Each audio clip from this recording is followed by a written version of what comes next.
Hey everyone. Welcome back for the second part of What If Orochimaru Wanted Naruto Instead. As always, huge thanks to all of my Patreons. Making these videos would be impossible without you guys' support, especially with all the restrictions YouTube places on my type of content. As always, the full story is already out over there for you guys along with about 30 other different stories you can enjoy. Also, feel free to send me any messages over there if you have any questions or even if you just want to chat. Link to all of that will be in the description. Anyways, everyone, enjoy the video. Chapter 6, Electric Relaxation. Hiruzen had never been apathetic to her smile. When she were young, it filled him with a fatherly instinct and a mentor's pride. Once matured, it lit the spark of desire within him, but as their relationship dissolved, the cruelty behind it left him cold, regretful and mourning the loss of the innocent student he once knew. Now, it fills him with a hatred hotter than any katen jutsu known to man. He wants nothing more than to strangle the very life from her and then send her soul to the Shinigami for a light snack. "What do you want?" he asked, acid lacing every word. "Kukaku, you seem to ask that a lot, sensei." She replied and was not wrong. He needed to know what her plot was, what her endgame was so he could stop it. He'd protect Konoha from her even with his last breath. "Well?" He bit back. "Oh, nothing, just checking in. How's Asuma?" He seemed really upset when we returned. Oh, she loved to twist the knife, Hiruzen thought. She was so very pleased with herself. "Do you enjoy this? I've worked hard to mend my relationship with Asuma and you tear it down for your own amusement."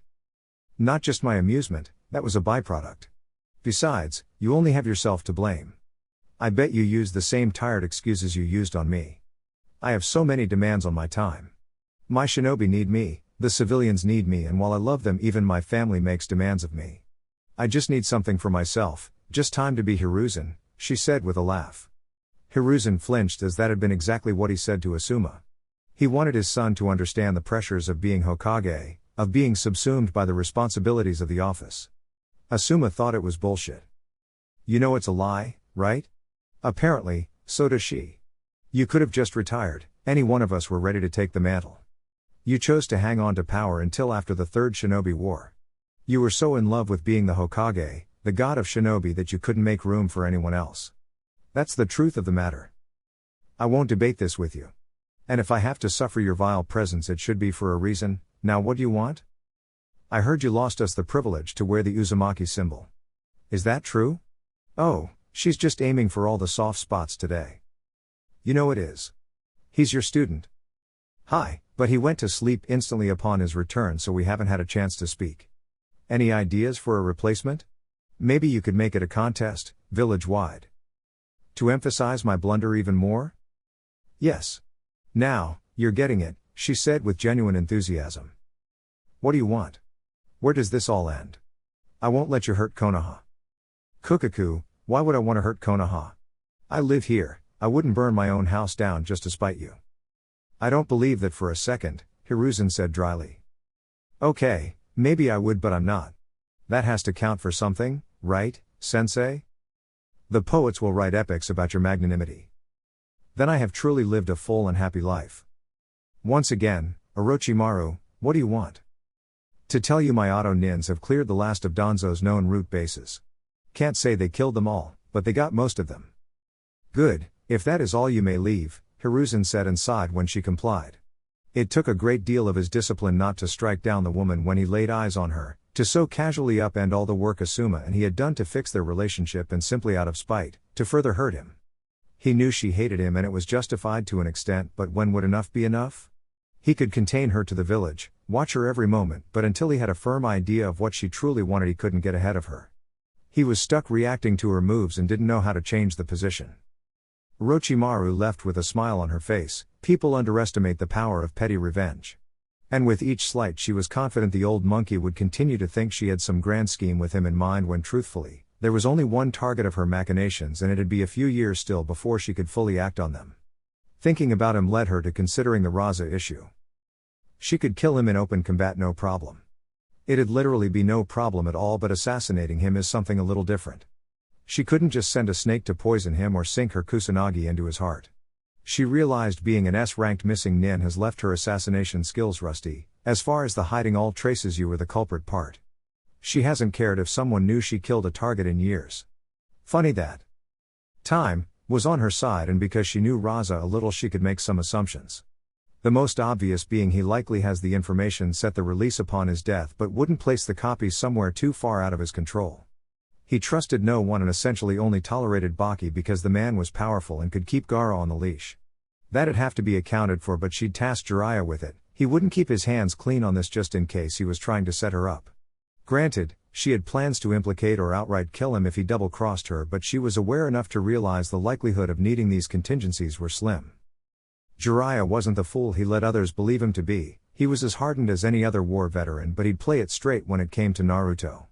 Him staying away from Naruto wasn't entirely of his choosing. Her spies had sussed that out, not that she'd acknowledge it. Why give up some emotional blackmail just because it isn't true? That's absurd.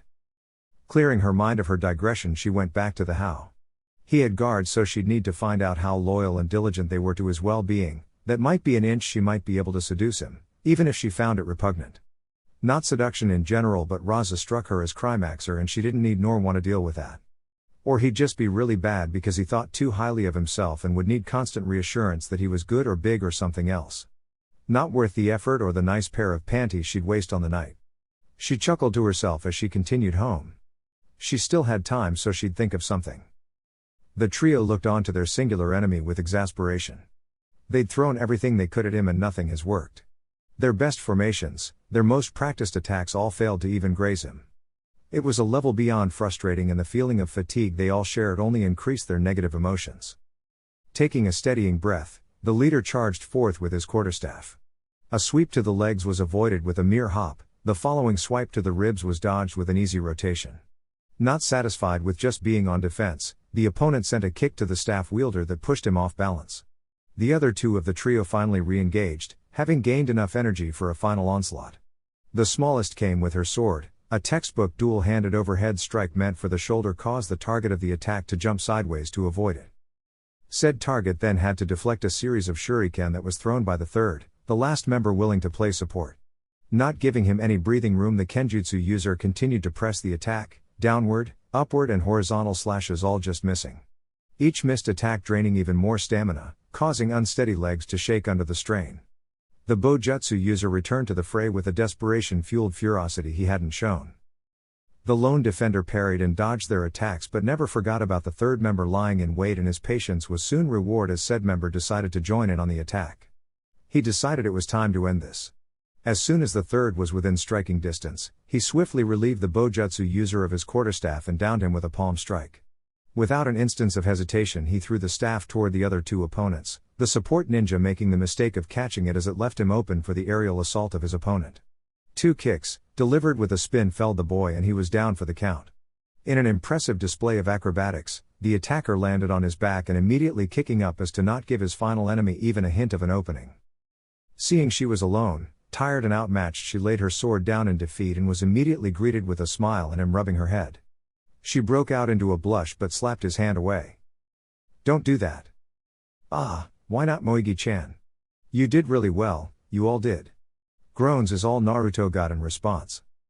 "You're too good, boss. We can't hit you." Konohamaru complained. "It's not that, I'm moving just a bit beyond you guys' speed. You just have to get a little more creative with your tactics. A direct assault can be useful, especially when collectively you have the superior skills, but when you're outmatched you have to find or create your own advantages and then exploit it," he said before looking to Udon. "You abandoned the support role too fast, Udon. It's a good impulse to want to protect your team, but protection can take many forms. Had you continued to pepper me with shuriken, it might have created an opening for Kon or Moigi. You need to get familiar with how they fight so you can guide opponents to where they'd be most vulnerable."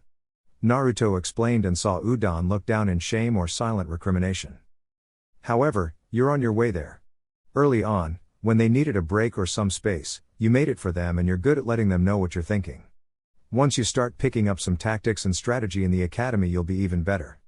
And your shuriken jutsu is well trained for your age." Naruto finished and saw the boy smile brightly. "Moigi-chan, what's the most important thing to a swordsman or woman as the case may be? Breathing. If you can control your breathing, you can avoid tension in your muscles. Tension slows down reaction time and robs the strikes of speed and power." "Good. What's the second?" "Legs. They have to be strong and swift, steady and nimble. Exactly. Once you were getting tired, your breathing control was shot and your legs were unsteady. When that happens, you have to switch things up. It takes dedication to learn Kenjutsu, but you aren't a samurai, that isn't all you'll be using, he said, and she nodded, taking the criticism a little better than udon. But you are improving and you'll be ready to learn a style outside of the basics soon. Con, good staff work. Speed and control are all acceptable, but you need to control your emotions. The moment you got frustrated, you started telegraphing your moves. If the other two are following your lead, then you'll make them predictable, too. Predictable is the one thing you don't want to be. Hi. With that being said, you guys are getting better now. Here Naruto unsealed some canteens of water and some orange slices. Have a snack and some water. I have to meet my Shisho soon. The trio did as told and chatted away about the academy and other events.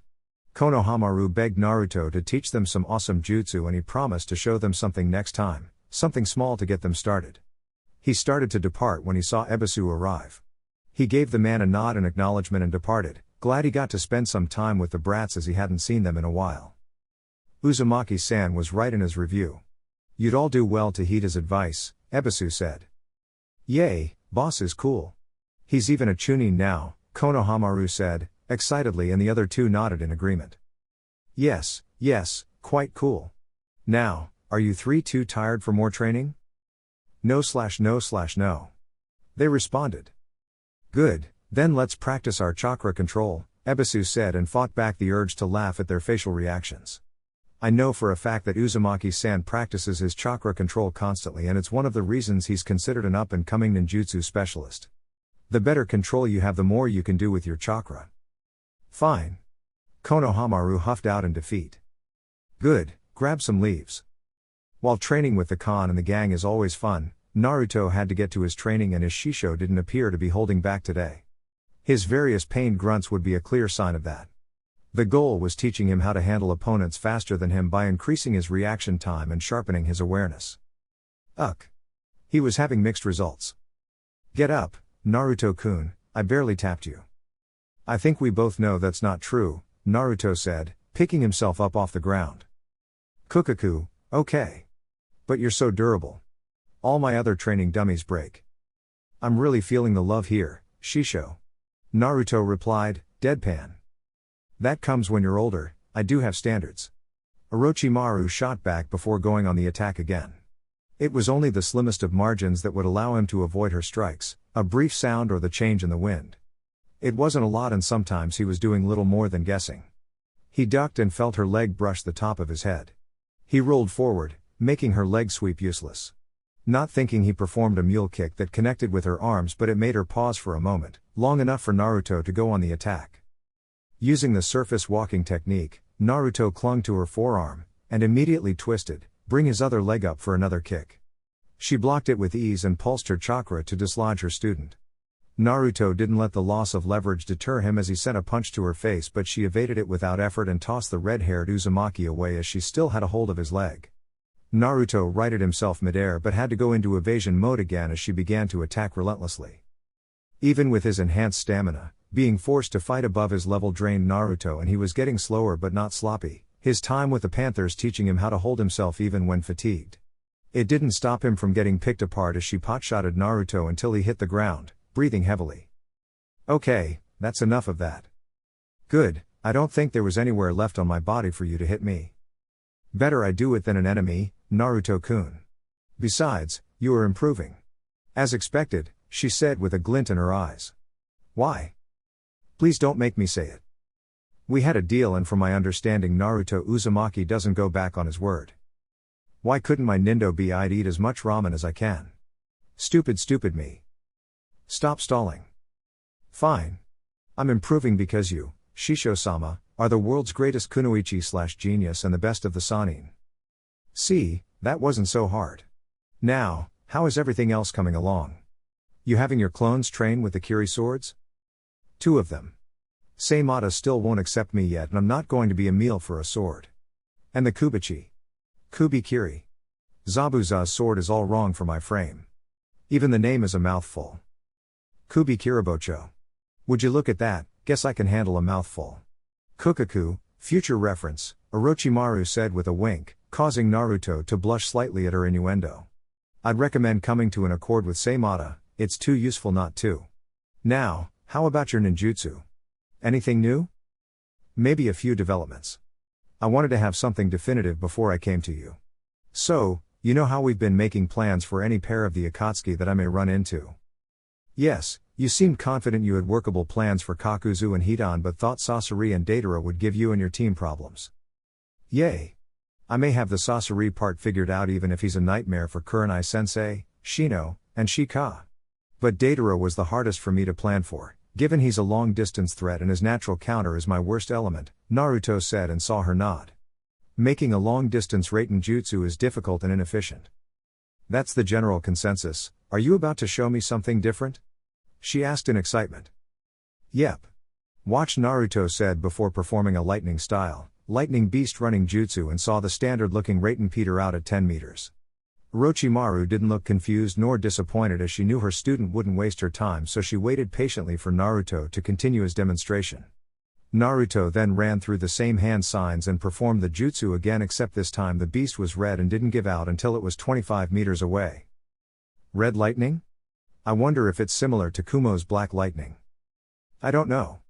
From my understanding, the black lightning is more powerful than standard Raiten techniques. The red lightning isn't really more powerful, but it can travel further distances and something else. What?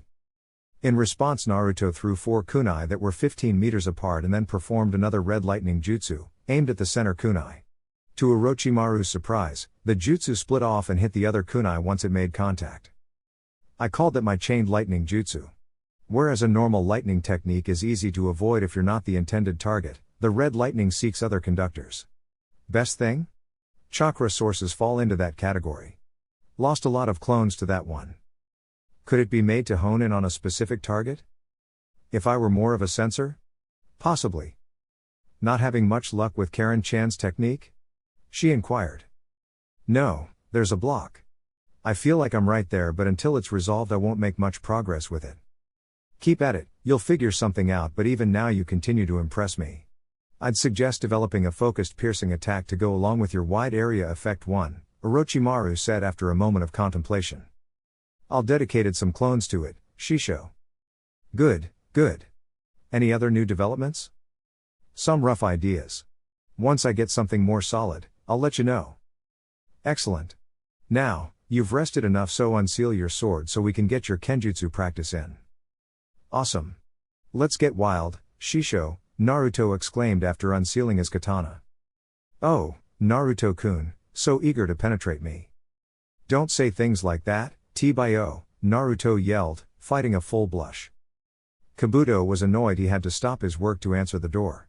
He knew his mistress would not interrupt her training session with the Uzumaki, and with everyone else gone, it left it to him. He'd grumble if it weren't wholly beneath him. The Nara that was on the other side of the door didn't surprise him, and he escorted him toward the Uzumaki. However, when he heard a feminine giggle from the training grounds, he lost his footing. The white snake didn't giggle. She laughed in such a way to state her superiority, the predator taunting the prey. She laughed and it sent shivers down one's spine as you awaited the lethal strike or had a sense of foreboding as she knew something you didn't. She laughed and shit got done. She does not giggle. And yet he knows what he heard, and it was just one of the many distressing things about their time here. Or really, since her fascination with the Uzumaki became something more. They haven't tortured anyone together in 2 months. When they were killing Root Nin, she didn't even try to break them mentally. Just stab, stab, stab, stab. No artistry or anything. She hasn't even forcibly experimented on someone in a while. She was becoming something different, and Kabuto didn't like that. He needed his mistress back. The Nara and the Uzumaki left, but Kabuto was focused on Orochimaru as she stared at him, which was always unnerving, but double so for someone that knew what she were truly capable of. Whatever has been bothering you lately, you need to deal with it, Kabuto-kun, she said simply, and he only nodded. She was right, he simply needed to deal with his problem. Itachi took his leave when Naruto made plans to go to the annual Inoshikacho picnic. He was due for a shift change but had to report to the Sandaime before he could call it a day. The Sandaime suspects Orochimaru is up to something and plans to turn Naruto against the village. It's an understandable fear, but Itachi has yet to see any attempt to do so. Suggestive comments signaling a willingness to blur the lines between master and student? Yes. And Itachi really didn't know if the Sandaime would actually prefer that to the alternative. As he arrived in the Hokage's office, he kneeled and awaited instruction. Report. The Hokage ordered his most loyal Anbu. Nothing to report today, Hokage-sama. She has stuck to the same training regimen as when she began his instruction. How is he progressing? Well, Hokage-sama. Whatever limitations his body is presenting, they are finding ways to work around it, and he takes well to her teachings on tactics. And his ninjutsu? Innovative. He seems to demonstrate something new with frightening regularity. He may surpass the Nidaime as Konoha's greatest jutsu creator. A high bar, this I know from experience. So how would you rate him? He would not fall under our understanding as a natural genius like Kakashi and myself were called. He is prodigious, his output has more than earned him the title, but it's hard to classify. What do you mean? Hiruzen asked in curiosity. If you judge him by existing standards, he is talented but mostly gets by through his hard work. This isn't incorrect but misses the point. I believe to truly understand Naruto-kun you'll have to judge him against himself. His path won't be like anyone else's, convention won't have any relevance for him. A paradigm shift? Hiruzen asked rhetorically as he understood it. There were people who could excel in the most magnificent ways in what was known, like a child that can get perfect scores on any test. But there were those, the select few whom thought so differently that they simply weren't meant to be understood by existing criteria. They broke the mold. Someone like that could be hard to train, as finding out how to reach them would tax a sensei that desired to utilize the tried and true. It hurt Hiruzen to think this, but Naruto's neglect might have been the best thing for him. Because there was no one to tell him he was wrong or wasting time, Naruto's development could chart a course none had attempted before. He didn't know what was possible or impossible, and his natural Uzumaki stubbornness would ensure the boy wouldn't deem something impossible until he was satisfied it was so. His stunningly large chakra capacity, ever increasing according to the village's censor corp, meant Naruto could do things at a much younger age than almost any before him. Throw in shadow clones and the boy's potential was bordering on infinite. Only hindered by time and imagination, it was a scary prospect. No way I could pry a specific jutsu out of you? Sorry, Hokage-sama, but it falls under clan jutsu until Naruto teaches another. No hints? I'm sorry, Hokage-sama. That's fine, Weasel. Is there anything else for you to report? He asked and saw Itachi shake his head no. So, nothing that would give me pause? The Hokage asked. Nothing that is outwardly sinister, Hokage-sama. What do you mean by that, Itachi? We've accepted she is interested in Naruto and potentially grooming him for something. The only question was what? I believe she may be shaping him into her ideal paramour. Itachi answered dryly and saw the disturbance in the Sandaime's face. A what? He said in disbelief. Paramour. Her future lover, Hokage-sama. I know what a paramour is, child, Hiruzen said, dismissively. His mind now elsewhere as he wondered what his vile student had planned. Did she want a repeat of past events, a long-term seduction of Naruto only to wound him so severely he too turns toward the darkness? Minato's son labeled a traitor and using all of his skill and power to attack the Leaf? That would be bad, beyond bad. But it would be a fitting revenge for two of the men that denied her the dream of being Hokage. To twist the hidden prince of the village so much he becomes its greatest enemy. He had to get her away from him, that had always been clear. There were but so many ways to do that. With the upcoming assault on Ame, maybe he could arrange for her not to survive, but if that failed he'd damn himself. Or if she were prepared and left word to Naruto he'd believe her without question. Once again, she was so far ahead of him, the game was half over before he realized he was playing. He wanted to admonish himself and his diminishing prowess but needed to focus. She could not be allowed to break Naruto. The boy was meant for great things. He has the drive to become something special. Hiruzen knew that a lot of Naruto's loss of love for Konoha was because of him, the one person he'd trusted. He always assumed he could make the boy understand without being truthful, with kind words and ambiguous statements. That wasn't the case and he'd never mend the relationship, he had to accept that. But he did love and value Naruto, even if past actions would argue otherwise. He couldn't allow him to turn toward the darkness, her darkness. That he helped cultivate. A seed having borne fruit and looking to seed the earth again. A cycle of his own creation, built on selfishness and arrogance. He couldn't let that be his legacy, the coda to his long life. He was a flawed man but not an evil one. He'd sought peace when possible, lived to protect the king of the village. His positives were greater than his failings. He'd saved Naruto from her. "Thank you, Weasel, you are dismissed." The Anbu wasted no time departing. Hiruzen then spoke to the Anbu still in his office. "Please retrieve Anko Mitarashi," he ordered. He didn't like what he was about to do, nor that he'd be playing on Anko's hatred, but if he could get another woman to turn Naruto's head before Orochimaru could ever sink her fangs into him, then her plan would be for naught. Naruto would only hate him more for the manipulation, but it was for the best. The boy didn't understand how truly evil she was. Ino was being troublesome. Almost everyone was today. He didn't care for this annual get-together, a celebration of the long-standing alliance between the three clans. It was too much, too many people, too much interaction. As the heir, it was expected of him, but it was a mind-numbing waste of time, and yet he had little to no choice. He accepted it, but couldn't people try to not be annoying? And what was with the sudden interest in his teammate anyway? "Stop ignoring me, Shika." "Don't call me Shika, troublesome blonde." "You let Naruto call you Shika. And that would be between him and I." "Fine, be that way. I was just trying to learn more about your teammate." "Yeah, and I'm curious as to why. Why the sudden interest, Ino? What do you really want? Because if this is just about gossip, then you should drop it." "It isn't about that. Not anymore," she thought. "When we were at the academy, I told Sakura not to be his friend because he was bad. We were only 6 and I was going off what everyone said. I didn't know if it was true, but I thought I was doing the right thing. Why would I care about this? Because he does. I tried to talk to the new girls in his clan and they knew me as the girl that chased his friend away and wouldn't even entertain talking to me beyond that." "Okay, so then there's nothing to do," Shikamaru said. He knew Naruto likely didn't care, the anecdote more of a reference point than anything else, but it wasn't his job to tell her that, nor did he really see any benefit to helping her. Ino, frankly, was selfish, vain and self-centered. She wrote Naruto off without knowing him and hadn't become interested until he was acknowledged as a clan heir. Shikamaru knew Naruto had a low opinion of a lot of Konoha's residents and knew why. He couldn't blame his teammate, but also wouldn't encourage it. Ino being nakedly two-faced would only be another example to add to the multitude. "But I want to apologize, to start over." Shikamaru sighed. He had to be direct. Ino wouldn't get subtle, nor would she be led to a conclusion. It had to be blatant. "Why? You didn't care when we formed our teams, you believed he was a loser with practically no evidence. Even when I told you that was wrong, you didn't believe me. But now that he's a clan heir and shown some skills, you want to make up? Just leave him alone, Ino. There will be plenty of people here. No reason to bother someone you wanted nothing to do with up to 5 minutes ago." "So, that's it? I can't change? Can't try to make things right?"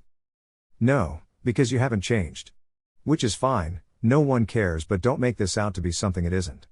That's just too troublesome." "Wow, way to be a friend, Shikamaru," Ino said in a huff. "We're friends?" Shikamaru asked, surprised Ino thought they were. "Of course we are, we've known each other since forever." "That doesn't make us friends. This is such a drag." "Fine, then, Shikamaru. Since I'm so horrible I won't bother you, happy?" Ino responded, hands on her hips. "Not really. Asshole. You'll get over it." Ino wanted to respond but saw two figures approaching Shikamaru and her, his teammates. Shino was dressed like the stereotypical Aburame, large jacket, black pants and shades. Naruto was wearing a red, long-sleeved, V-neck shirt with black pants and had his hair pulled back in a loose bun. She had to admit the oft-maligned man bun worked on him. "Hi, Shika," Naruto said with a wave and then peered around him to see Ino there. "Hi, Ino-san." "Troublesome." Hello, Naruto-san." "Shino." She greeted, a little taken aback at his cheerfulness. "Naruto-san, can I speak to you for a moment?" "Sure." He responded and followed her away from his teammates. Seeing her look conflicted caused him to drop the formalities. "What can I do for you, Ino?" "I want to apologize, Naruto, for telling Sakura not to be your friend. It was cruel and I thought I was doing the right thing. I'm sorry." "Oh, has that been bothering you?" "Of course I forgive you, we were little then." "Really?" "Yay. You don't think I'd hold a grudge from something a 6-year-old did to me, did ya?" Naruto asked with a grin. "I wasn't sure," she said and felt much better. "Well, I'm going to let you get back to Shikamaru, thanks Naruto." Ino spoke, walking away. "No problem. Naruto called back, heading over to Shikamaru and Shino. Did you resolve your business with her? Yay, but it was weird. Anyway, how are you guys? I am well, Naruto-san. How was your mission to Tsuna? Fine. Fought a little, ate a little, made some friends. Of course you did. Shikamaru muttered, causing Naruto to laugh.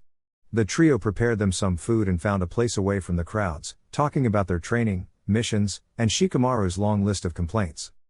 So, I have to get a new vest because of you, troublesome redhead. You could use a tighter fit anyway, you should fire your tailor, Shika. I know a guy. Shino offered helpfully, with Naruto giving him the thumbs up. See, Shino even knows a guy.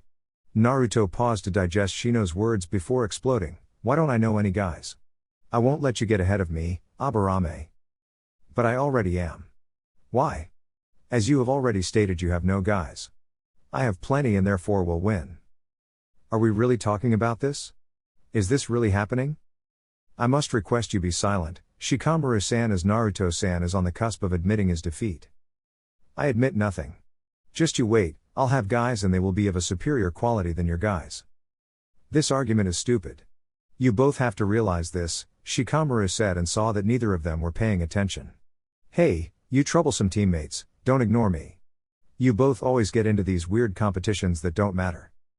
He started it / it was started by him, they both said. Anyone else would form a sweat drop, but even Shikamaru's sweat thought it was too troublesome. Can we get back to the topic at hand? No, Shikamaru-san, we cannot. Not until Naruto-san once again acknowledges his defeat. You cheated last time, T-by-O. And the time before that? The challenge was ambiguous, Naruto said, animatedly, hair flying in all directions. Troublesome, you submitted the challenge. How could you confuse yourself? Quite easily, I imagine. Shino answered with the barest hint of amusement. Aburame with the dagger. You're both bastards, you know that? What's that? I can't hear you from down there. Shikamaru retorted through yawns. Shika, you're lying down. Height doesn't even matter when you're lying down. Shino, you hear something? It sounds akin to a girlish shriek. Why? Because before a boy's balls drop they may have a high-pitched voice. Oh, so that's how you want to play it? Fine. I'm throwing a water whip party and you're both invited, Naruto said, eyes all white and hair formed into 9 tail-like formations. He instantly formed the water whips and gave chase to his teammates. May have pushed it too far this time, Shino. And running is so troublesome. Shikamaru observed while dodging Naruto's whips. Such is the price of victory, Shikamaru-san. Shino replied, narrowly avoiding a whip himself. Troublesome. It was late and he wanted to go home. He'd had a full and stressful day. It was always at this time he wondered if he should just give Tsunade the seat and be done with it. He could still shepherd them through the Ame assault while ceding the day-to-day work to her. She might not like it, might fight tooth and nail, but it'd be worth it to get out of that seat. He wanted to go home, but fortune was not on his side. Have you lost the rest of that fool mind of yours, Hiruzen? Koharu, ignoring that I'm still the Hokage, what would lead you to talk to me like this? You assigning Anko a mission she, and I quote, is guaranteed to leave me gutted and rotting in an unmarked grave. Anko was being a bit hyperbolic. Besides, I'm sure you both agree with me that we can't let Orochimaru taint Naruto-kun. She can't be allowed to foster darkness within Minato's boy. Oh, he's Minato's boy now? And we actually take that into account? We don't need to have that argument tonight, Koharu, Homura said, though he too disliked Hiruzen manipulated them. They didn't want to deny Naruto his heritage, but were also concerned about his lack of protection and the wave of assassins that may come after Minato's legacy. To know that wasn't Hiruzen's only motivation offended both of them, but they'd yet to address it. There seemed to always be something more important to handle. Fine, we won't do that tonight, but Hiruzen, you are making a mistake. And worst yet, you're being obvious and sexist.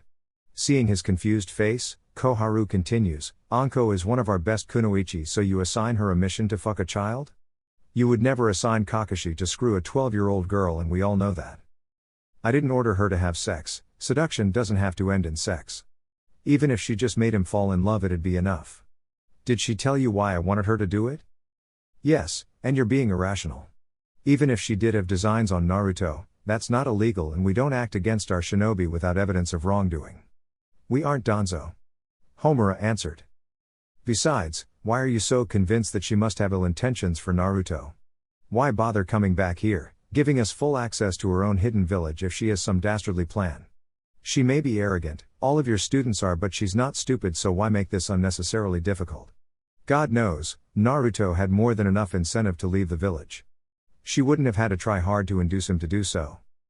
Because it would be her ultimate revenge against Minato and is just the sick kind of poetic she likes.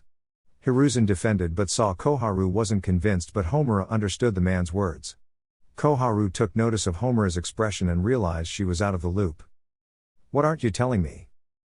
Hiruzen breathed in deeply before releasing it with a sigh. For a brief period, Orochimaru and I were having an affair. I sent her to Danzo as a means of ending it, as an attempt to save my marriage and a way of dealing with the guilt of coercing her into getting an abortion. Hiruzen didn't have to wait long for the slap that greeted his confession. So, you're one of them? I thought better of you, Hiruzen. I thought you had more integrity and discipline than that. I'm sorry I disappointed you, but nothing can change what happened, and it can't be used as a reason to turn a blind eye to her actions. No, but it does add context. I watched that girl grow up, her and Tsunade both. While not a direct sensei, I was proud to have helped in molding them into the stellar kunoichi they became. It hurt me just as much as you when she turned bad. It never made complete sense. She had darkness, she could be sadistic, but she always had control. Always. And then out of nowhere she becomes a monster? It never added up, until now. She and in turn the village paid for your wandering dick, Hiruzen. Yes, it has, and I want to rectify that. Don't you see why I need to limit her influence, all of her influence on him? I see an old man overreacting. Or do you just not like Naruto potentially getting something that was once yours? I'm not that crass, Koharu. This isn't about some lingering possessiveness. Maybe not, but we don't see the wisdom in assigning Anko this mission. If you had more evidence or even a better argument, but her just being blindly spiteful won't do. And as one of the daimyo stipulations, you know we can overrule you if we both agree. We do, Hiruzen, this mission is cancelled. Homura voiced. You're both making a mistake. Only time will tell, but Hiruzen, did you ever stop to consider that maybe Naruto could be a good influence on her? Maybe bring back the loyal kunoichi she used to be? Koharu asked. If he were older? Maybe, but he's still a child in many respects. And that child rallied a nation to fight for itself. He might surprise you, they both may if you give them a chance, she said as both advisors left, leaving the longest-serving Hokage to his own thoughts, but try as he may, he simply couldn't picture a version of this where Naruto didn't turn out for the worst. Chapter 7, Exhibit C. The two female Sannin sat in an ornate study. Bookshelves up to the ceiling, fine woodworking throughout the office with jade accents. A well-designed and maintained office, fitting for one of the shinobi elders and former student of Tobirama Senju. I didn't think you could wake up this early, Orochimaru said. I don't want to be up this early. Tsunade responded. Besides, I haven't done anything, so I have no idea as to why I'm even here. Maybe she wants an audience. Orochimaru pondered. You are due for an ass reaming, so it's a possibility. Tsunade voiced with a slight grin. And you're not? I basically just retired. Our situations are different.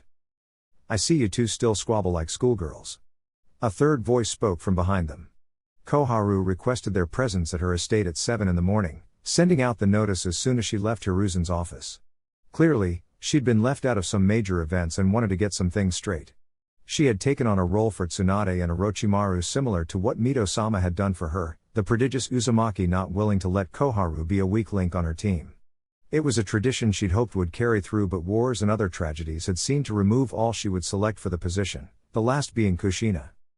But it was not to be, however her original girls were back, so maybe it could be salvaged. First, however, everything would need to be brought out in the open. No more secrets and no more lies. Thank you for coming so early, I'm happy to see you both. It's good to see you as well. Tsunade replied. Is it? Because you've been back for nearly 2 months and I've yet to see you, either of you, outside of that initial meeting. If I didn't know any better, I'd think you were avoiding me. I've been busy with hospital duties and my own training. Tsunade quickly answered. I figured you wouldn't want to see me, Orochimaru said simply, her voice betraying no emotion. I should cane you both. Tsunade, you're never that busy. And you, of course I'd want to see you, girl. Why didn't you tell me what was happening between Hiruzen and you? Why didn't you come to me? I wouldn't have during the affair and afterward. What was I to say? It was so cliché as to not merit further attention. It did. The affair was wrong, you both were, but Hiruzen was more so. He was your sensei and your superior and had no business in engaging in such activities. And what he requested of you. If you'd told me earlier, I'd been in a better condition to do more than slap him. You slapped sensei? Tsunade asked in mild surprise. Of course I did. He knew better. This could have been prevented. You knowing doesn't change anything. Of course it does. It doesn't justify what you did, but it does add context. We worked hard so you'd have a firm control over your impulses, and for years you did. However, being emotionally distraught would surely affect said control, and with Tsunade gone you needed someone else to help keep the line. It clearly wasn't going to be Danzo, and if that man were still alive I'd shave layers from his bones. Koharu said the last part in disgust. I wasn't distraught, I'm not what you think I am. Clearly, it was always going to happen and I could only pretend for so long. I'm a lot of things, most of them bad, but I won't be reduced to some heartbroken little girl. And yet, that's exactly what you were. It doesn't make you weak to have cared for him nor anyone else you may grow to care about in the future. Koharu argued and saw Orochimaru narrow her eyes.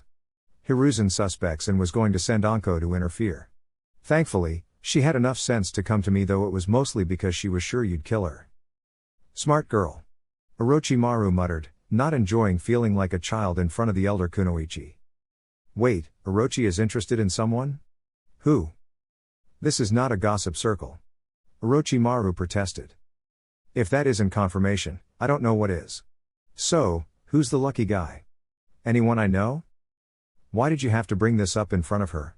You know how sappy she gets, Orochimaru said to Koharu, causing Tsunade to look affronted. If you'd come visit me once in a while I wouldn't have to address everything at once. This is really your own fault. Koharu retorted, though matriarchal shaming wasn't the entire reason.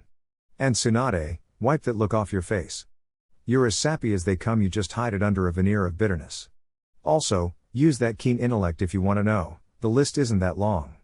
She finished, waving off Orochimaru's glare. Tsunade did as suggested and did use her intellect.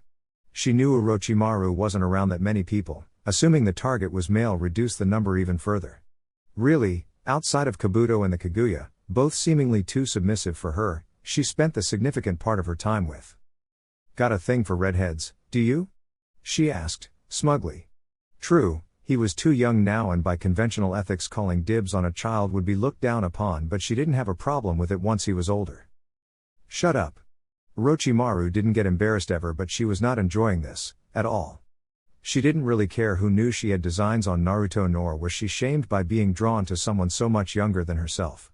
But she felt uncomfortably vulnerable around these two, the two people that knew her best and always accepted her, even when she'd done things to push them away.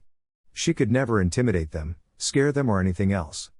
Tsunade even went so far as to tease her occasionally. And unlike Jiraiya's insults, which were presented as playful but always had an undercurrent of derisive jealousy, Tsunade's was always meant to be inclusive. She cared about them, and what they thought. That's why she was uncomfortable with their judgment, even if it were ultimately positive and accepting. If it hadn't been, would she have changed? Doubt herself? No to the former, possibly yes to the latter, and she didn't like that. Doubt and indecision slowed one down, made them falter. Orochimaru was pulled from her thoughts when Tsunade spoke. What? He's a cutie now and I'd imagine he'd mature into a fine young man. I agree. Well, I wasn't asking for your permission. I think that's as close to a thanks for the support as we're going to get. Tsunade replied, grinning. Enjoying seeing her friend opening up again. But soon, the grin faded when something occurred to her, causing her to scowl. The other two women were discomforted by the change in her emotions. Sensei was going to have Anko seduce Naruto? Yes. Koharu answered. A sitting Hokage was going to attempt to directly interfere in internal clan politics? I didn't even think of that, Homura hadn't either. Hiruzen really had been slipping. If the other clans got wind of him trying to, possibly, plant a matriarch into a clan, one he'd already stolen from, it could lead to widespread distrust. It could be portrayed as Hiruzen attempting to gain further access to the Uzumaki funds by have a sympathetic party close to the clan head or even a long-term embezzlement scheme. If nothing else, It was tearing down the laws and customs that gave clans a degree of autonomy. Had this gone through and it was ever discovered, Hiruzen would have been further disgraced.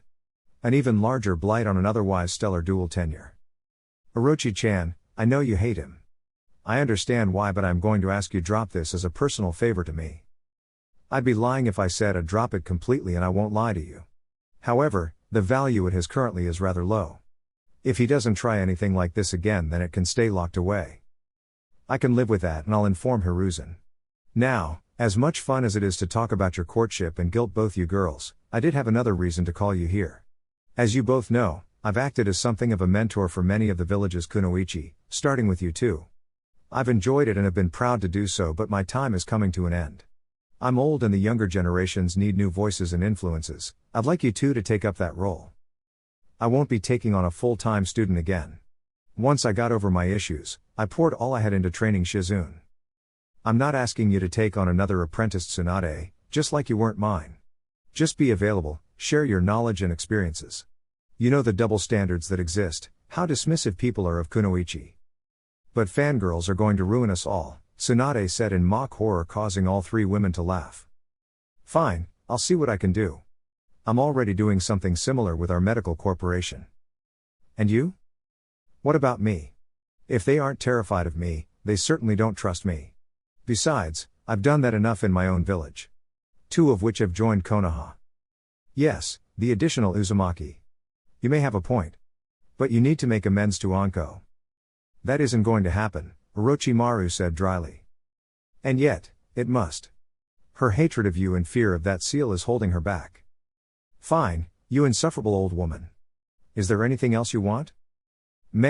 To be young again. I might take a ride on a certain redhead myself, Koharu said, snickering at the stunned faces of the 2 Sannin before her. Can I just say, officially, I don't want to do this? The Nara genius complained from the clearing of the training grounds. That's fine, Shikamaru. But as you rarely want to do anything, the announcement lacks potency. Kurenai responded. Besides, this will be good for you to assess your relative level. The same goes for the rest of you. The ruby-eyed Jounin informed her team. As we may be assigned higher-ranked solo missions, it is important to know how to disable teams while having enough energy to escape or finish our tasks. Whereas the participating Jinan team should be able to subdue a single rookie Chunin. Logic would dictate whatever the outcome, it will demonstrate areas of improvement for all. Yay, except a certain troublesome redhead blows a hole in the entire balance. I haven't even done anything yet. But you always do / give it time were the responses for his team, causing a depression cloud to form over his head.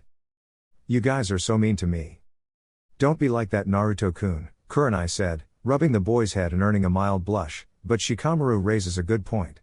While technically you're a rookie Chunin, we all know that isn't really the case. So the other Jounin sensei and I came up with some restrictions to avoid you upending the whole deal. Fine, what are they? No Shadow and Fun clones. No ninjutsu above B rank, and no overloading your lesser rank jutsu to achieve similar effects. Also, no kenjutsu. Now, I officially don't want to do this. Shino isn't complaining. I relish the opportunity. To watch their naive confidence get crushed by my dominance, nothing is more pure than that, sensei. Oh, Kurenai said before fishing out 3 scrolls, 1 colored black, 1 green and 1 orange, handing her students 1 each. Now go to your assigned locations as we'll begin soon. And Shikamaru, if you just give up and hand over your scroll, you'll have an all-out spar with Naruto as punishment. Shikamaru just took his scroll and marched off, cursing his fate of being partnered with a confounding woman and a troublesome Uzumaki. The other 2 Chunin departed as well, while Kurenai simply waited for the other teams to arrive. It was about 30 minutes, as even Kakashi arrived on time. Asuma spoke first. Okay, teams, we're doing a joint training exercise. Each member of Team Kurenai has a scroll in which you are to retrieve. They are stationed in 3 separate locations and cannot leave the general area. You may attempt to gain the scrolls through any means, short of lethal or maiming blows. However, if you are defeated by the Chunin, you cannot attempt to attack them again. But if another team has the scroll, we can go after them? Asked Neji. Yes. You get 1 attempt at the Chunin, but as long as you can still fight, you can try to steal it from any of the teams. The first team to get all the scrolls, or have the most by the end of the time limit, wins. You are to treat this like a real mission, meaning if any member of my team is able to put you in a position where you'd flee or surrender, then you've failed and must move on. If you push on in those circumstances because this isn't real, then regardless of if you get the scroll you will have failed. Kurenai added. You all have time to plan and strategize. The time starts when the first team leaves the clearing, but be warned, that gives Shino, Shikamaru and Naruto time to trap and fortify their positions, so delaying may not be to your advantage. Kakashi continued and the shun shined away. The other Jounin did so, as well as the 3 Jinan teams separated. What do you think, Neji? Asked Tenten. I say we go after the Uzumaki. I can see through his traps and we can finally settle the score. Neji answered, clenching his prosthetic arm. Yes, let's engage in a most youthful fight and stoke our flames to new heights. After that, should we just wait to see if any of the other teams gain a scroll and go after them? Tenten finished and Team 9 was content with their plan. I think we should go after Shikamaru. He's so lazy he'll barely put up a fight. Ino suggested. But he's really smart, he might have traps set or any number of things. Kuji added. Nah, he's too lazy for that. Besides, we can overwhelm him fast and then head over to whoever is closest to Shikamaru. And then hide after that. Each team has a tracker, Ino-san. Hiding won't be easy and with 2 scrolls we'll be the targets. Hinata added. Then what should we do, Hinata? Asked Kuji. Stay here. Each team, at some point, is going to try to take a scroll from another team, hoping a member of Team Kurenai has tired them out so most of the work is done. If we all chase after a scroll, we'll all be depleted and then depleted further when we fight. If we let the 2 combat teams go after a scroll and then fight each other, then they'll be weakened and we can swoop in. Or, they ignore each other and go after 2 Chunin each, the results are similar. We should be the last people they fight, the last team to fight. So, just wait? That's your plan? Yes, Ino-san, that is my plan. I like it, Choji said. I say we target Shino. My Katen Jutsu are a natural enemy to his insects and the Sharingan will allow me to see them. Kiba you can track and Sakura can be long-distance support if we need it. And after, assuming we beat Shino? Asked Kiba. We rest if need be and then go after Naruto. I assume Team 9 is going after him first for revenge. Assuming they have a drawn-out fight, it'll leave some weakened targets for us. We get the second scroll and then head to the clearing, playing defense with what we have. What if Team 9 is still fresh? They'll be hard to beat. Kiba added. It's a gamble, but with the Nara's Shadow Jutsu there is a chance one of us would be captured, and if we are, we lose. Team 9 was the first to take off, starting the timer on the exercise. Neji activated his Byakugan and ran toward the Uzumaki. He saw the chakra-infused Fuinjutsu and guided his team through the traps set in the wooded area. He avoided the chakraless traps as well. Team 9 were progressing well until Tenten stepped on a patch of earth that sunk, setting off a kunai trap. The projectiles flew toward the team at a rapid pace, each taking to the trees to avoid them. This set off another set of pressure traps as not just kunai but a powdery substance was released as well. Neji managed to avoid the powder but his teammates did not. However, neither Tenten nor Lee felt any differently, so they continued on, at a much slower pace. It frustrated them, having to take their time and check thoroughly for even the slightest inconsistency. The care in which they were having to move was wearing on their patience, especially Lee as he preferred to charge ahead at obstacles. It only made his flames of youth burn hotter. After 15 minutes of entering the wood area, the team made it toward another clearing and saw Naruto waiting for them. Neji relayed that the Uzumaki hadn't moved since the exercise started, as if he were waiting to face them head on. All of Team 9 liked that and took their positions for their attack formation. Tenten began by throwing a barrage of kunai at Naruto. He responded by performing a series of hand seals and performed the wind-style, wind wall jutsu, halting the kunai. Neji and Lee were already in motion, assuming Naruto would have to move, but even after the effects of the jutsu they continued on, prepared to attack. Naruto threw a Raiten-charged kunai toward Neji, who dodged it easily, but the brief pause allowed Naruto time to perform another jutsu, water-style, Gummy Swamp Jutsu, one of Naruto's first usable, original jutsu. He spits out a large glob of sticky goo, creating a trap. Lee's momentum carried him right into the jutsu, ending his forward charge. Neji decided to continue onward, believing that between Tenten and he, the Hyuga was in the best position to mount an offensive. After her experience in the Chunin exams, Tenten was reluctant to face a futon user, not having created counters yet. She watched Lee struggling to free himself and went to aid her boisterous teammate. Neji finally closed the distance and began attacking, his Byakugan blazing intensely. He knew he couldn't kill the Uzumaki, but if he could severely hurt him, Neji would be satisfied, for now. Naruto was not unprepared for Neji's frontal attack, having retrieved 2 kunai from his holster. When it appeared Neji showed little concern for the knives, likely believing they'd never touch him, Naruto decided to fix that assumption by channeling supersonic chakra into them, extending their reach. Neji saw the manipulation and easily deduced he was at great risk if he kept being overly aggressive. He calmed himself but continued the pressure, simply more focused and controlled. The chakra-infused knives managed a few nicks but nothing deep to draw much blood, and Neji was thankful for his training with Tenten, as the small cuts did nothing to deter him. He eventually got the timing and attack/counter patterns of the Uzumaki and laid a trap. Attacking in such a way that Naruto left his chest open for a palm strike. Neji took full advantage of the opening, his chakra-infused palm speeding toward Naruto, ill intent rolling off Neji. Neji struck but was unhappy as he saw Naruto replace himself with a log. He almost missed the sealing array on the log but caught it in enough time to perform a kaiden. If it were a normal exploding tag, the kaiden would have offered the necessary protection. But it wasn't, it was a flashbang array. Neji's initial kaiden saved him from the wood splinters and even the glaring flash, but the sphere of chakra did not prevent the high-pitched sound from reaching his ears. This caused him to falter and fall to the ground, the sonic assault destabilizing him.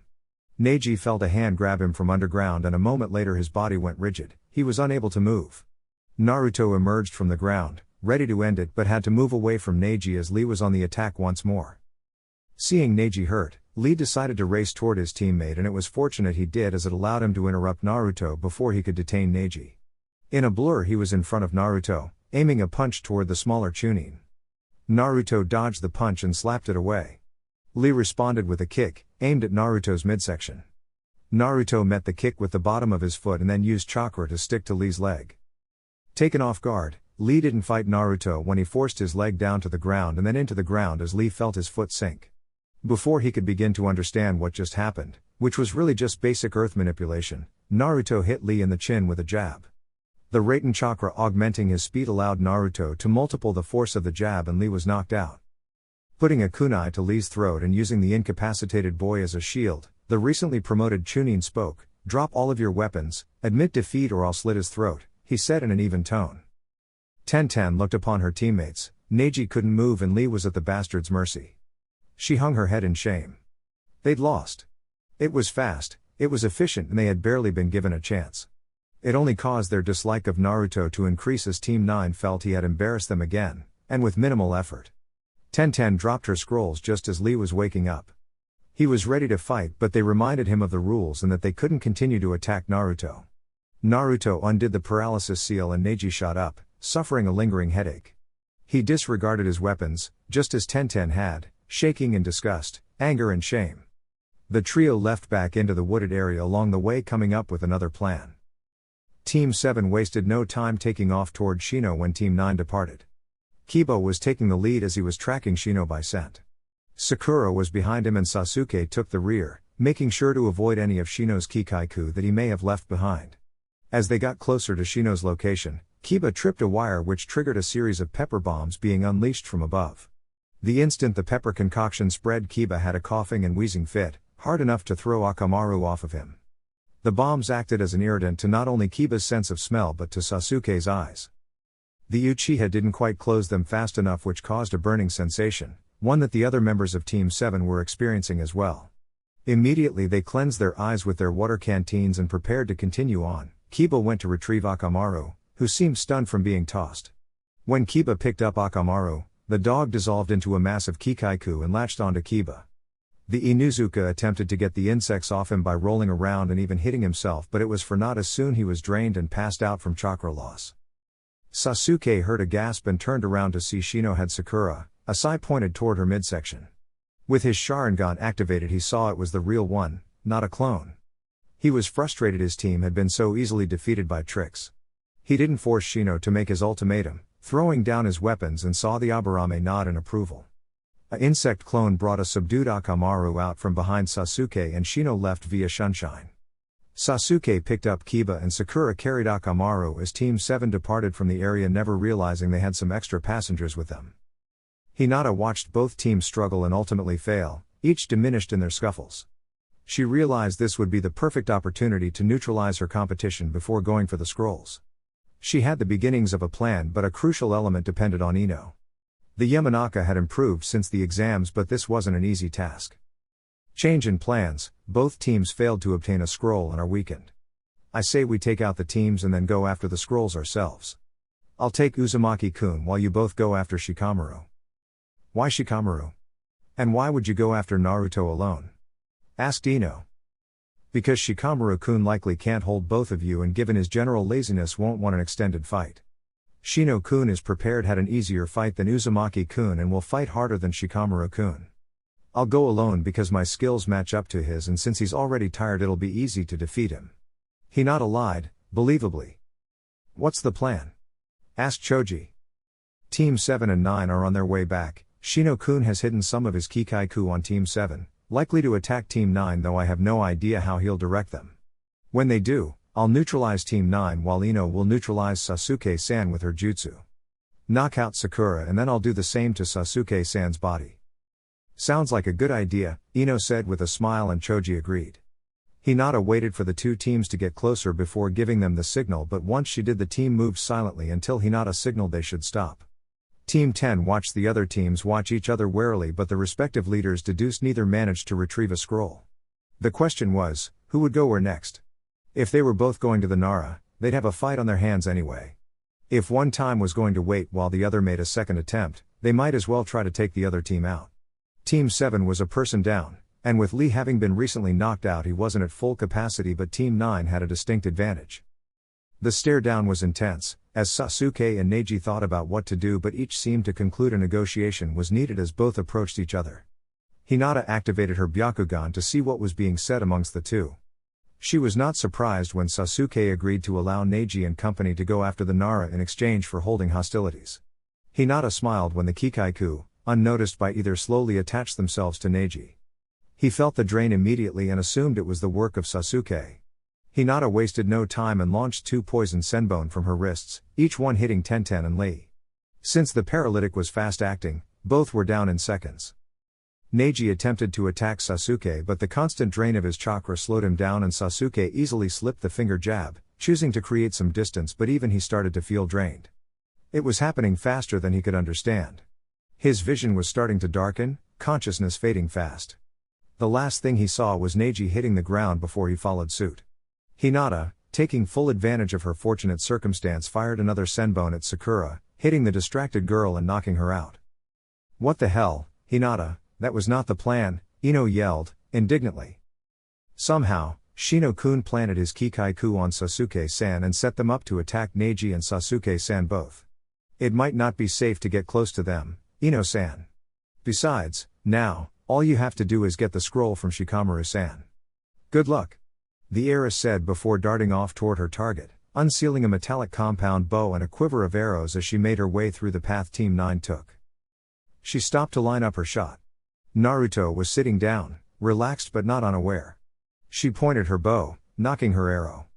She held her breath for a moment and released it slowly just as she released the projectile. It tore through the sky, weaving carefully between the trees headed toward her intended target. At the last moment he rolled out of the way and the arrow struck a tree behind him. Hinata was already on the move and released 3 more arrows. He created an earth wall to intercept them. The Hyuga heiress stayed in her new position, relieved she'd avoided any traps and couldn't use the arrow trajectories to guess her position. She knew his facility with shadow clones and wondered why he hadn't made any yet, as it would be an ideal way to find her location. She didn't have much time to consider as she watched him blur through hand signs and slam his hand on the ground before a sealing array appeared, followed by chakra smoke. Oni-chan? The sleepy panther asked. Hinata fought down the urge to go cuddle with the cute summons. Hi. I need your help, can you track the scent on these arrows? Hi. The cub answered and appeared to have obtained her scent. Hinata braced herself, moving too early or too late would put her in a bad position.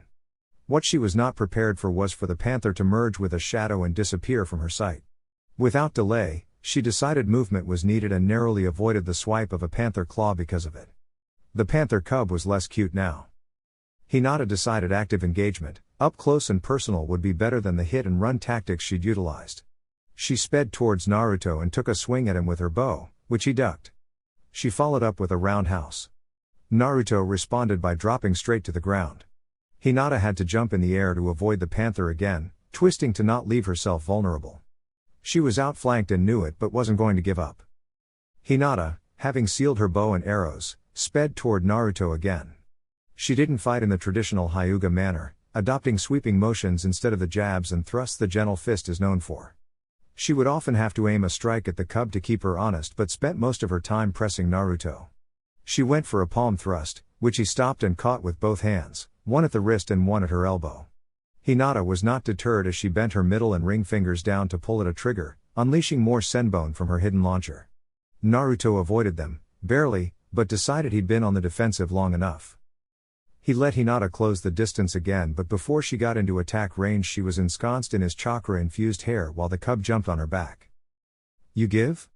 he asked and the heiress nodded. Naruto undid the jutsu, face still neutral. "So, you're an archer?" Hinata nodded again. "That is so cool. Databayo. How long have you been training? What can you do? How far can you shoot? What do your arrows do?" Hinata would be a bit taken back by his abrupt change if she hadn't watched him for so long, under orders. "Let's see, since I was 9. I'm pretty accurate and can take shots most would think impossible due to obstructions. 53 meters. They are arrows, Uzumaki-kun, they just do what arrows do." "What about Fuinjutsu? Maybe some seals to add some additional features like flash bang or explosions or knockout gas or gloves." "Gloves?" Hinata asked with a quirked eyebrow. "Yay, like boxing gloves to act as a bludgeon." "That doesn't sound very practical, Uzumaki-kun." Naruto laughed before agreeing. "I guess it doesn't. Sorry, my imagination gets away from me sometimes." Hinata giggles in response. "That's fine, almost none has shown as much enthusiasm for my interests as you just have." "Thank you." Naruto rubs the back of his head bashfully. "It's nothing. Sides, it's really cool. I was not expecting arrows. I do think some specialty arrows would really take things up a notch. Also, have you ever considered a senbone launcher that was chakra powered or had a seamless triggering mechanism?" "I have enough to know they don't exist." "Wha? They should," Naruto said, and he took out an empty scroll, a brush and some ink and started writing and doodling furiously. Hinata sat beside the Uzumaki and watched him work as he'd write down plans and cross them out only to write out some more. After several moments, it seemed he'd come to a stopping point. "If you'd like, Hinata-san, I could experiment some and see what comes of it?" "I'd like that."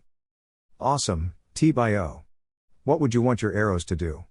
Naruto asked and Hinata contemplated for a moment.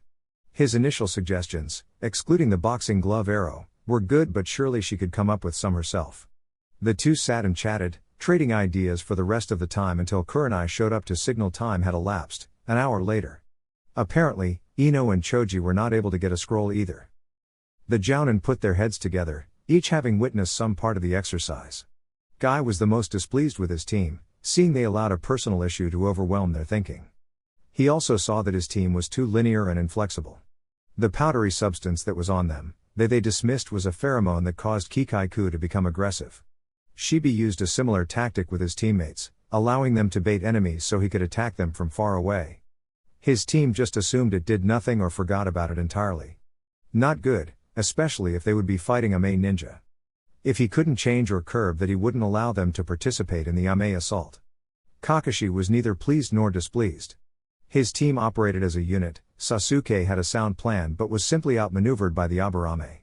He'd drill them on their tactics more as they've witnessed what a superior plan can net. Asuma was satisfied with most of his team's performance. Hinata was acting as a leader and had a good plan. She even knew when to change things to take advantage of the situation.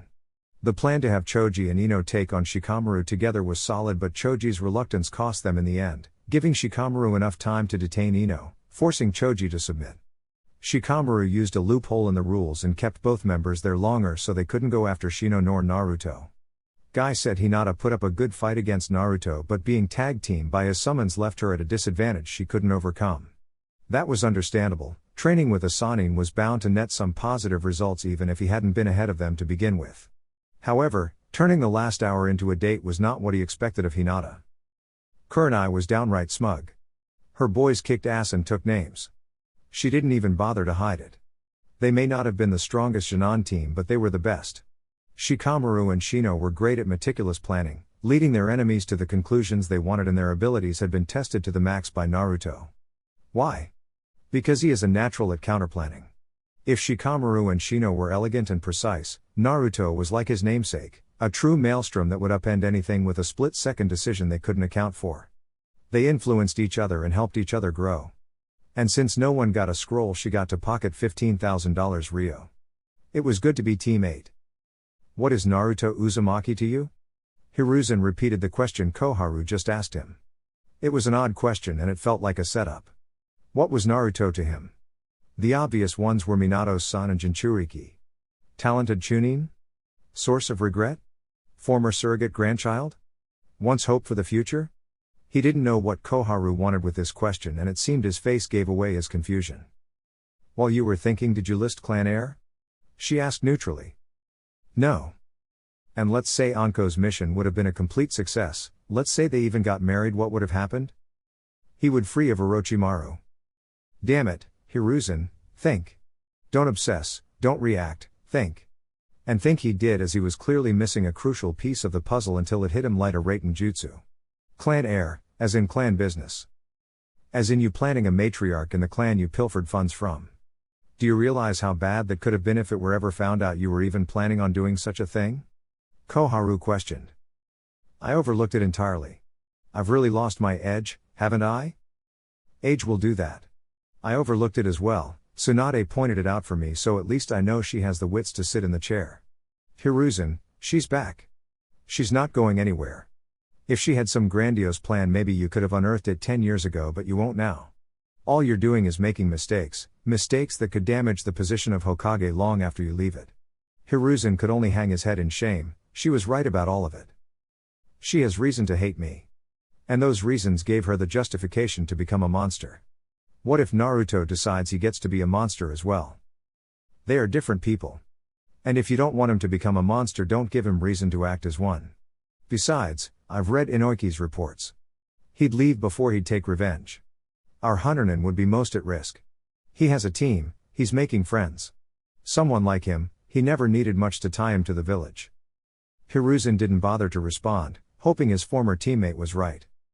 After nearly being set up by the Sandaime, Anko needed to be alone, and the one place she could ensure she'd be isolated was the Forest of Death. It felt good to cut loose when no one was watching, to mindlessly destroy things or just speed through the dense forest. It felt like home because it was a place that had no association with her former sensei. There was no taint. No one to judge, to glare at her in suspicion. She was free. So, as she making sport out of some ROUS, she was not pleased to see the one person she didn't want to see standing above, because she always stood above her. Was this it? Her sensei was finally going to end her? Why did she wait?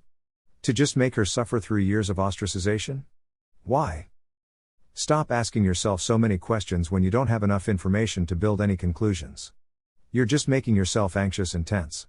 If I were here to attack you, and I'm not, you've already given me an advantage. What do you want? To remove your seal, Orochimaru said plainly. That's not funny, Anko shouted. I'm not joking. If you aren't going to use it, there's no point to it being there. Do you want it gone or not? Of course I do. What do you want in exchange? Why do this now? Nothing, I want nothing from you. As for why now?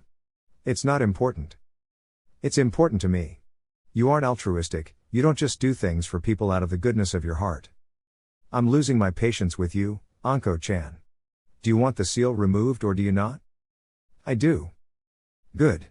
Now, try not to scream too loudly, Orochimaru said before she blurred in front of Anko. The next thing Anko knew, she was indeed screaming quite loudly until she blacked out from the pain. Orochimaru caught her first apprentice with a frown on her face, hoping Anko would be able to handle the effects of removing the seal. Chapter 8, Blast. Her body felt heavy, every muscle felt strained, and even the idea of moving caused her pain.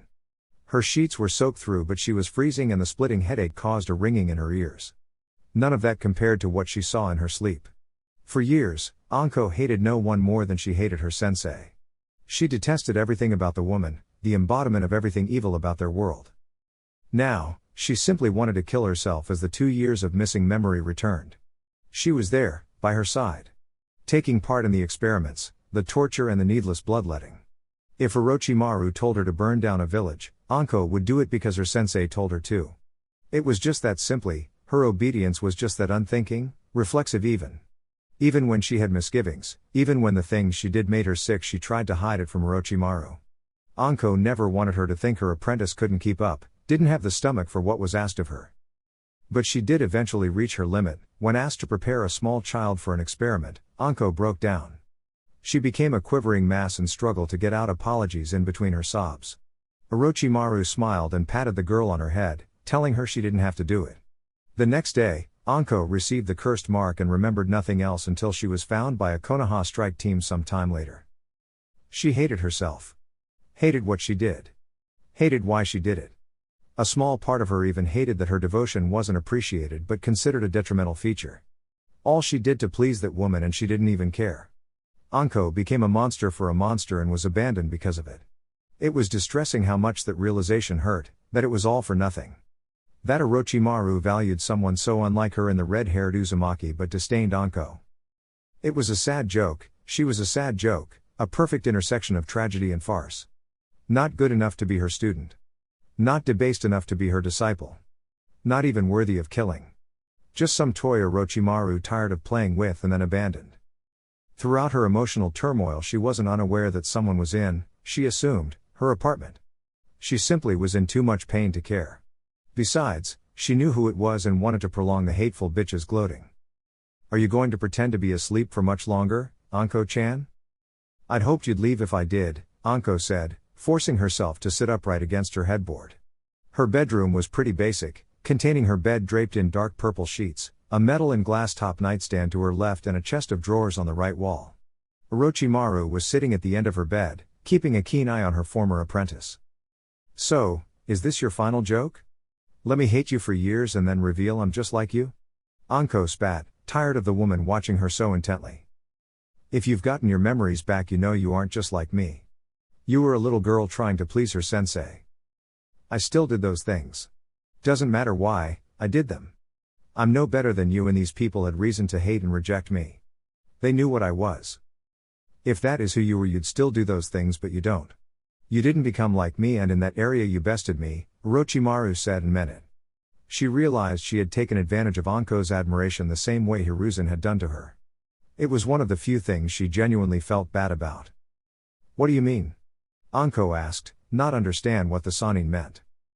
Let's just say there is more to Hiruzen Sarutobi than you know, and not all of it is good. Anko wanted to argue but reconsidered and let the matter drop. She was in too much pain for unnecessary argument. Why did you remove the seal? Because I want to make amends, Anko. The violet-haired woman looked unconvinced. I've been told to make amends, but I agree. You've gone as far as you can with hating me as motivation. You may never forgive me, but seeing as how I'm not going anywhere, I'm hoping you can move on. Anko snorted and then grimaced in pain. She may hate the she-demon, but she was rational enough to admit said demon was right. She hadn't been advancing, and on a purely skill level she was no more closer to killing her former sensei as she was to sprouting wings and granting wishes. It's not like she's never contemplated it before, just moving on with her life, but there was an ache of injustice, scores unsettled that wouldn't allow her to. I can't make any promises. I've hated everything about you for so long, but it seems what you did allowed me to not hate myself. Be thankful for small mercies. I'd be thankful for this pain to end. Did it really have to hurt this much? Yes. Besides, you're strong, you'll manage. Your bedside manner sucks. Kukaku. Orochimaru left soon after. Whatever Anko and her relationship was to be, it'd take time, though she highly doubted it'd ever be more than a resigned acceptance. She could live with that, and Koharu couldn't claim she hadn't an effort. The woman got really unpleasant when she believed that. The snake Sanin decided to walk through the village. It was still quite early, the sun just peeking about the horizon. Not many people were out, but those that were seemed conflicted on how to treat her.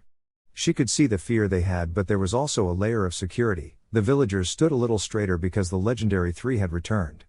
If only they understood, she'd never make some grand effort to save a single one of them. Konoha had what she wanted, it remaining standing was the best path to her goals. If that should ever change, this place would burn, and she'd not spare one thought to their suffering. She shook her head when she noticed someone following her, Poorly. As she made her way toward the last street before her residence, said tag-along finally appeared. A chunin, going by the vest with stringy, silvery chin-length hair. The mane looked familiar, but she really was drawing a blank. Orochimaru-sama, if we could have a word, the man requested. And what can I do for you today, chunin-kun? She replied and saw the man bristle at the question and form a slight sneer. He recovered quickly to most, but to her experienced eyes, he might as well shout his emotions. Mizuki, Orochimaru-sama. Oh, she thought. It was the chunin fuck-up that couldn't even manage to do what she ordered Hinata to at a fraction of the age. It was a simple observe and report, as she wanted multiple sources on the Uzumaki heir. She knew he'd be easy to manipulate, he wore his insecurities for all to see. Jealous, frustrated, self-entitled. It was nothing to give him a prototype curse seal but withhold the means to activate it. Oh, of course. How could I forget, Mizuki-kun? How may I help you today? Well, your agent said if I helped you I'd one day be granted access to incredible power. Orochimaru had to suppress a sigh. This deeply uninteresting man was wasting her time she could be with Naruto-kun. He wasn't uninteresting, even just sitting and reading she could feel the ideas racing through his head and the palpable excitement at doing something new or finding a way to do an existing skill better. She idly wondered if she just killed this chunin how many people would truly miss him. It would certainly be faster than this conversation. She formed a smile, a great show at how to project emotions you decidedly weren't feeling, as she was simply bored by this thing in front of her. Kukaku, I recall ordering you to keep an eye on a certain student. From my other operatives, I was told you were negligent. Withholding instruction and other means to subtly sabotage his education. I just thought. Kukaku. I did not order you to think, only obey. How can I reward you when you potentially derail my plans? You failed, and it was due to factors outside of that pathetic academy. You didn't cause any real damage. But he's the QB. He nearly shouted. She actually had to blink at that. Did this fool actually believe he was the QB? Not even civilians believed he was the actual QB. This conversation just got too stupid for her to devote any further attention to. That's idiocy, and even if he were, I ordered you to chart his progress and report to me. You did not, so you get nothing. She replied simply, and Mizuki didn't bother to hide the sneer this time. I know things. I can tell Sandaime-sama how you gave me a cursed seal and told me to spy on the QB brat. Kukaku, and I'll tell him I gave it to you after you suffocated a comrade. Nothing will happen to me and you'll be executed. Which would save me the trouble of doing it myself, so please, Mizuki-kun, go run and tattle. She simply walked away after that, nothing more needed to be said. The chunin instructor just stood there in silent fury at being dismissed and denied what he was owed. He promised he'd get her back one of these days. Orochimaru continued back to her residence, fully aware the idiot chunin was likely making plans of revenge. She'd let him try, if for no other reason than the potential entertainment value. One must fend off boredom whenever they can. When she returned, she was not at all surprised to see her student out back. He was in a red shirt with a white spiral on the back, black pants and sandals to match. Him being surrounded by 10 shadow clones, each writing or sketching ideas, was also not unique. However, she assumed, original squinting in frustration or extreme concentration was. She surmised it had to do with the sphere of water above his head. She could see the beads of sweat on his forehead as he held his hands in the ram sign, breathing slowly. His concentration was broken when one clone shouted, "Boss!" to get his attention, causing the condensed water to fall on his head, drenching him. The offending clone dispelled instantly, likely preferring it to more forceful alternative. Stupid clone. Stupid Nidaime. Stupid water manipulation. It couldn't have just been a high water affinity. Outside of primary and secondary, strength of affinities might not even be a thing. TBO. Naruto had, for some time, attempted to recreate the Nidaime's method of water manipulation. He'd progressed to where he could feel the water in the air and even draw some of it to him to shape. It was minimal and taxing. The amount of water obtained for chakra used was highly unfavorable. The science isn't settled on if primary affinities are stronger or weaker in cross comparisons, boss. If they aren't, it may be reflective on other aspects of chakra being measured, not strength of the affinity. One clone spoke.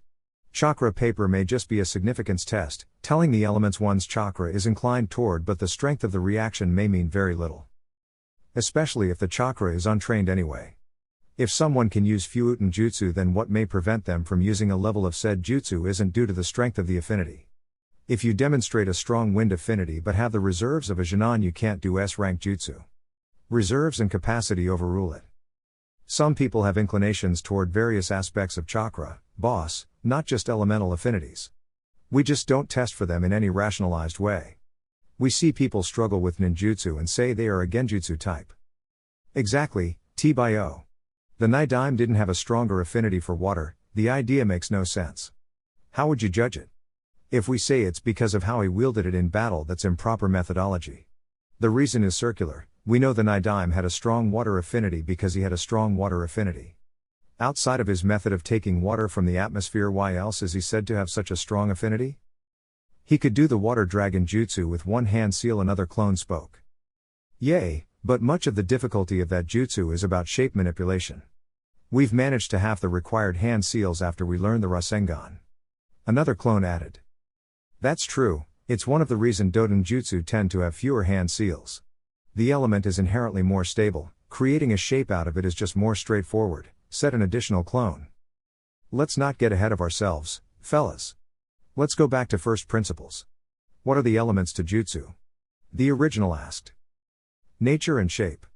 The clones chorused. But not just that. One clone said after a moment. What do you mean? Yes, it's nature and shape. That holds true for ninjutsu and genjutsu, but they aren't the same. And it wasn't only the water dragon that got easier after we learned the Rasengan. Our genjutsu got a little more manageable as well. That could just be due to an increase in chakra control, said one of the shadow clones. Yay, except we weren't only learning the Rasengan around that time. How would the Edo Tensei have? It wouldn't have. It's what we did before then. Yin and Yang. Original Naruto responded with a glint of understanding. We were able to feel, at least a little better, the balance of yin and yang in our jutsu. Ninjutsu tends to favor yang, genjutsu jutsu tends to favor yin, Uryo ninjutsu is likely the most balanced of the two. Maybe that's how. He somehow could use higher concentrations of yang chakra in his Suten ninjutsu and it improved the conversion rate, making it possible to do high-level jutsu with the water molecules around him. Naruto finished only to hear clapping coming from behind him. The clones turned as well, none realizing they had an audience, too focused on their discussion. They collectively rubbed the back of their heads, sheepishly. Hi, Shisho, they said, and she laughed. Good morning, Naruto-kuns. I see we're making some breakthroughs this morning. She spoke, earning a series of smiles.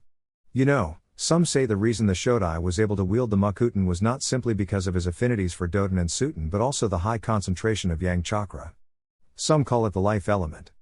She thought the look of utter amazement in the face of her student to be adorable. Naruto quickly formed a Yang-style shadow clone and it began trying to draw water out of the atmosphere. It got splashed immediately and broke into a similar tirade. I hope I'm not interrupting. No, you aren't. They were actually working on a different project before I distracted them. And what are they working on? Maybe I can be of service. Oh, we got to know Hyuga Hinata-san yesterday and apparently she's an archer. How cool is that? Yes, quite cool, Orochimaru said with no enthusiasm at all. Naruto didn't seem to notice. But she only uses plain arrows. When I asked what they could do, she seemed confused. So, we went to dinner last night and exchanged some ideas. I'm just having my clones go over some ceiling arrays. Leave it to an Uzumaki to turn to Fuinjutsu, I suppose. What are some of your ideas? Well, one was a knockout arrow, but instead of a poison or electric shock I was trying to translate my ninja art, chirp, into an array. I didn't know you'd gotten it down enough to attempt that. Orochimaru asked as she quirked her brow. She'd heard Naruto complain several times about his supersonic chakra technique being near impossible to form into an actual jutsu. The only one he'd managed was a high-pitched sound that caused the target to go unconscious. The jutsu had two issues. One, it was used in conjunction with his sword so it couldn't require hand seals. Secondly, he had difficulty limiting the range with any precision. Since he'd seemingly stalled, she hadn't asked about it, but it appeared that the Hyuga heiress provided some inspiration. The White Snake didn't like that, not even a little, and made note to visit Hinata. I had some clones perfecting it last night, so I've finally got the control I need. Well done, she said while gentle stroking his cheek, causing him to emit a very low purr. That never happened, T-bio. The rookie Chunin exclaimed in embarrassment. We'll see, but I make no promises. Moving on, There were talks of exploding arrows. Lightning and wind-coated arrows. Arrows that had sound-dampening seals on them so they wouldn't alert the intended target, and even arrows that released a poison fog, but I ran into a complication with that. What complication? Well, I don't actually know what kind of poison the poison mist jutsu releases. And that got me thinking, can it be changed to different kind of poisons? It's really more a gas anyway, so can we create a jutsu to mimic other gases? Imagine, your target is in a locked and poorly ventilated room, so you fill it with a concentration of carbon monoxide. One that dissipates soon after? That is a very good idea. I think I might have to run some experiments myself. I can't let my rival eclipse me so easily, Orochimaru said. Huh? Naruto asked, squinting and leaning his head to the right. You didn't think I'd simply allow you to be known as Konoha's greatest jutsu creator without some competition, did you? But, I like this idea. I'll see if I can isolate the properties in that jutsu and we can go from there. I'd suggest you focus on your water manipulation. Any particular reason, Shisho? To stick it to Hiruzen, of course. My student, mimicking one of the crowning achievements of his beloved sensei. Something even the professor hasn't managed. Oh, turning that knife will be MMMH, words can't describe. Naruto, having no words of response, went back to work. Shizune was surprised when she entered the Hokage's office to see Genma Shiranui and Raito Namiyashi there as well. She bowed to the Hokage and awaited the mission details, as the summons hadn't been terribly specific. She still went home and changed into her jounin uniform instead of the kimono she normally wears outside of missions. Thank you for your prompt arrival, Shizune-chan. As one of the two people familiar with, as well as inoculated from the effects of the Ishval virus, I thought it time I sent you to begin producing an immunization as well as an weaponized version. Genma and Raito will be there on a separate issue, so once a sample cure and poison are created you may return, of course making sure to give Genma and Raito their shots. If you have no questions and you remember my orders, you are dismissed. The three jounin departed and made their way to the gate. Shizune could see how tense her two temporary squadmates were and thought it best to ask, to clear up any concerns. Genma, Raito, what's wrong? A lot, said the senbone chewing special jounin. Realizing that answered nothing, he continued after activating a sound-distorting genjutsu. Not everyone in this village is blind, Shizune. Those of us who weren't were ordered to stay away from the kid. Shizune didn't visibly react, having suspected Jiraiya was told something similar. She just waited for them to continue speaking. Sandaime-sama was quite strict in his enforcement of that. We disliked it greatly, Kakashi detested it with his entire being. There were days we were concerned he was going to do something stupid and get himself killed in the process, Raito said. Especially when he wasn't allowed to take the gaki as an apprentice. A lot of trees had a lot of Chidori-shaped holes through them. Genma added. There wasn't a lot we could do for him, not directly, but we did watch out for him. Made sure no one ever attacked him or tried to cheat him. The few times he had to go to the hospital, we'd check to make sure he was being treated fairly. Spoke Raito, and seeing Shizune's dark look, reassured her, they were always professional and some were even more than that. Genma continued, anyway, we couldn't have him as a student, couldn't even run missions with him as Sandaime-sama wouldn't allow it. But we did keep an eye out on his mission reports. To see how he was progressing and to make sure none of the Chunin were risking his life or trying to jam him up. When he returned from Ishval, Kakashi got to the report first and immediately went to Sandaime-sama and requested an A-rank assassination mission he'd finance himself. We were proud of the gaki for making it, but knew being the only one to survive would mess with him. And it did. He didn't really return to normal until he was on Kurenai's team, and that took a couple of months. Sorry, I digressed. We'd have gone with Kakashi no problem, but the Sandaime refused. Said the leader of Ishval, Ichiro Kurosawa, was now indebted to Konoha. That the man had more value alive than dead. We don't share that opinion. Not only did he lie to get that team there, he got 3 ninja killed because the greedy little bastard thought he could control 2 Kiri swordsmen.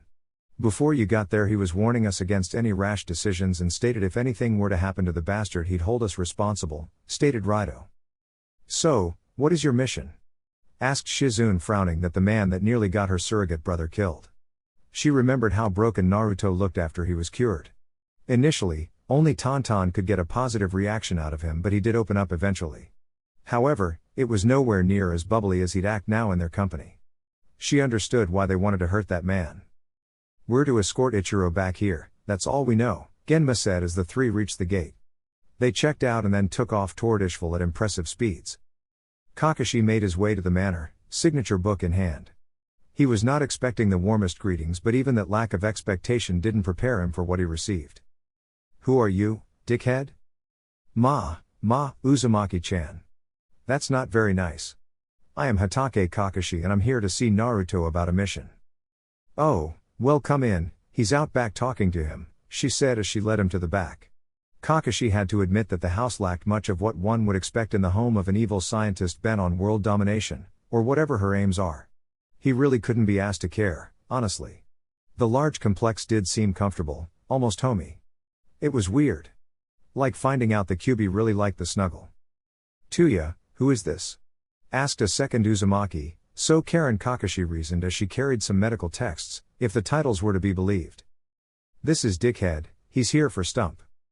Karen just rolled her eyes. Tuya had to have respect beaten into her. It wasn't one of her better qualities. Karen turned toward the Jounin and introduced herself, and he did so in kind as the trio made it to the back to see Naruto and several clones having a furious discussion. "Oi, Stump," Tuya shouted and did well to get out of the way of the kunai aimed at her head. "Overreact much, asshole?" she responded, only to get flipped off as Naruto walked over to the group. Karen sighed, her cousins were weird. "Sorry, Hatake-san, Tuya isn't housebroken yet," Karen said, only to receive her own one-finger salute. "Hey, guys." Naruto greeted, ignoring Tuya's continued complaints. "Hello, Naru-chan. You free for a quick, in-village C-rank mission?" "Sure, Kurenai-sensei gave us the day to train ourselves. What do you need me to do?" "Come with me, I'll explain on the way," he said, and the two departed. "Tuya, why are you so mean to Naruto? He's sensitive about his height." "Because it's funny. Besides, Tsunade-sama said to gently razz him when she's not around." "Why do you call her Tsunade-sama?" Karen asked in confusion. "Tuya is only that respectful to Orochimaru-sama." I don't want to talk about it," Tuya said, color drained from her face. The two arrived to Training Ground 3 and Naruto saw the familiar smoke of a dispelled shadow clone. Why Kakashi didn't send a clone to get him, he could not imagine, and apparently it was a question shared by his team. "Why did you leave a clone with us, sensei?" Sakura shouted. Naruto didn't remember her being that loud. He wondered when it happened. Ma, I just like him more is all. No big deal." Kakashi responded while his students and an Inuzuka puppy face faulted into the ground. "Too honest, sensei, much too honest," Kiba said. "Don't ask questions you don't want the answers to. Think of this as a life lesson. Now, today, Sakura, Kiba and Akamaru, you'll be with me. The team was entirely too straightforward in your approach to yesterday's drill. That kind of behavior is dangerous, so we'll be doing some exercises to expand your creativity and tactics." "What about Sasuke-kun?" "He will get some tutoring in ninjutsu from Naruto here." Sasuke looked both interested and confused. "You're the copy ninja, why can't you teach me ninjutsu?" "That's a really good question, Sasuke. See, as your Jounin sensei, I teach you what I think you need to know to survive, not what you want to know. If you want additional lessons, then we have other resources. Naruto here has paid for multiple C-rank missions to receive private lessons from one of the village's experts. Didn't much help with his rating, though." Kakashi answered, smiling at Naruto near the end of his statement. "Oi, when you get some free time I want to spar. I'll show you a rating jutsu, T-by-O. I look forward to it. Now, Kiba, Sakura with me. You two, have fun." Naruto waited for the other members of Team 7 to depart before he spoke to Sasuke.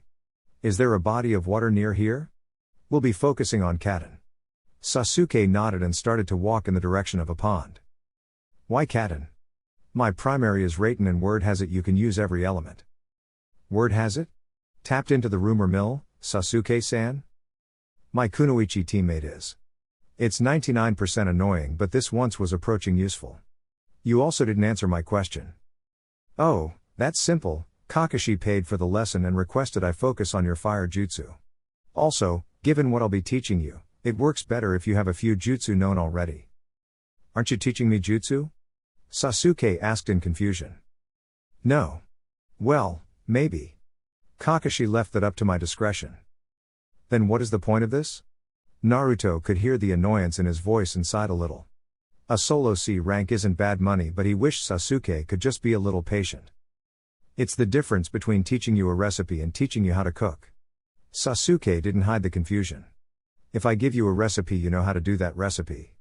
If I teach you the individual skills that go into cooking, then you can do a lot more. Naruto's metaphor wasn't helping. Okay, let's try a different track. I can draw my sword from the side or overhead from my back, perfectly. It never catches, it is always smooth. Does that make me a master swordsman? No, of course not. Then why is it if someone can execute a single jutsu in a similar fashion repeatedly, are they a master of that jutsu? I never really thought about it. Almost no one does. I'm not going to just teach you a jutsu, I'm going to teach you an approach to jutsu so you get more out of them. One jutsu that can do 3 things is better than 3 jutsu that do 1 thing, Naruto said as the pair reached the pond. Now, I understand you favor the great fireball jutsu, right? Sasuke nodded, so he continued, how many people have you managed to actually hit with it? Not many. Sasuke admitted, reluctantly. Understandable, it's powerful for a C-rank jutsu, but unless the enemy is immobile it can be avoided. It's also pretty centralized. But what if it weren't? What do you mean? Activate your Sharingan and watch. Sasuke did just that and watched as Naruto went through the familiar hand seals. Naruto inhaled deeply, but when he started to exhale, the shape of his mouth was different. His lips were slightly closed at the middle and the fire jutsu split, sending 2 medium-sized fireballs, one to the left and one to the right. That is just one simple alteration, Naruto said, only for Sasuke to smirk in satisfaction.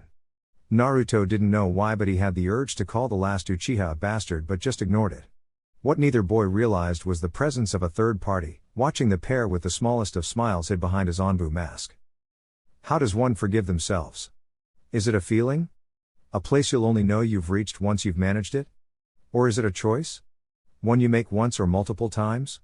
Kurenai didn't know this, didn't have the clearest explanation for it, so she felt like a fraud when she advised Anko to do just that, to forgive herself. Ninja live with guilt, almost all have done something that could and potentially should feel guilty about. Many hide the guilt behind quirky behavior or patriotic zeal. Some a nindo. Others just simply numb themselves, but the guilt is there, even with the skewed morals they adopt. No one process is truly superior to another, and what triggers that sense is as wide-ranging as the personalities of the ninja and Konoha's forces. But guilt is a singularly limiting emotion. Where other emotions can be put to good use, even anger and rage can be beneficial. Guilt is limiting. It isn't a sign you've learned a lesson, it's a process of continuing to obsess, harp on a wrong you've done. It can make you slower, depressed or sloppy.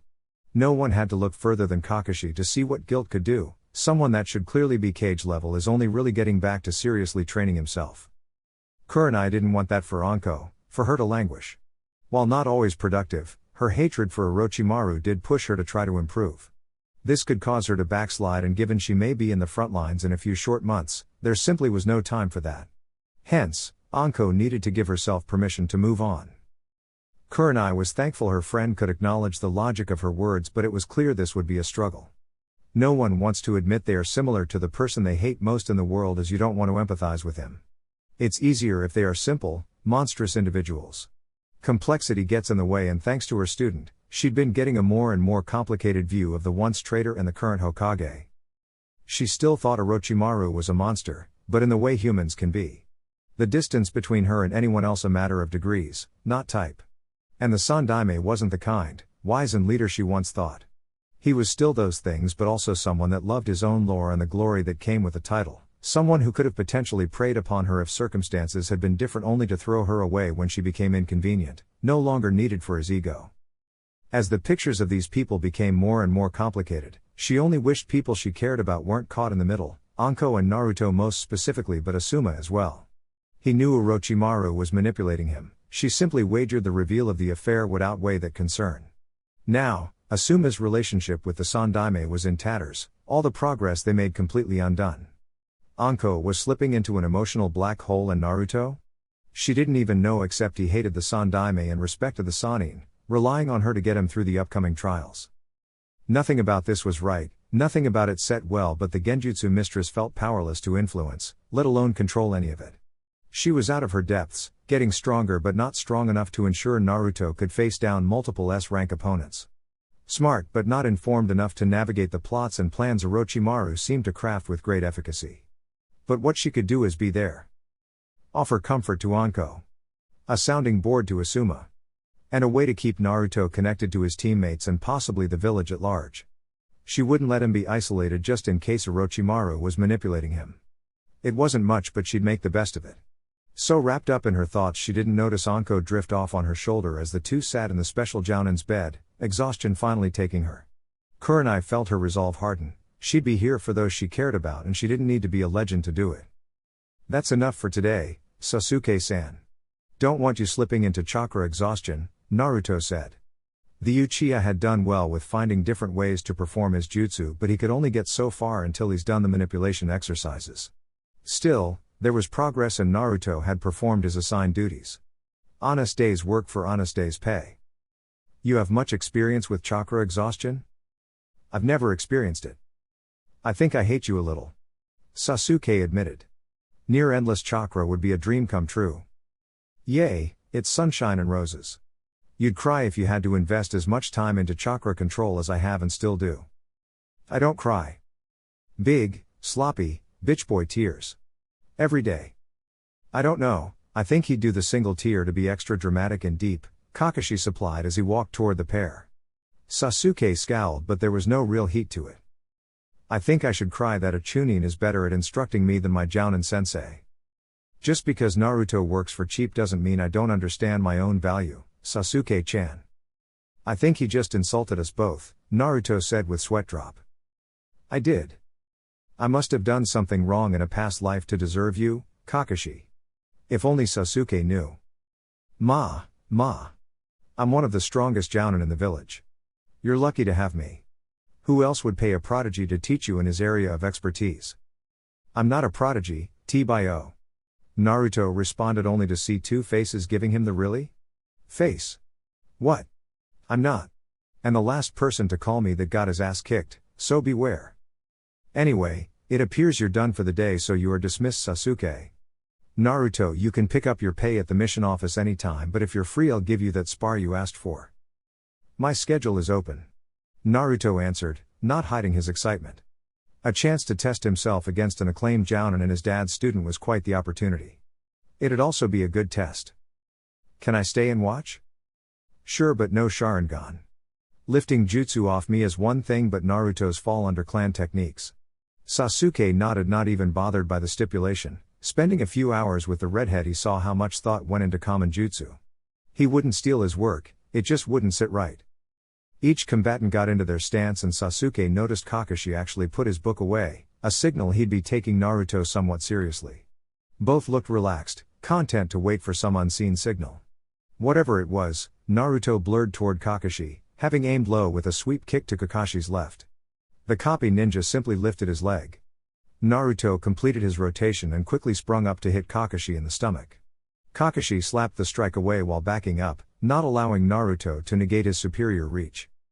While still on his back foot, Kakashi sent out a swift jab. Naruto narrowly dodged it and grabbed the offending arm. Kakashi had no interest in whatever the Uzumaki was planning and pushed him back with a front kick.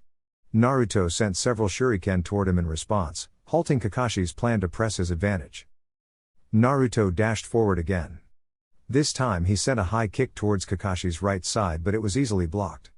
A second kick from the same foot followed the block and Kakashi guarded against the kick strike. Naruto tried for a third attempt, having never planted his foot after the first kick, but this time he pulled the leg back slight to perform a standing side kick. The maneuver caught Kakashi off guard enough to clip him on his hip. But he was a veteran for a reason. Kakashi rolled with the strike and sent a left cross toward Naruto. The speed and distance was such that Naruto had no time to dodge and instead he took the strike. Kakashi watched as his head snapped back and the redhead fell on the ground, out cold. Knowing this wasn't right, the Jounin flared his chakra, performing a ram hand seal and saying Kai. To see he'd hit a log and Naruto was in the air coming out of a somersault. Taking a page from the Uzumaki's book, he performed a quick substitution and Naruto's feet met a log. Kakashi looked down at the rookie Chunin from atop a tree branch, smiling. He reasoned Naruto placed a very subtle genjutsu on him when he grabbed Kakashi's arm. Kakashi sent a brace of shuriken, knowing they weren't going to hit, he simply needed to distract Naruto from tracking his shunshine. The redhead didn't dodge, instead he created a 2-meter wall to intercept the projectiles. Kakashi was undeterred, appearing behind Naruto. The Uzumaki was just fast enough to get up his guard to absorb the snap kick of Kakashi, sending Naruto into his mud wall, but instead of the thud, he and Sasuke were expecting Naruto merged with the wall, coming out the other side. Naruto formed the ram seal and caused the wall to drop, then resumed his attack on Kakashi. He jumped and kicked Kakashi, who lifted his right arm to block. Naruto brought up his other foot, but Kakashi ducked the follow-up, raising when the leg passed his head and kicking Naruto away. Naruto rolled into a skid but had to hastily defend Kakashi's offensive, ducking and dodging when he could. Having had enough, Naruto formed a Rasengan which surprised Kakashi just enough for Naruto to kick him away. The power behind the blow impressed the cyclopic Jounin. And here I thought I was going to have to warn you about using that against a comrade. To have the chakra to waste on using the Rasengan as a feint, it must be nice. It has its advantages.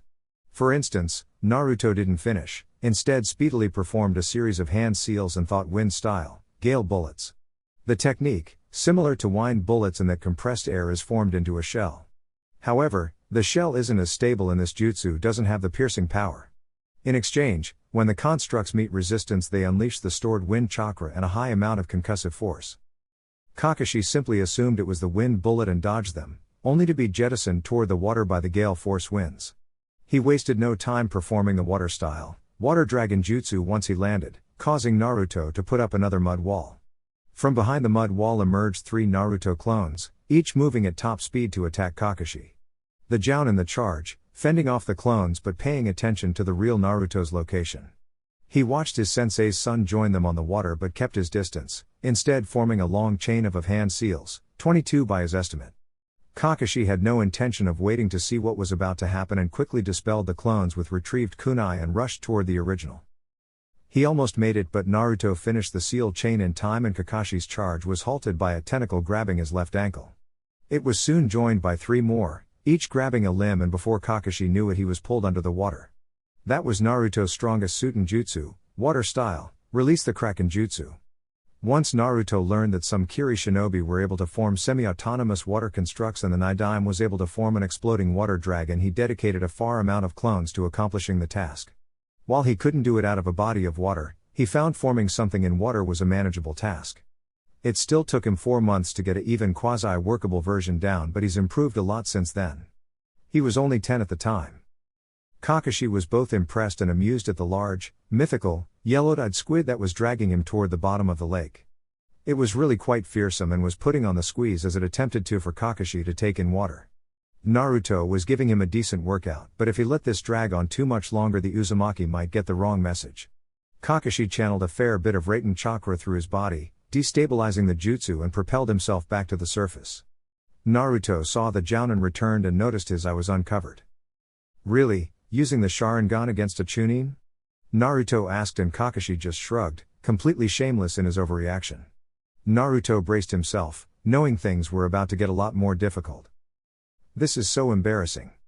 Naruto grumbled from the back of Kakashi. He'd been correct, things did become more difficult and that almost everything he tried was neutralized or countered and he got his ass handed to him. Admittedly, not that surprising as Orochimaru does it constantly as well, but at least she leaves him his dignity. And he was too tired to even fight him on it. I couldn't just leave you in the field. I might have preferred it. Besides, didn't you go a little hard on me? You could handle it.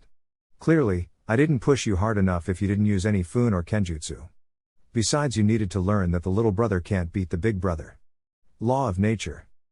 Well, thanks for that, Ni-sama, Naruto said with an eye roll. Listen, Naruto. I know the old man ordered you to stay away from me. Jiraiya said as much. I don't blame you or anything.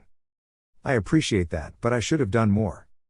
No sense dwelling on it now. Besides, I'm still here, though. If you're just going to beat me down and force piggyback rides on me, I might have to defect. T-bio. Well, it's lucky for me I'm quite the gifted tracker, Kakashi said before knocking on the door. They didn't have to wait long for the exact last person Naruto wanted to see him like this. Kukaku, long day? Naruto had never felt so lame. We had a spar and I pushed him a little hard is all. He might need some help. No, I don't, just put me down.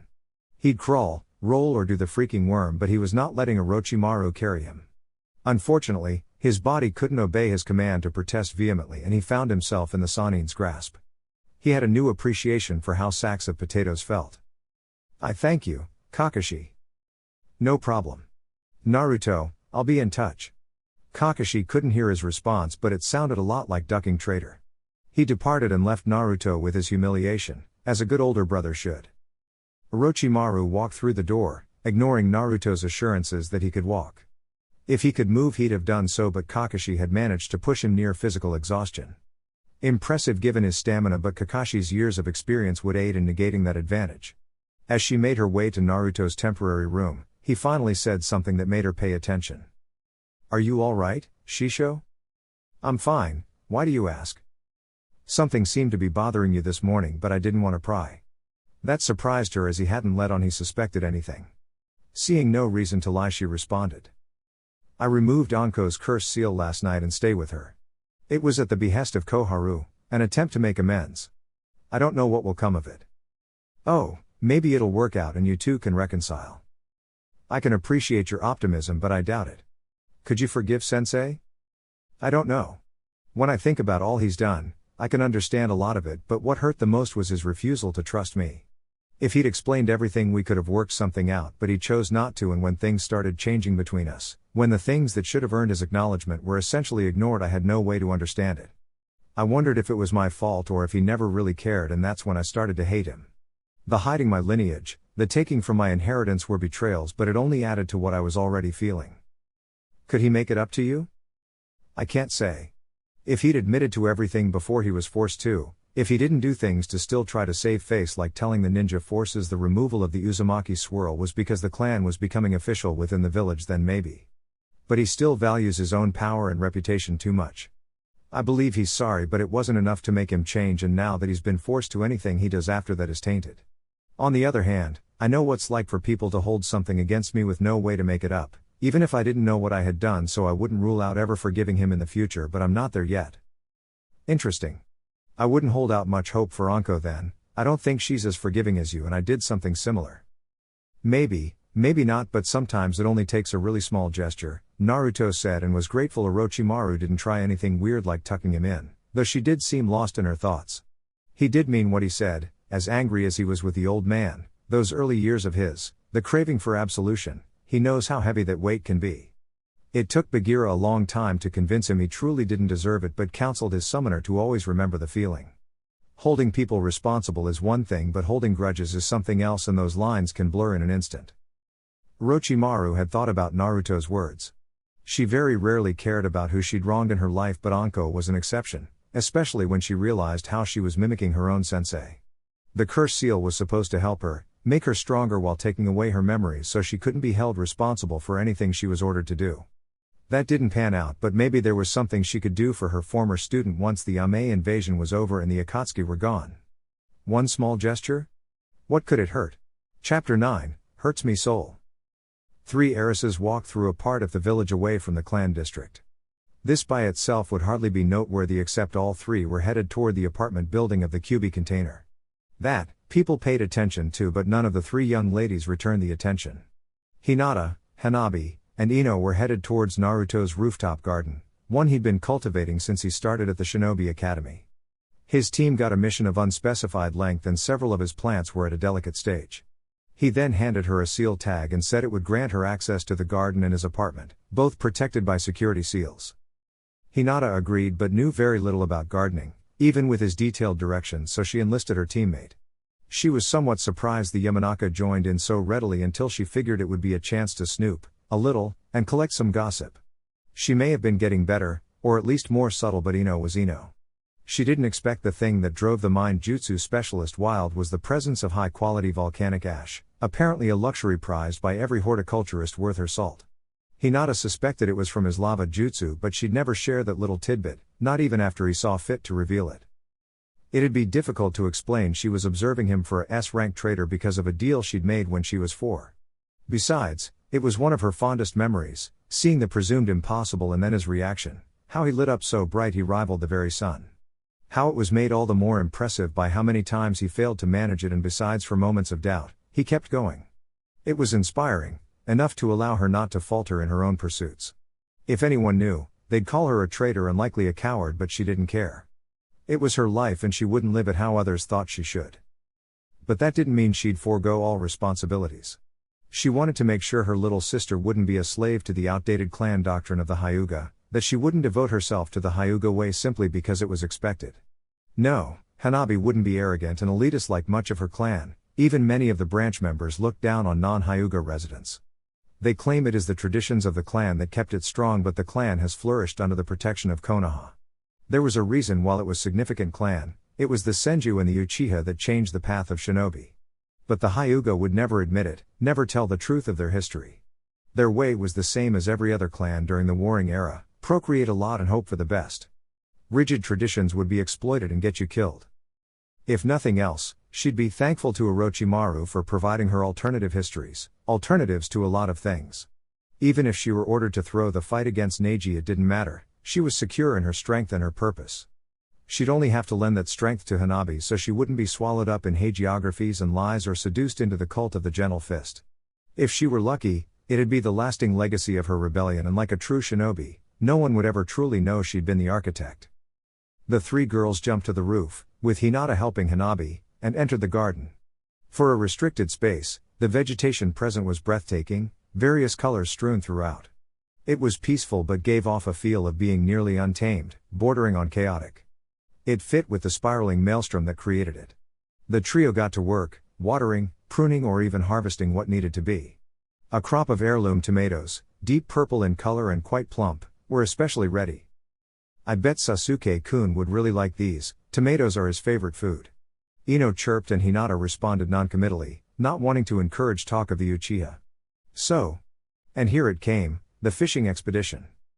There aren't a lot of people that know much about Naruto, and I didn't think he was close to any of the rookies outside of Shikamaru and Shino, so why'd he pick you to tend to his secret garden? As I've said before, Ino, he was low on options and knew I liked flower pressing. He figured I could manage it, I knew better, and that's why I asked you. But he at least trusted you somewhat. You need a seal to even get in here. I suppose he does. How'd you manage it? We talked, Ino. The story is the same. After our joint exercise we had dinner and just talked. Must have been some talk. I've tried talking to Sasuke-kun for years and it's gone nowhere. One night and you're getting keys to the apartment. Maybe I should take lessons, Ino stated with a shit-eating grin. What's so significant about getting keys, Ne-sama? Ino is suggesting Naruto likes me in a romantic sense. Does he? No, Imoto, he doesn't. Ino just has an overactive imagination. That's good, besides Neji Niazan hates him. Don't allow Neji's feelings to dictate too much to you, Hanabi-chan. He hates the rain when he gets wet, so him hating someone isn't that remarkable. Hi. In the Shimmering Leaf, one of Konoha's nicest hotels, sat Ichiro Kurosawa. A once handsome, young man, chestnut hair and a slim physique. His face was boyish, his eyes a forest green. He was 5 feet 8 inches, not incredibly tall but not short either. He'd used his looks and his position as leader of Ishval to charm many women over his 30 years of life, but that was in the past. Since that demon came to Ishval. The people called him the Crimson Tiger, but Ichiro knew, the boy wasn't a beast but something worse. He stared into the bathroom mirror, looking at himself, cursing how he'd lost it all. His chocolate brown kimono and matching sash, both made of the finest silks of his home. He once prided himself on giving off the impression he was an aristocrat, a noble of one of the major lands. A sophisticated and cunning tactician. Few of his sources of pride remained intact, however, and he couldn't help but curse his fall. At first, he'd been happy his plan to lure Kushimaru and Raiga into attacking the Leaf Ninja had worked. Those two were too busy chasing down the squad, made all the more difficult as the resistance forces were acting in concert with the Konoha ninja. All of his enemies were distracted and thinning themselves out. What could be better? Except, the demon apparently took the words of the resistance fighters to heart, as they, likely, filled his head with tales of their oppression. How they worked for very little and much of the richest were hoarded by their once leader. As if they could understand the responsibilities of leadership. It required much, so it deserved equal reward. They all had enough, no one starved. Why wasn't enough satisfactory? Because they were selfish and spiteful. He wasn't soft-hearted like his father, he wasn't going to just give all of his rightful wealth away. Their selfishness unleashed that thing on him. The boy and one other were smuggled out of Ishval, but they found time to plant a trap in his office. It was only the worn floorboards of his second-story office that saved his life from the inferno that consumed it. But it wasn't unscathed. He suffered burns over 3/4 of his body. The left side of his face was now disfigured and he needed the help of a cane to walk. That was why it took them so long to arrive in Konoha. He required the aid of a carriage to transport him and his samurai. A loyal fool that took the codes of Iron Country far too seriously, but he'd be useful. Before he left, Ichiro wanted Uzumaki Naruto dead. No punishment the old Hokage could levy would deter the man, he'd already lost his position. He remembers the old man intimidating him with such ease, as if all before those aged eyes were mere ants for him to crush or spare at his whim. How he said the payments Konoha had been receiving for the last year wasn't enough to forgive what he'd done, and how a team of administrators from the Fire Country's daimyo would be here soon to help with the transfer of power. He'd be one of many voices in a land he was meant to rule. It was insulting. No, it was beyond that. It was profane. Ichiro hated the Hokage, he hated the missing nin, but more than anything, he hated the Uzumaki. If he'd only died, Ichiro wouldn't have lost everything but his revenge. Sarutobi Asuma sat in a training field trying to get lightning to arc in his hand. It had been about a month since he got a note delivered from a short-tempered panther that wasn't inclined to give his name. That he delivered said note in the middle of the night, in Asuma's bedroom with nothing having been disturbed, meant the former guardian ninja didn't sleep well. The note, from Naruto, stated if he wanted to learn the supersonic chakra flow he'd have to, at the very least, compete the first nature transformation exercise for lightning. Progress had been minimal. When one is used to using their chakra in specific ways, using them in different ways is akin to trying to write with your non-dominant hand, except you have that feeling of wrongness throughout your entire body. Asuma had just managed to give himself several chakra burns. Ah, damn it. He near shouted, but the beautiful genjutsu mistress only giggled in response. She'd been back for 2 weeks, as her boys were sent on an additional mission to the land of tea. She'd seen Asuma struggle and could sympathize. Getting used to using elemental jutsu was incredibly difficult for her, but she pushed through and gotten both of her elements, earth and fire, back under control. It made both Jounin respect the Sandaime for managing to learn and master every element. They were simply left in awe of Naruto, having beat the Sandaime's record by a decade. If I didn't know any better, I'd sear the kid was trolling me. Just complete the first exercise of the competing chakra nature, that's the easy part, he wrote. From how he explained it to me, the next step really is some order of magnitude more difficult. He speculated it might be the effects of yin chakra, that we can limit ourselves by our beliefs and those beliefs get engraved in our bodies. If, on some level, you don't think this is possible, then it won't be. He sounds like how Dad was when I was a kid. It's not easy accepting your father is both the god of shinobi who could kick your ass on his worst day and also a geek. Speaking as someone that is heavily involved in the mental arts, I'll try not to take offense. Kurenai huffed, playfully. You know I wasn't talking about you. Genjutsu is cool, hell I'm sure the brat can do some interesting things. It's hearing the thought process behind it that's geeky. Didn't he write something on the battle implications of the Shunshine? Kurenai laughed, yes, he did. We all thought he was being a little much when he gave us a copy. See, just like Dad, Asuma said, and then frowned as he tried, once again, to generate lightning. How are you and your father? Outside of work we haven't spoken. I just can't deal with him. It was Kurenai's turn to frown as she sat up and looked Asuma in the eyes. I won't try to justify what he did, but it was decades ago, and given what's on the horizon you may not have much time to resolve your issues. Asuma bit down on his unlit cigarette, a silent concession to her argument. I can't disagree with that. I also can't deal with him. He used to tell all of us about how we had to sacrifice time with him for the village, how it pained him to be away from us. My mom always defended him, to the point she sometimes strained her relationship with us. And for what? So he can do the most cliched thing a person in his position could do? So much of my life has revolved around choices Hiruzen Sarutobi made, I just had to deal with it. I came to terms with some of it, ignoring he didn't have to stay Hokage as long as he did. But this? To betray my mom when she was his champion, when she was likely missing him just as much as we were. And look at the results?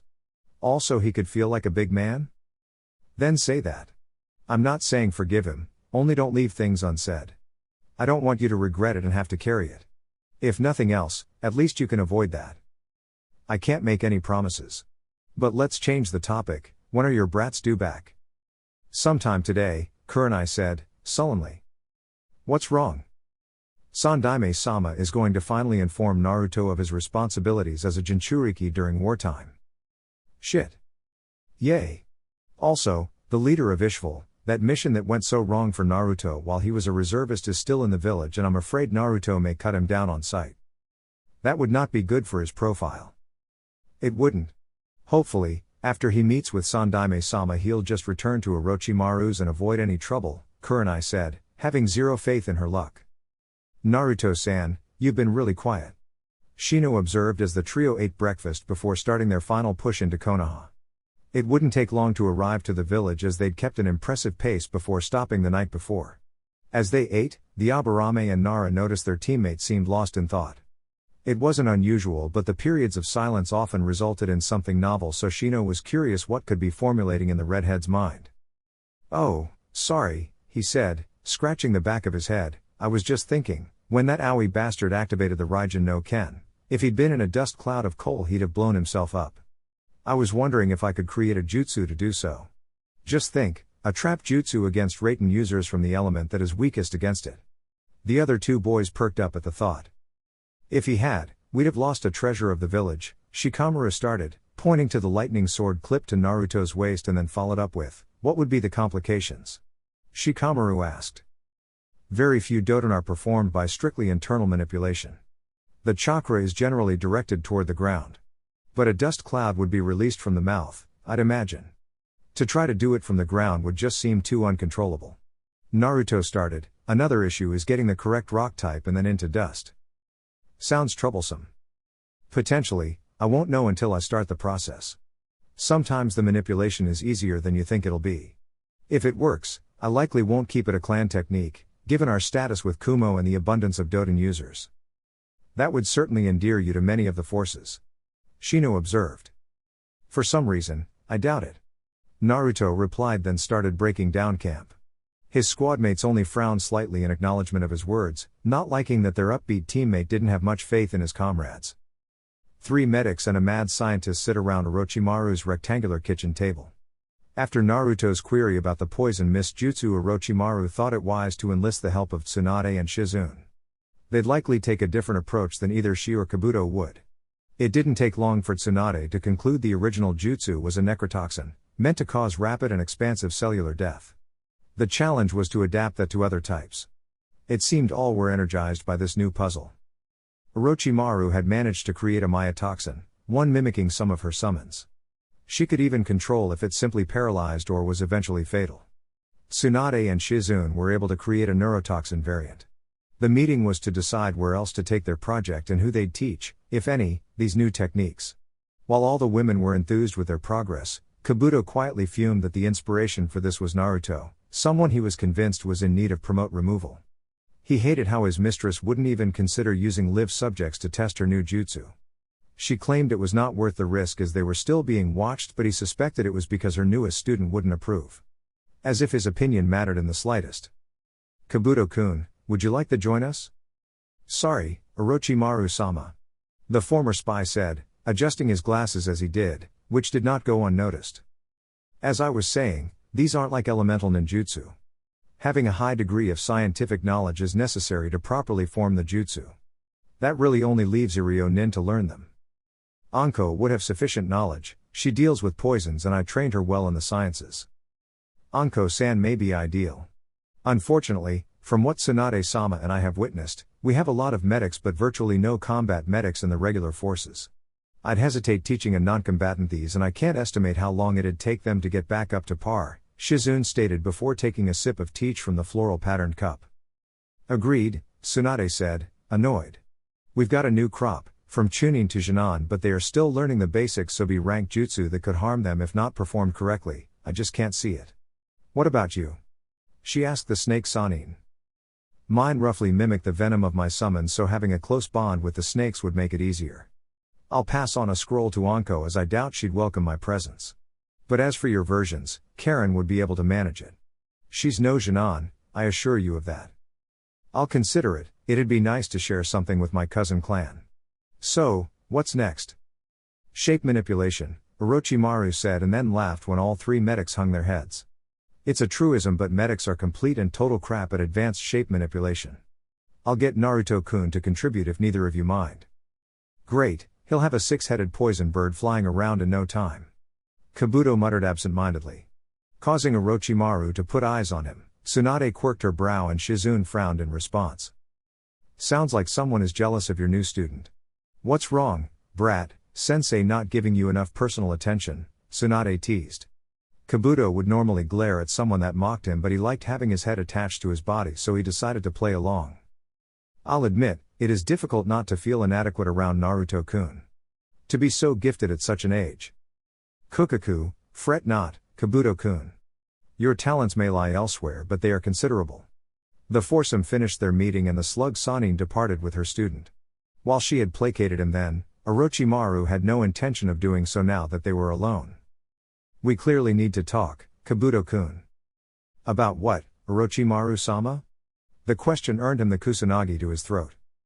Have you grown so arrogant as to think you can play dumb with me, boy? The white snake asked, pressing the blade just hard enough it wouldn't draw blood. Kabuto did a small shake of his head and she withdrew her sword. Now, what is your problem? The medic knew he couldn't say what he really wanted to, that the red-haired Uzumaki was dulling her blade. That he was a bad influence on her, changing her in small but noticeable ways, and he hated it. That he missed twisting lower life forms as they laid, helpless, on a cold steel table. Then an idea struck him. I feel restless, Orochimaru-sama. When I was a double agent there was at least the risk of that, as well as being able to do our work. But now, I'm a Jinan. The Sandaime isn't going to promote me in retaliation for being a spy, the only thing that saves me is your pardon. I need something to do, I'm going stir crazy. I'm sorry. Kukaku, I can relate. I detest when things stagnate. I'll see if I can arrange a mission for you, something nice and bloody. How's that sound? Like just what I need, Orochimaru-sama. I'll set it up, but don't you have a shift at the hospital? Yes, I do. I'll leave now, Kabuto stated and vacated the manor. Orochimaru wasted no time summon a snake, a puff adder that was brown with specks of black. Orochimaru looked down the small snake and relayed her orders. Go to Guren-chan, tell her I believe Kabuto may be planning to betray me. Tell her to make the necessary preparations and wait for confirmation. The snake dispelled itself and she continued to sit at her table, now deep in thought. Kabuto would be recognized as her second in command by most, but truthfully, she's never trusted the spy. He worked for someone attempting to kill her and his greatest skill is his duplicity. But he believed he was her most trusted, most relied on subordinate. Kabuto likely believes he knows more about her plans and her network than anyone else. He knows a tiny fraction and she had kept track of how much he knew, so if he ever turned on her, all of his information could be rendered moot as she burned those segments. Only Kimimaro and Guren had her full faith as far as subordinates went, and both had the good sense to never be jealous of Naruto. He was different and meant for more. Kabuto had seemingly forgotten this or just disliked it enough to consider rebelling. It was a shame, he was a talented medic and researcher. He hadn't maximized his potential, but if he were committed to betraying her, then Kabuto would meet a slow and painful end. His ability to self-heal would only prolong his suffering. Her only true concern was that Kabuto wouldn't target herself but Naruto. She'd simply watch and wait, as this might just be adolescent petulance. A samurai, trained in Iron Country by the famed Ito Iron Wolf Watanabe, sat just inside the check-in gate of Konoha. He'd do this periodically, waiting for his target, and it seemed his steadfastness and patience had finally paid off. 3 preteens were at the gate and he could finally complete the task given to him by his new lord. One of the boys had horrible posture for an alleged warrior and looked incredibly lazy. Another, covered up in a large jacket with his eyes guarded by darkened glasses, just seemed to want to fade into the background. But it was the last one, the short one in a flak jacket similar to the lazy boy, except he had a sword strapped to his back. Red hair down to his shoulders and 3 whisker marks on each cheek. This was the alleged fearsome warrior that had caused such damage? It was somewhat hard to believe, but as a trained samurai he knew ninja could do some truly incredible things. Nothing a true samurai had to worry about. Like many of the initiates of Iron Country, he believed shinobi could not stand up to them in direct combat but only win through disreputable and honorless methods. That's why he planned to challenge the boy directly. A part of him distressed at killing one so young, the boy had chosen his path and must walk it to its very end. He put his hand on the hilt of his sword, preparing to walk toward the so-called tiger, but the boy disappeared in a blur, leaving only his teammates to come through the gate. He approached the 2 boys, his back straight, his gait smooth but purposeful. He would always display his pride as a swordsman, a warrior, and would use it to intimidate the two youngsters. "Excuse me, may I have a word?" he asked, his face emotionless. "Regarding what?" the covered-up boy asked. "That boy that just departed, was he Uzumaki Naruto?" Without missing a beat, the lazy boy asked, "Troublesome, why do you want to know?" "We have a private matter to settle and it cannot be delayed," he said, grip tightening on his sword. The boys made a face. He assumed they would debate whether or not to tell him. Konoha shinobi don't give information about their comrades to strangers. If you want to meet Uzumaki Naruto, you should go to the Hokage so he can set it up. The lazy boy said. "I may not be able to get a meeting with your leader and this is time sensitive. If that was Naruto-san, you'd do well to tell me now so I can be on my way." "Forgive me, but that sounded like a threat. Are you threatening us, Samurai-san?" The other boy, he'd almost forgot was there, asked. Now, he was receiving the attention of others and realized it was in his interest not to press things further. "If you know Naruto-san, please have him meet me at the Shimmering Leaf, it would be appreciated." And the swordsman walked away.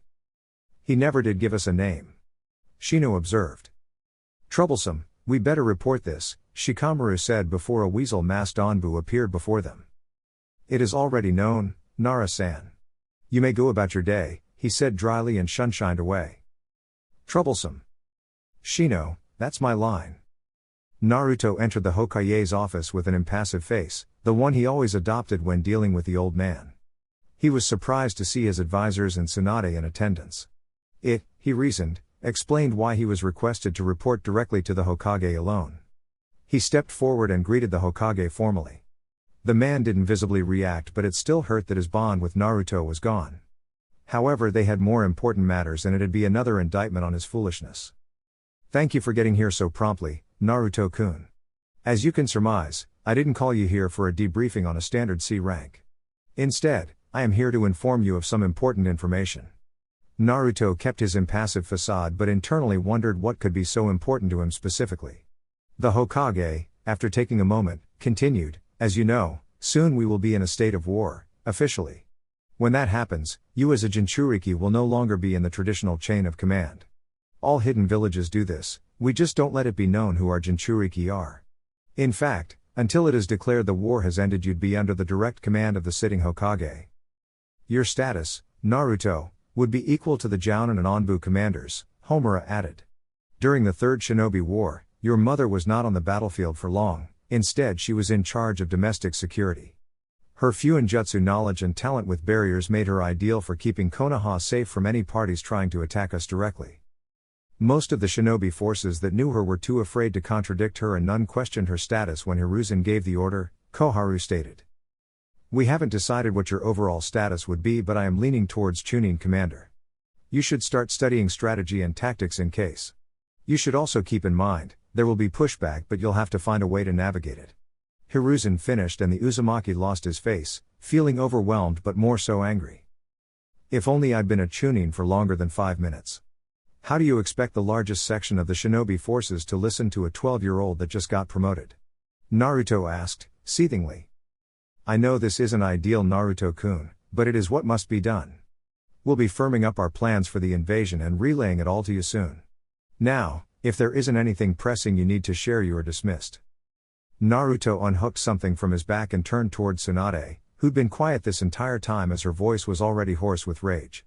"I retrieved the Raijin no Ken, here you go Oba-chan," Naruto said, throwing the hilt to the slug Sannin and departing before any questions could be asked.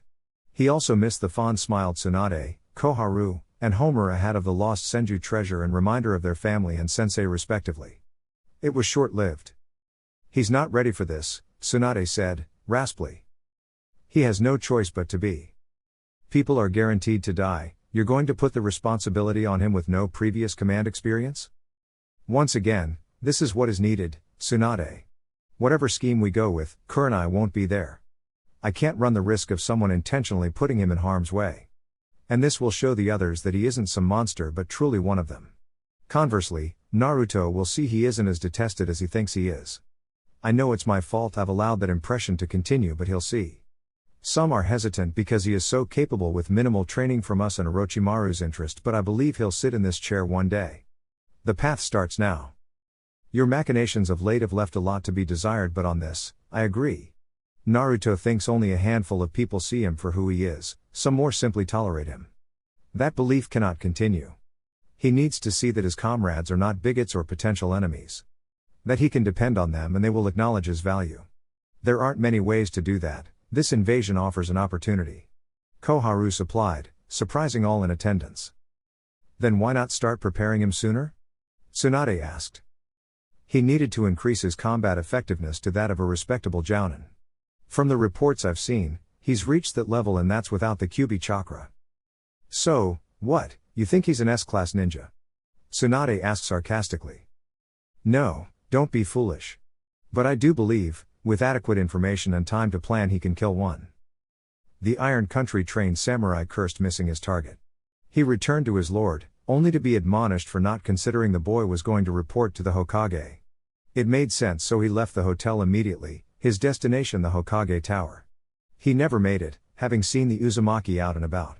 Deciding to do a little research, as the residents had been incredibly tight-lipped about anything retarding the boy. The samurai assumed it was because he wasn't a resident and as such they didn't trust him. He stalked the Uzumaki, watching the boy purchase various fruits from a stand.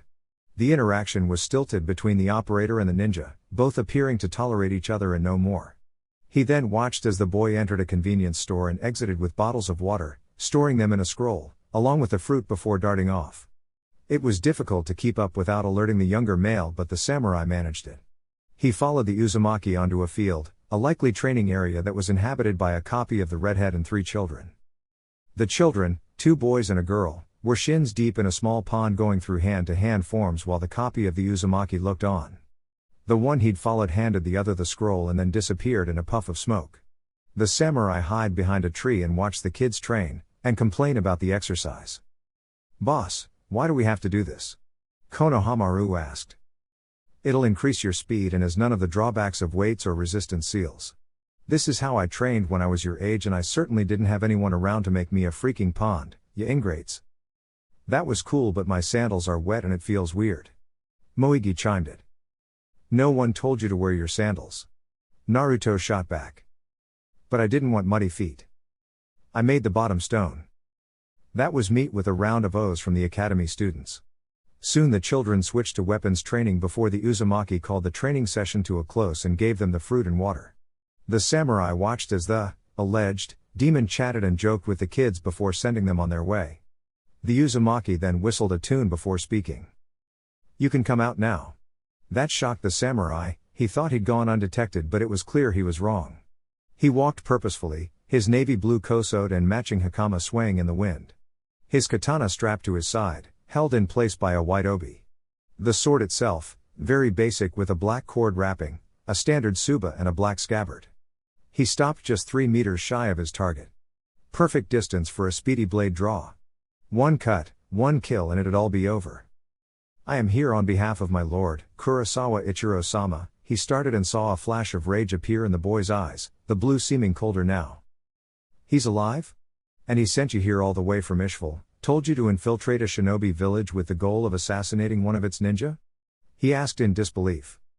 No, I accompanied my lord here, I infiltrated nothing. Where is he? The samurai was taken aback by the clipped, demanding tone. At the Shimmering Leaf, room 334. Not that it matters, I was ordered to cut you down and I will. Prepare yourself. Before he could even get in his stance, the samurai was violently toppled, being shoved into the ground and having a wave of chakra flood his system. He could turn his head to see a masked individual holding the Uzumaki back, single-handedly.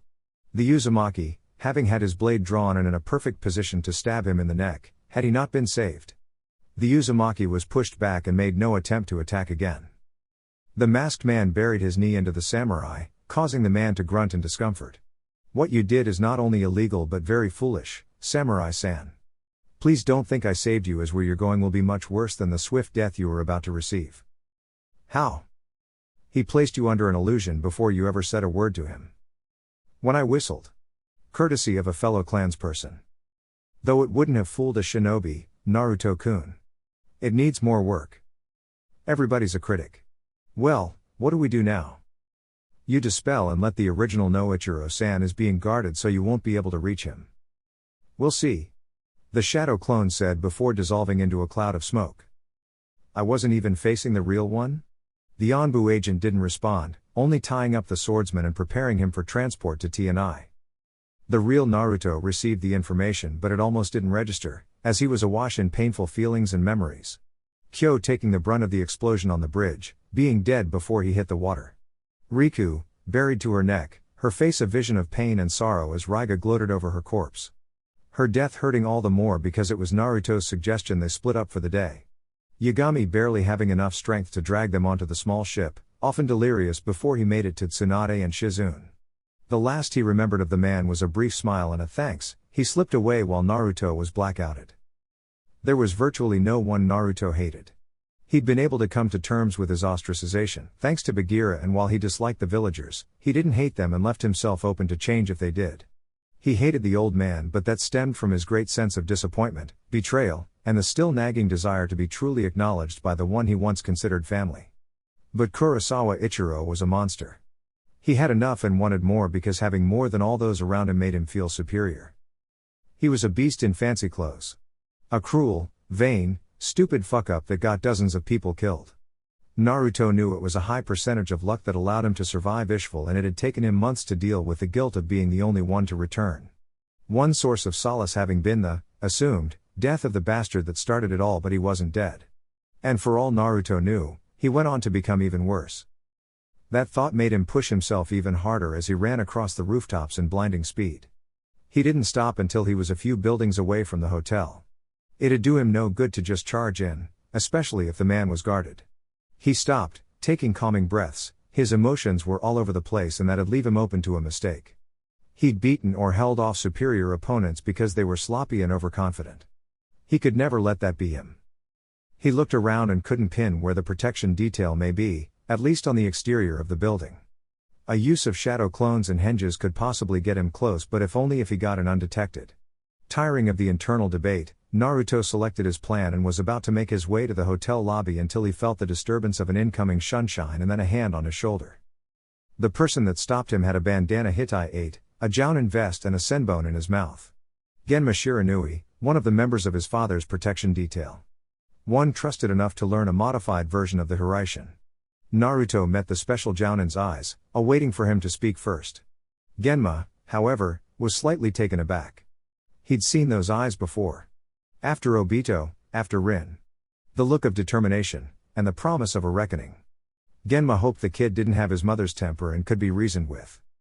Kid, I know why you're here and I understand, but I can't allow you to do this. Just turn around and go about your day. Why is he even here? He got 3 of our ninja killed, he should be in a cell, not a suite. That is above my pay grade. I just know Sandaime-sama ordered me to protect him until instructed otherwise. Of fucking course, Naruto said, clenching his fist. That old man was running one of his games again instead of just nipping the problem in the bud. Give the Sandaime a break, trust me, there is more going on than we know, but that guy has not been living in luxury laughing at our losses. Naruto didn't respond. Questionable leadership accounted for, the old man does care about most of his forces. Naruto couldn't deny that fact with a straight face. We okay here? Another jounin asked from behind. We're fine, Raido, right, Naruto? Yay, we're fantastic. Good, good, Raido said in response. What about the package? Asked Genma. In his room, acting antsy. What Raido didn't know was that Ichiro was overflowing with participation, and when he heard his security details start shifting, he figured the first part of his plan had commenced. He only needed to get ready so he could confront the monster that ruined his life. He was finishing getting dressed, having managed to put a heavy vest over his kimono. It caused him great pain, but it'd be worth it. Ichiro left his room, his guards too focused on the outside threat to pay attention to him. His steps were slow, he foregoing his cane, for his showdown. He wouldn't demonstrate 1 ounce of weakness. He'd restore his pride and have his revenge. The thoughts of his victory dulled the pain he was feeling. Moments later he made it to the door at the lobby and took a deep breath before grasping a remote trigger connected to his vest, pressing down on a red button. Uzumaki, he yelled. I know you're here, Uzumaki. Come meet me, coward. He was immediately surrounded by an Anbu team. This vest has enough explosives to level several buildings. If you touch me, I'll release the trigger. Where is Uzumaki? Naruto, Genma and Raito shunshined in front of the man, about 3.5 meters back. Ichiro cackled in glee when he saw the red-haired boy standing before him. All foot traffic in the vicinity of the man's shriek stopped, seeing a heavily disfigured person shouting for that boy. "I see that idiot samurai got you here. Did you kill him, demon?" Ichiro watched as Naruto refused to respond. "Answer your betters, boy. Did you kill him like you tried to kill me? Like a coward? Answer me or I'll let go of this trigger, I'm not playing." "I'm sorry, did you say something?" Naruto said, and all attending shinobi sweat dropped. "Am I some kind of joke to you, you little monster? Am I? Am I? Look at what you did to me? You disfigured and crippled me and all for that trash that didn't know its place. You're alive, you should have been thankful for that." "Thankful? Your Hokage has taken everything from me, everything my family built, and it's all your fault. You should have died like the rest of those fodder ninja like I planned." Everyone felt a brief flash of killing intent, it disappearing as fast as it emerged. Those ninja had more guts, character and worth than if you'd managed to live 100 lifetimes. "You're wrong. All of you are only good for following the orders of your betters. That stupid samurai was the same. Just obedient dogs for your masters. If not for uppity ninja I'd still be whole. This is all your fault." All involved were starting to tire of the man and his rantings. The problem was, while the Anbu knew containment jutsu, they weren't designed to contain explosions, certainly not ones powerful enough to level several buildings. Attempts to sever the hand might cause the pressure to lighten off the button, and genjutsu may be negated given the signs of agony that were seen in his body language. It's pretty clear he wants to kill Naruto, and there is no way they could allow that to happen. Not only because of his Jinchuriki status but due to the interests of each of the Sannin and the Sandaime. Each of the Anbu in attendance shuddered to think what would happen if the Uzumaki died to a civilian nutjob. Naruto, too, was aware things were escalating rapidly and something needed to be done. He was fortunate that he'd been preparing for a mad bomber and had developed a few jutsu to deal with explosions. He performed 5 hand seals, dragon sheep monkey horse snake and thought water style, great gummy sphere.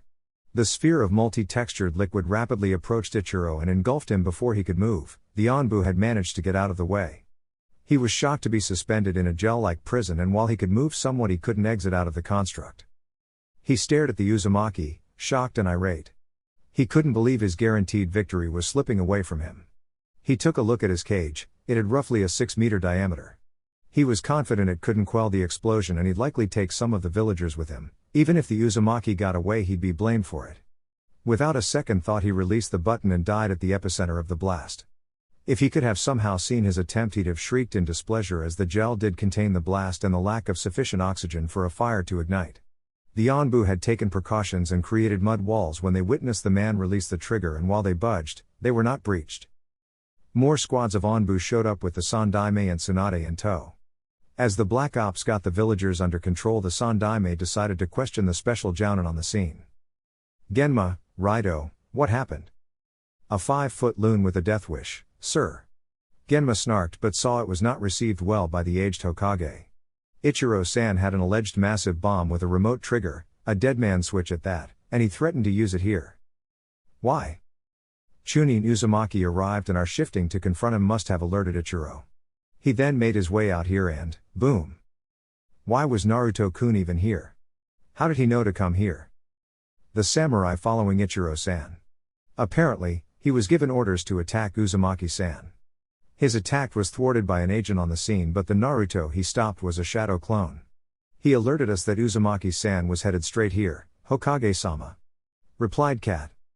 "And you two stopped him from infiltrating the hotel, leaving your charge unprotected?" "We didn't think we had to protect him from himself, Hokage-sama. That was beyond our mandate," Raito said in Genma and his mutual defense. The Hokage reluctantly accepted the explanation. "So, you stopped Naruto-kun from getting to him? I'm assuming he didn't fight you." "No, Hokage-sama," Booth's special jounin replied. "But Ichiro-san emerges from the hotel, an explosive strapped to him. What did he want? Payback on the kid for the impromptu makeover. Guess he didn't feel as pretty as he once did." Genma quipped. "And how was it resolved? Clearly he triggered the explosive, but what contained it? 4 mud walls would not a massive bomb. The kid had some water jutsu. Well, it looked like a water jutsu, but I'd never seen it before. suspended Ichiro in it, and the man assumed it wouldn't be enough to prevent extensive damage. He was wrong. The Sandaime took the information in stride, cataloging all useful tidbits. Truthfully, Ichiro wasn't going to make it back to Ishval anyway. The delay was to cement the transfer of power before he ran into some bad luck on his way back. As such, there was no major loss as far as that goes. No property damage either. I'll have to count this as a failure in your mission's records, I hope you realize that. The Jounin shrugged, neither minded, and Hiruzen couldn't blame them. Where is Naruto-kun? I don't know. Raido answered, and Genma shrugged again. Don't worry about it, I'll send someone to find him. You're both dismissed, Hiruzen said, and both Jounin departed without a moment's pause. Hiruzen looked to see his Anbu calming the people down. He even saw Tsunade talking to some of the villagers, something that surprised him. She wasn't all that sociable to most people. He saw her finish up her conversation and return to him. She met her sensei's eyes and picked up on the unasked question. I was just curious what they were saying about the incident. Oh, and what did they say?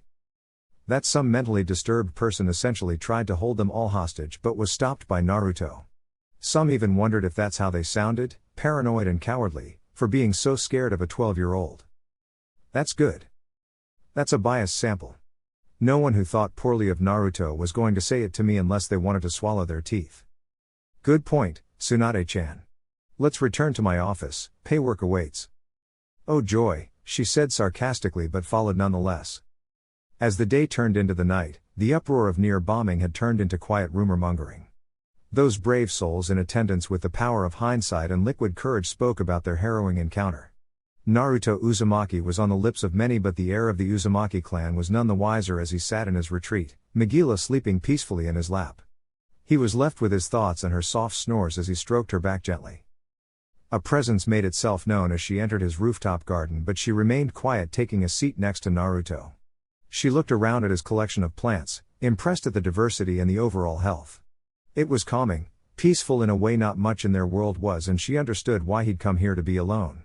The silence was comfortable, the two at ease with each other as if they'd known each other for years. As serene as the silence was, she came here for a point and initiated speaking. I heard you had something of a rough day. You could say that. Want to talk about it? I don't even know where to begin. Oh, I fall outside of the normal command structure during wartime, so that's awesome. I may be made Chunin commander, as if that's not laughable. Why would that be laughable? I've just been promoted, sensei. Also, I'm that kid. No one is going to want to listen to me and will think I've gotten the position through favoritism or something. Oh, and this little conflict I'd be leading people into only exists because a collection of overpowered psychos want to ripe the QB from my gut, and it is guaranteed some, if not many, of us will die.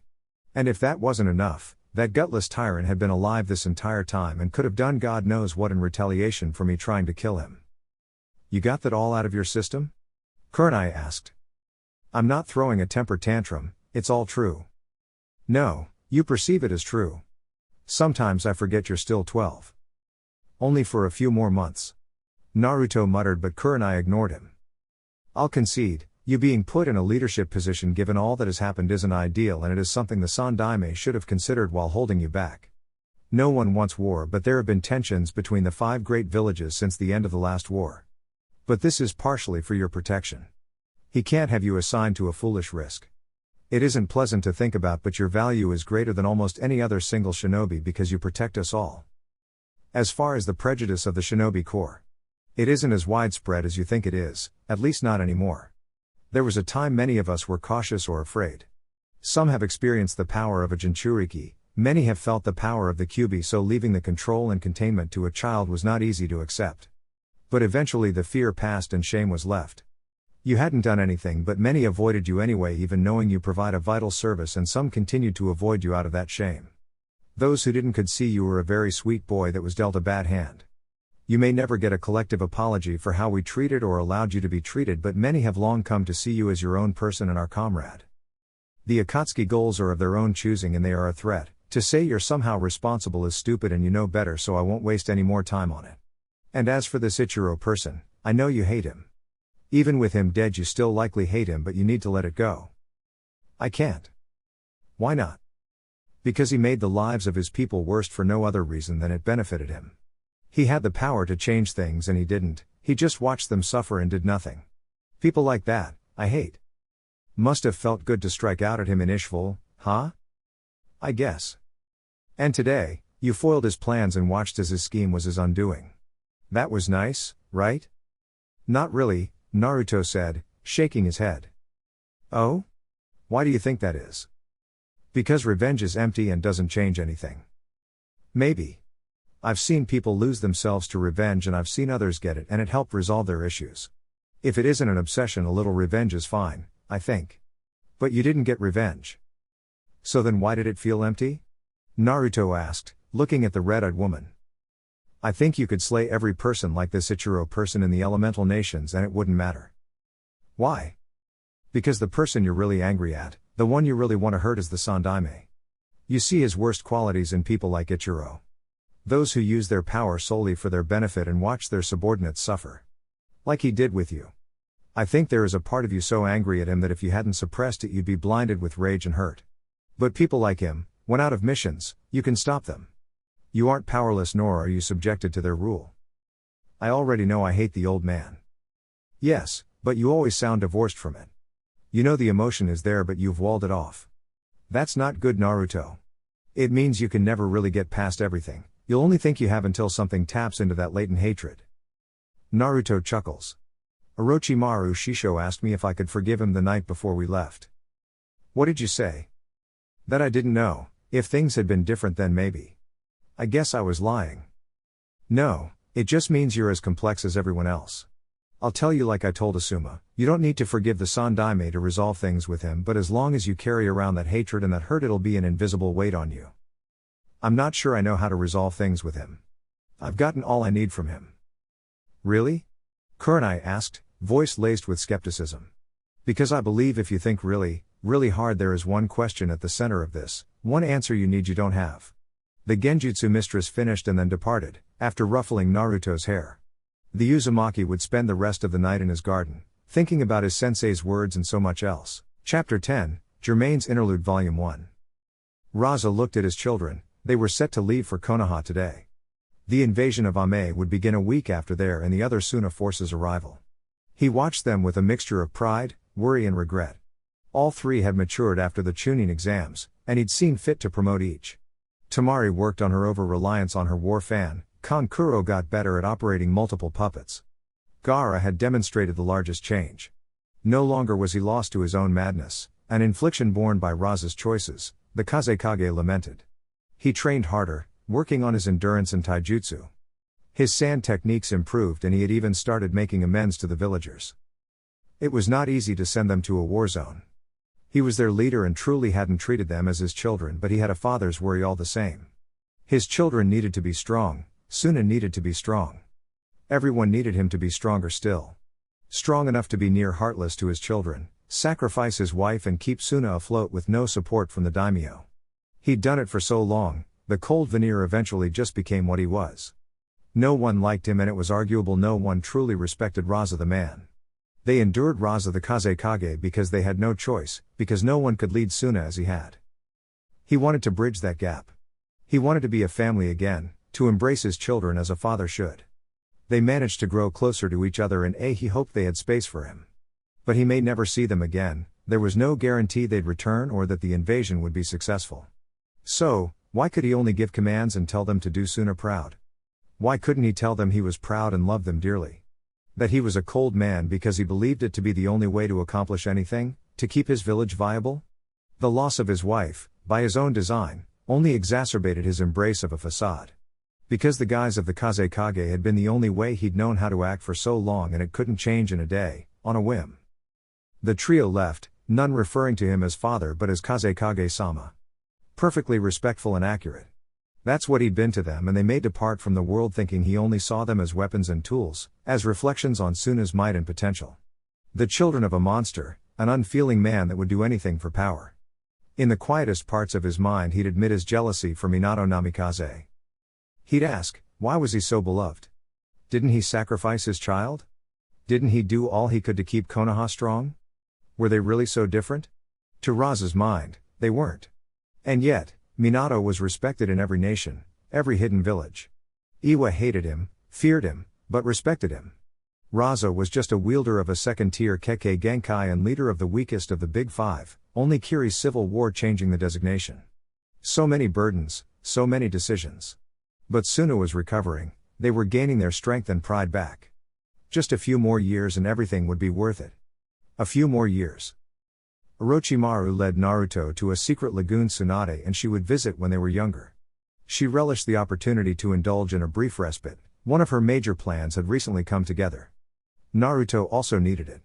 Since he'd been informed of his leadership position, and the assassination attempt by that lowly worm, Naruto had been pushing himself harder and harder in his training. His only real breaks were missions, as even if his physical body was resting, he still had clones undertaking some task for him. She could appreciate the diligence, but he'd been nearing a burnout at the exact worst time for one. So, she requested he join her and forbade any training for the rest of the time before the invasion. The timing worked out perfectly. He'd been working so hard, he didn't remember today was his birthday. His teammates and friends were planning something at the recently finished Uzumaki Manor, but she'd have him all to herself before then. She hadn't told her student where they would be going, only that he'd need swimwear.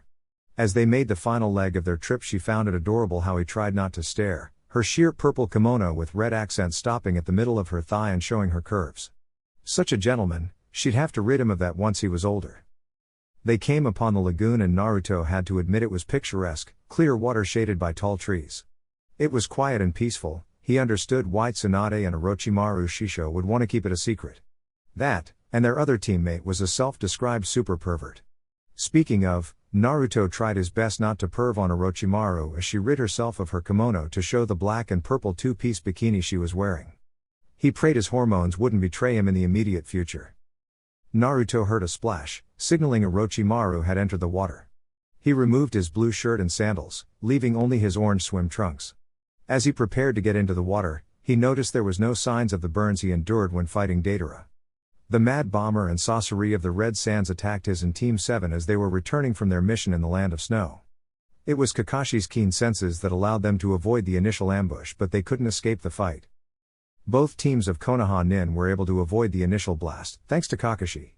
He'd been alerted to two upcoming presences, his senses as sharp as any Inuzuka's. Both teams tensed, but not for the same reasons. Team Kurenai had trained and planned in order to take out any pair of Akatsuki members, all but the leader and his angel. Orochimaru made it clear retreat and avoidance was the only tactic for them. None of their plans accounted for an additional team. It could make things easier or harder. Kakashi knew who those two were, knew how significant a threat even one could be. Fighting them and protecting his comrades would be near impossible, especially as he was going to tell his team something they weren't going to like.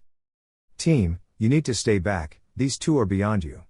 No arguments, he snapped before Sasuke and Kiba could levy their complaints. He understand not wanting to be sidelined, but this wasn't going to be the kind of fight that allowed for mistakes. One wrong move meant death.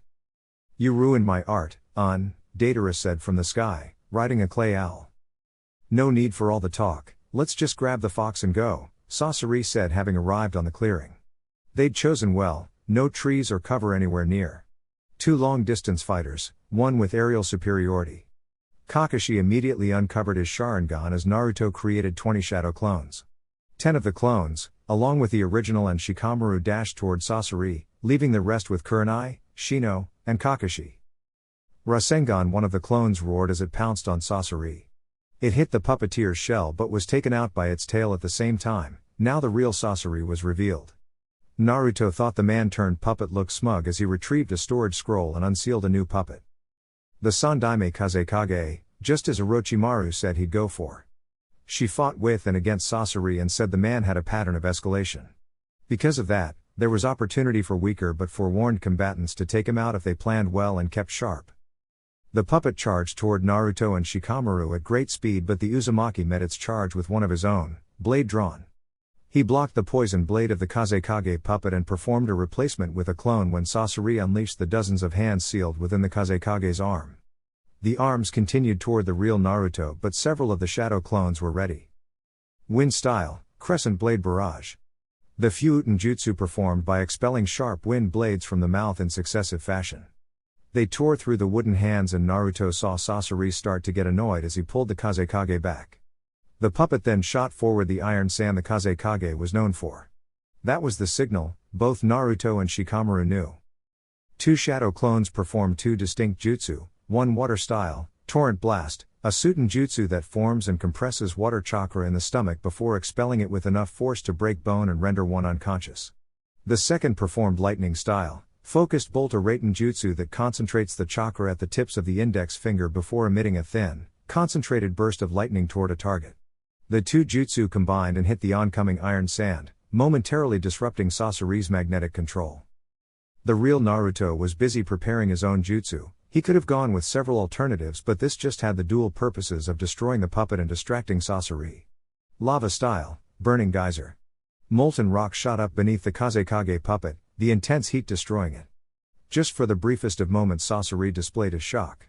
They hadn't known the Jinchuriki had a bloodline, having no reports of him using that type of jutsu. Sasuke attempted to retrieve more scrolls but found he couldn't move. Multiple string light formation, multiple clones that had surrounded Sasuke said. Their chakra capacity making sure even the S-rank ninja couldn't simply overpower them. Ninja art, shadow sewing jutsu, Shikamaru muttered and sent several shadow threads towards Sasuke's chakra core, piercing it multiple times. The former Tsunade ninja was no more. Naruto looked across the clearing. Deidara was down and Shino was approaching him with a chakra suppression tag. Naruto watched as the blonde bomber had a grin, something so wrong given the circumstance. He was already molding chakra when he performed the replacement with Shino, the water style. Gummy wall was thrown up but not in nearly enough time. The explosion rocked the clearing, burning Naruto and knocking him out, along with his clones. As he was passed out, Naruto got memories of the fight. His clone informed Kakashi of Deidara's weakness for lightning as they watched the Iwa Nin take to the skies. Suddenly, Deidara started hurtling toward the ground. Another clone realized it was Kurenai-sensei. Due to his hatred for Itachi, the blonde had been developing a resistance to optical genjutsu, but Kurenai-sensei was a master of the art and focused on the other senses, like the inner ear, which affected balance. The clones tossed kunai in the air, multiplying them with the kunai shadow clone jutsu and following it up with the lightning style, chain lightning jutsu. Kakashi must have taken his eyes off Deidara for a moment, which is why he missed the swap with the clone. When Naruto returned to consciousness, everything hurt. He could tell he was healing, but the burns were unpleasant and he felt like he may have broken or fractured ribs. Being clutched, tightly, by the talons of some clay bird was not helping matters. He was high up, extremely high up. This was not an ideal scenario and he had to play things just right so he could survive. Naruto ran through what he could do. He could move his hands, but too much movement would alert Deidara. He needed to end this as fast as possible. He could see his team trailing behind him and hoped they were close enough to catch him. Slowly, gently and ignoring the pain, Naruto performed the hand sign for creating a Funbunshin and had it appear right beside Deidara. The original Naruto immediately summoned a kunai, ran lightning chakra through it and stabbed it into the bird, causing it to falter and release him. The Fun clone managed to apply the chakra suppression seal, so both ninja were falling helplessly through the sky. Naruto passed out before hit the ground. He was told Kakashi caught him before he could hit the ground. A face full of water brought Naruto out of his thoughts as he sputtered in reaction. The laughter of his sensei filled his ears. He used his shirt to wipe his face before looking at his attacker, questioningly. Kokaku, you were thinking too hard. The point of this is to relax. Or am I not good company, Naruto-kun? No, that's not it, you are. Sorry, just thinking back to when Sasuke and Deidara attacked us. That was well executed. Even if that sacrificial idiocy you're inflicted with flared up, Orochimaru said, waiting in the water. Naruto didn't respond. The fight may have looked easy, Kiba sure seemed to believe so, but given their copious amount of information, the team's abilities and the planning abilities of a Nara and a Aburame, there were just too many contingencies in place not to overwhelm an enemy that didn't expect you to be much a threat. Naruto finally entered the water, glad it was relatively warm. Orochimaru turned her back as Naruto adopted a mischievous smile. She splashed him, that was a declaration of war. If he didn't retaliate she couldn't really respect him, he reasoned. What he was about to do was because of her, she was sorta asking for it. He immediately became uncomfortable with that line of thought but persisted to execute his revenge.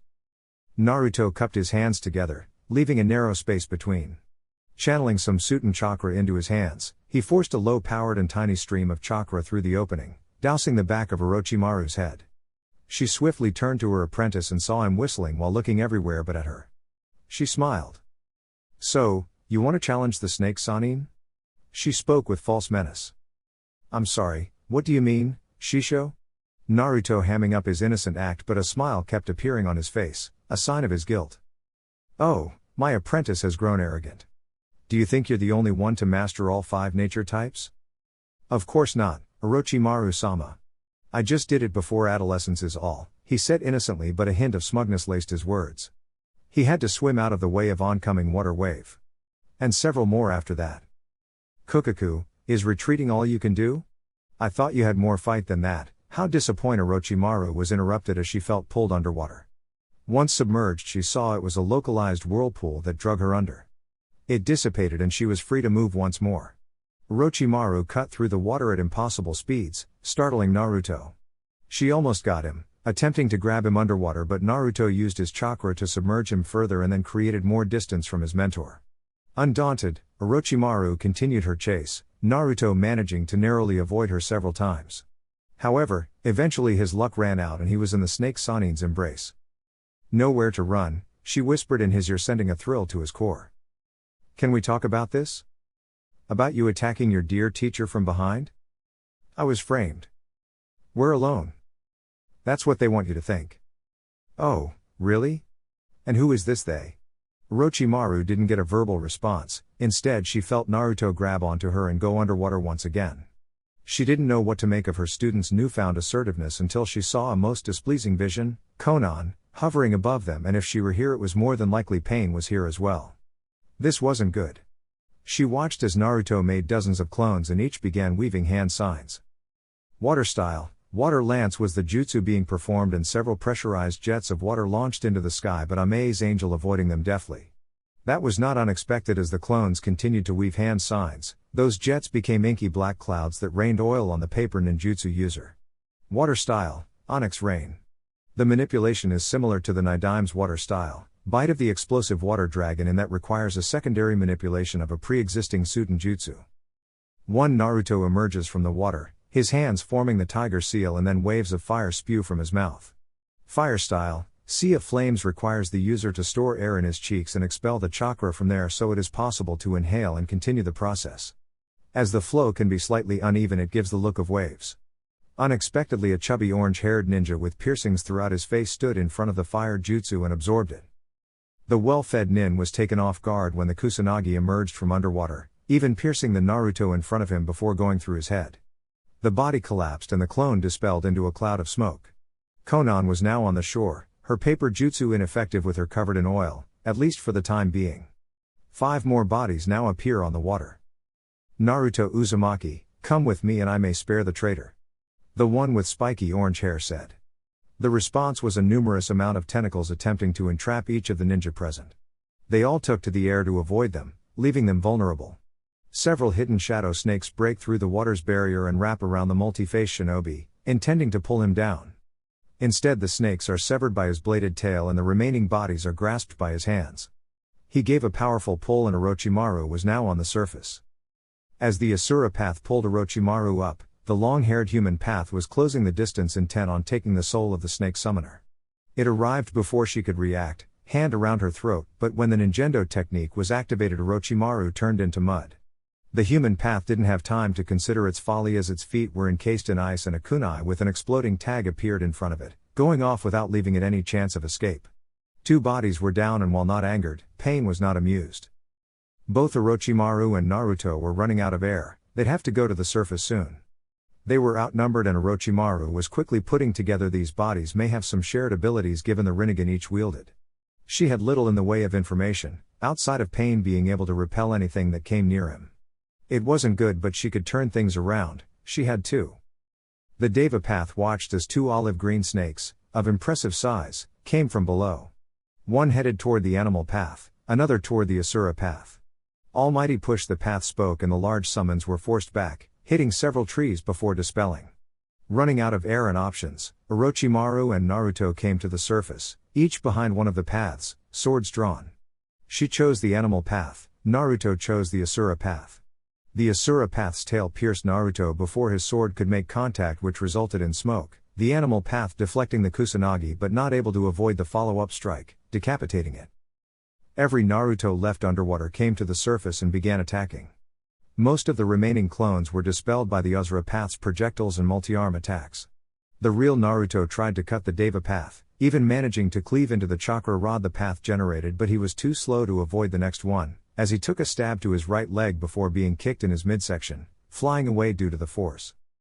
The Asura Path was now engaging with Orochimaru directly, her Kusanagi doing well but not managing to put the path down. Without warning, she was stabbed in the back at the near her left shoulder and stabbed in the stomach. She hit the water, barely managing enough chakra to stay on the surface before she was kicked in the face by the Asura Path hard enough to make her flip to her back. She looked to see the three bodies Naruto and she had managed to defeat had returned.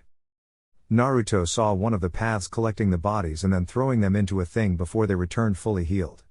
They were in trouble. He didn't have much time to think, creating a whirlpool, much more powerful than he had earlier. Orochimaru sunk to the bottom, taking advantage of the delayed death strike. Naruto summoned dozens of clones again and performed the ninja art, smokescreen jutsu. Naruto sent a clone underwater to get Orochimaru, removing the rods from her body as the real Naruto did the same to his own. The Deva Path was not bothered by the smokescreen, activating his jutsu once again he blew it away and from the sounds of it multiple clones as he heard them poof. When the smokescreen cleared he saw the Jinchuriki and his master, both on their last legs. The surroundings were quiet, only the sounds of the birds chirping filled the area. The paths watched as the injured pair returned to their feet and made a desperate charge, but the damage had taken its toll. Both were stabbed multiple times but still alive. The Deva Path activated his universal pull technique and Orochimaru helplessly flew toward him. With grim satisfaction, the Asura Path plunged a chakra rod into her heart, killing the turncoat. Her final punishment for thinking she could defy God wouldn't be her death, but knowing she failed to protect the motivation for her treachery, the Jinchuriki would die regardless.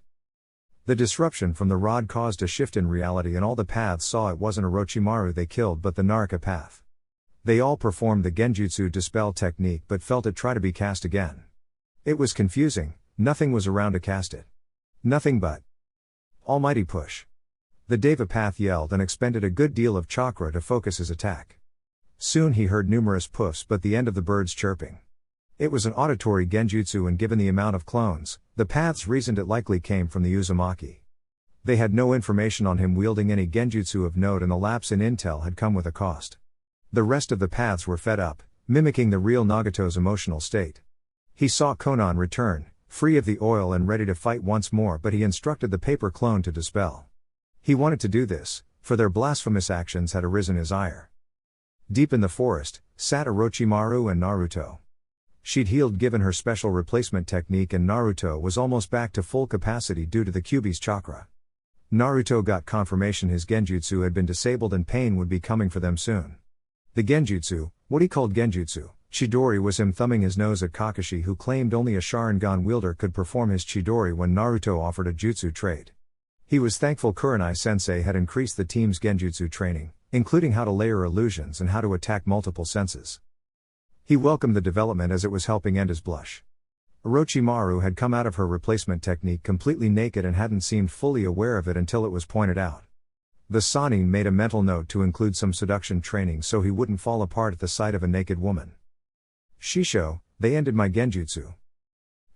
Were they fooled long enough to take one of them out? Yay, the one that healed the others, but it pissed them off, so there's that. We need to increase our numbers and buy time. I know you hate it, but use the Edo Tensei? No, I'm totally fine with it. Naruto created 2 Yang release, shadow clones with control seals implanted in them and retrieved the DNA samples he had. He performed the jutsu just as Orochimaru was doing the same. 2 caskets emerged, while Naruto's clones just transformed into his 2 revived nin. When the techniques were done, Deidara and Kisame stood beside the Shodai and the Nidaime Hokage. Naruto gave Deidara some of the special clay the missing ninja died with and gave Kisame Seimata, and the 2 took off, one in the air and one on the ground. The first 2 Hokage simply looked at Orochimaru and he in bemusement.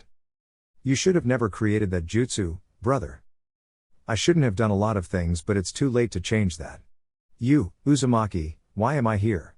Tobirama said, having sensed the boy's lineage through his chakra. He was clearly an Uzumaki and also a Jinchuriki.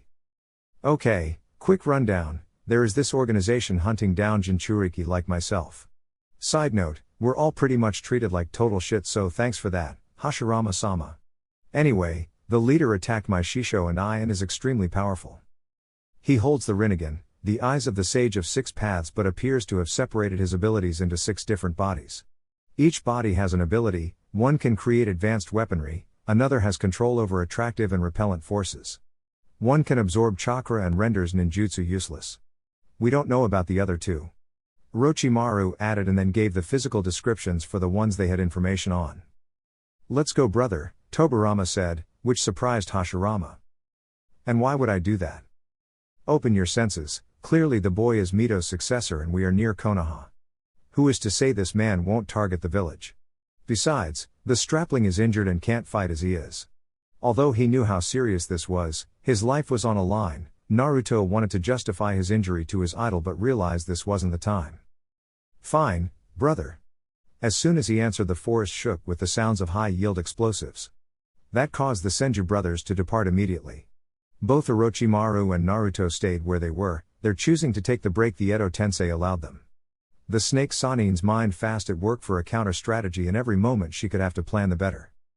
While Naruto was filling the returned Hokage on the situation, Deidara had come across the animal path, who was on top of bird summons. The explosion release users wasted no time attempting to pepper the path with his explosive creations, but the bird was agile in the air and avoided direct damage. The 2 flew above the trees and frustrated sat in for the once dead shinobi, so much so he forewent any offense, only focusing on speed to close the distance. Once he did, he leapt off the clay bird and using his body exploded in the air. It took out the bird, but the animal path jumped off its summon right before impact and landed on a multi-headed dog. When Deidara reformed, he continued to lay explosive after explosive, but it only increased the dog's power as it grew more and more heads. The animal path summoned another animal, a rhino, to accompany the dog as they tried to keep Deidara occupied, at least until the human path could arrive, as it was rapidly approaching.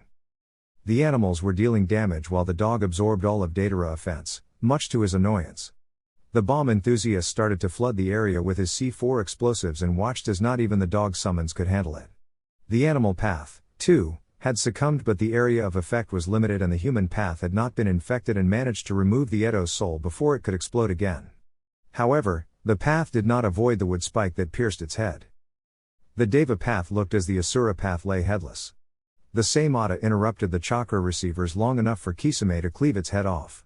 Until that point, the former Kiri swordsman's attacks had been rendered ineffective, the Preta path absorbing all he could muster while Deva and Asura retaliated. He immediately pushed the sword away from the undead ninja.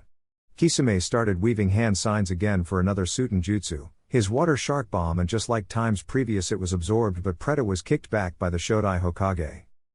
Almighty Push, the Deva path said, avoiding the attack of the second Hokage as he sent the man out of the lagoon. Kisame followed suit, now pressing the attack, having abandoned his ninjutsu.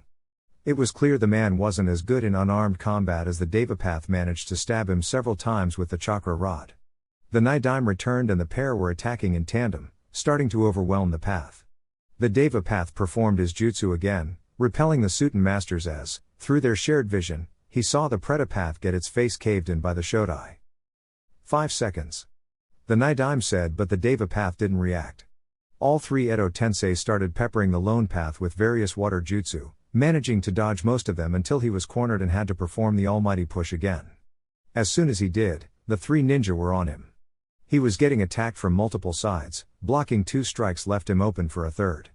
The attacks were relentless and the path was growing increasingly frustrated. A hard left straight from Kisame sent him flying back, but he welcomed the space. Skidding out of the lagoon, onto dry land, the Deva path performed his most powerful technique. Chibaku Tensei. The surrounding area became overturned as the extreme pull of the gravity technique took hold. Each ninja tried to fight the attractive force but couldn't, and soon each were entombed into a small satellite. The chakra use was straining enough that Nagato faltered, causing a short disconnection from his path. He recovered and made his way toward Orochimaru and Naruto, at least where he'd assumed they'd be. Orochimaru and Naruto saw the moon-like object being created and how their remaining Edo Tensei were encased within. They didn't know how many more paths were left, but they did know they would be on their way. Neither were in perfect shape. Orochimaru had expelled a good bit of chakra with the summoning and restoring herself. Naruto's leg healed, mostly, but he still didn't have his full mobility. They were low on time and needed a strategy. "You should leave," the Uzumaki said. He wants me alive so I may be able to buy some time for reinforcements to arrive. If they haven't arrived already, it means something is happening within the village. Still doesn't change, he only wants to kill one of us. Immediately, he only wants to kill one of us immediately. I have faith you'd come rescue me. Flattery at a time like this? Kukaku, I may blush. I take that to mean you aren't leaving? Naruto asked. No, I'm not leaving, so get ready. Naruto wasted no more time trying to convince her to leave, instead he began centering himself. He didn't have a foolproof way to utilize the Kyuubi's chakra, but he'd found success in not thinking about it as a matter of control but an experience to endure. Similar to a surfer's relationship to the wave. The metaphor became something of a mantra, and as Naruto delved deep into the chakra core, he reminded himself to embrace the wave, to be one with it. He repeated it over and over as he drew more and more of the Kyuubi's chakra out, going out of the zero-tailed state to form an initial cloak. One tail became two, embrace the wave, he thought, as two became three, and he stopped pulling. Must you repeat that insipid phrase every time you abuse my power? Jermaine? You know good damn well my name is not Jermaine. I'm kinda busy here, and if you'd just tell me your name I wouldn't have to guess, Jiro. The Kyuubi scoffed and said nothing more, ending the conversation just in time for the Deva Path to arrive, alone. He pulled both Konoha ninja toward him, grabbing each by the neck and slamming them down. Naruto swatted the hand away with a tail. Orochimaru turned into mud while the real Kunoichi darted toward Pain from his flank, Kusanagi gleaming in the sunlight. He let go of Naruto and created a chakra rod to meet the legendary sword. The rod was cleaved in two, but it halted its momentum enough to spin away from the next swipe. He grabbed Naruto's wrist, narrowly avoiding a Rasengan and tossing the boy away. He repelled Orochimaru when she attempted to attack his blind side and she slammed into a tree. The Jinchuriki was back, taking furious swipes, but Pain defended the attack, kicking Naruto in the stomach in response and then hitting him in the jaw. He didn't expect the Jinchuriki to absorb the blow, nor to grab his arm and proceeding to kick the Rinnegan wielder in the ribs. Pain was taken off his feet due to the force, which was amplified by a pair of great breakthrough jutsu performed by teacher and student. Pain landed, feet first, on a tree and kicked off. Orochimaru performed the hidden shadow snake hands jutsu, planning to stall his charge, but Pain avoided them and continued forward. There was a clang of sword against chakra rod. Pain attempting several thrusts while Orochimaru would deflect them or dodge. Pain overcommitted on one such attack and the snake Sanin rotated away from the attacking arm, swirling the Kusanagi behind her back before bringing it up, aiming to slash at his face. He quicking repelled her again but sent a chakra rod toward in as well. Naruto swatted the rod and re-engaged. His body was able to handle this much of the Kyuubi's chakra for long, and he felt his body starting to give under the strain, which made keeping calm and centered exponentially more difficult. He charged, ignoring the Pain, trying his best to land a significant strike on Pain. But he was outmatched and Pain began to batter him, punching combinations connecting to Naruto's face before he was knocked away again and found his stomach pierced with a chakra rod, ending his Baijuu cloak. He then repeated the tactic Naruto interfered with as Orochimaru charged at him again. Without her student to block the rod, she too found herself impaled by Pain's weapon. The path didn't show it, but he was inwardly relieved. He could feel the Edo Tensei trying to break free, and he had been pushed harder than he expected. He walked over to the Uzumaki, in a different lifetime someone he may have looked at as family, but now a means to an end. The boy, battered and bleeding, his left eye swollen shut and barely hanging on to consciousness. He picked him up by his neck, making sure not to do any more damage. This may mean very little to you, but your sacrifice will bring about a lasting peace, he said as he darted off with the boy, the snake Sanin helpless to stop him. It's unfortunate, had the Kyuubi been sealed into some else, I could have used someone of your talents. I get why she betrayed us for you. He saw the boy's lone functioning eye widen. You didn't know? Had I agreed to find a way to keep you alive after the extraction, she wouldn't have left. But I'm a god and I don't make deals. Why, you're no more a god than I am a giant. Naruto struggled to say. You don't need to believe me, your opinion doesn't matter. Naruto really detested this smug prick and wanted nothing more than to shut him up permanently. However, the rod in his gut made molding chakra near impossible. Suddenly, Naruto felt the grip around his neck tighten as Pain began moving faster, but after a minute, the path simply collapsed as if its strings had been cut. Naruto lost the battle for his consciousness as he laid on the forest floor. Chapter 11, Ultralight Beam. Nagato. Conan spoke. She rarely used that name, the name of a weak boy too afraid of his own power and content to lean on his friends. The name of a failure, naive to the truths of this world. He'd cast off that name and all the weaknesses attached to it, but for her, his one remaining friend, he'd still acknowledge it as she was there before he transcended into the god of this miserable world. What is it, Conan? Itachi, Kisame, Deidara, Sasori. All dead, all defeated, going after the same target. Konoha knows, and thanks to Orochimaru, the Jinchuriki was prepared to face them. I have no doubt he'd be similarly prepared for Kakuzu and Hidan. Add to that, we have an epidemic that affects only our shinobi. In mission, mortality rates are rising, some are even getting sick from training. I don't see these as coincidences. Neither do I. They could have done this thinking it would soften me up, make me easier to kill. Or Konoha is planning an all-out invasion, one our people are not prepared for. Sacrifices are necessary, Conan. You couldn't expect that sacrifice would be on everyone but us. Sacrifices that led to something better. We are no longer hidden. At least one major village knows our plans and have all but crippled our efforts. It would be safe to assume Suna knows. Iwa hasn't looked into our real motives because we're too valuable, but they could. Maybe this is a sign we should rethink our plan. No. This is the only way. According to who? This isn't even our plan, it's his. Some stranger that came to us claiming to be Madara Uchiha. We wanted to save Ame, remember? And have we? Are their lives better now than under Hanzo? Are they happy under the protection of a god? Ame, in the grand scheme, doesn't matter. I have to be able to shed these attachments. Borders only limit us, allow us to see other people as somehow fundamentally unlike us, an outgroup. It may have been Madara's plan, but it has a greater chance of working than Jiraiya's way. He preached understanding to us and then trained the most prolific killer in modern shinobi history. Would you sacrifice even me? No one is immune from this, not even me. If Conan was dismayed by his answer, she didn't show it. You may be fine with the potential losses, but what about the reality that an invasion puts the entire plan at risk? Nagato, they may be able to even kill you. Not any single Konoha ninja, but all 3 Sannin have returned and they have several jounin of note. If you die, the plan dies with you. Then, we stop the invasion from ever happening. How do you plan on doing that? By giving Konoha something else to focus on. First, we'll take the Jinchuriki, as they won't be expecting me to come for him personally. Then we'll release the boy's lineage. I'm sure Iwa would love to be able to torture the Yellow Flash's son. That'll spark a war, but will be a minor concern compared to Iwa. And if Iwa gets involved, Kumo will too, just for the chance to topple Konoha. You want to start another great ninja war? I thought the point of this was to end all the wars. It was, but I can't do that if we don't get the Jinchuriki. War is great for producing S-rank ninja and missing ninja that become disillusioned. The villages will be too depleted to stop us once we refill our ranks. I'll contact Kakuzu and Hidan for a special assignment. We leave for Konoha in 3 days. The Deva path left, Nagato having voiced his thoughts on the matter. Conan's face was as emotionless as ever, but inside she was a storm of emotions. She finally saw it, saw how lost her last friend was. They were no longer fighting for the same goals they once shared, Yahiko's will.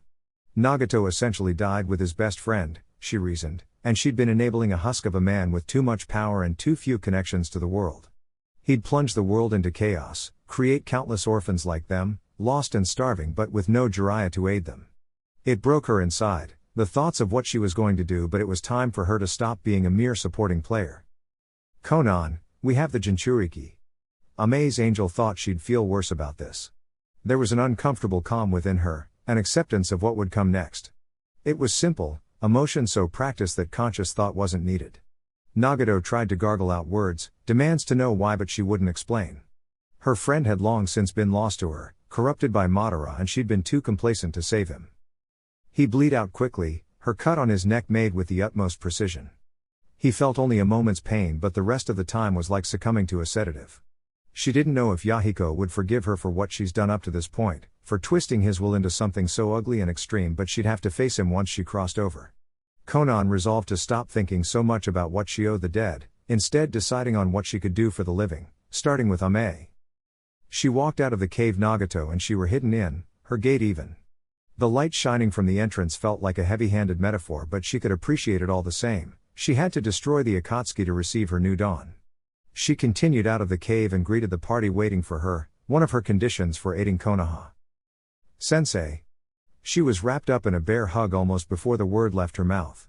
Jiraiya was something of a rolling stone, but Conan can feel he still cared. He was grieving the loss of another student. Unfortunately, there wasn't time to indulge. He'd have to put on a brave face and continue on. But for the briefest moment, teacher and student could mourn. After the hug ended, Jiraiya returned to Nagato and sealed his body in a scroll, then led Conan to Konoha and then to the Hokage's tower. Hiruzen was awaiting her, alone. Jiraiya was excused and the two village leaders were left to settle matters between them. Conan-san. Sarutobi-san. Before we begin, I must express my deepest gratitude. When I received your message, I was unsure if it could be believed, but I am grateful it was true. Jiraiya informed me about your shared history, so I know words can't articulate the depths of your sacrifice, but I hope we can build something so this never happens again. I accept your words, but make no mistake, I hate Konoha. Because of Konoha my friends are dead. Because Danzo Shimura convinced Hanzo we were planning a coup, Yahiko lost his life and Nagato lost his way. I don't know if you ordered Danzo to act or simply didn't know, but that means you are either as vile as he was or negligent. I want no alliance with you, only to avoid needless death. A ceasefire, a treaty, call it what you wish, but I will not be involved with Konoha once I leave. Conan was taking a bold stance, but if Konoha attacked Ame after Akatsuki ceased to exist, the other major villages not allied with them will assume the leaf is escalating towards some goal and will respond in kind. Sarutobi would simply damn himself to the violence he claims to not want. It also felt cathartic to tell this man about the mad dog he failed to control and the damage his actions, or inactions, inflicted on people. Hiruzen's facial expression didn't change, but he suspects this occurred around the time Danzo attempted to assassinate him, likely expecting Hanzo to help. He really was negligent, a fool that wanted to see the best in his former friend, to believe Danzo meant well, acted only in the interests of Konoha. The truth was both men lied to themselves and Danzo created an enemy that could have done an untold amount of damage had things been different. This was just another sign he shouldn't be in this chair, he wasn't fit to lead any further. I understand your position, and if there is nothing else, let's us begin. At the recently constructed Uzumaki Manor, several Konoha shinobi busy themselves preparing for a birthday party. Tuya was handling the music. Karen, Hinata and Ino were setting up the food. Shizune had organized the presents. Tsunade was supervising, which translated into drinking, petting Tauntaun and making the occasional suggestion on decorations. Team Kurenai, along with Asuma, just returned with the cake. It was a round 2-tier citrus cake with passion fruit filling and vanilla icing. The cake was decorated simply, blue frosting with orange spirals on top and a happy birthday, Naruto written on the cake board. Troublesome. Shikamaru spoke with seemingly zero prompting. Everyone, excluding Shino, turned to look at the Nara. He met their questioning looks and sighed. I get this sense when Naruto is being uniquely troublesome. It just went off.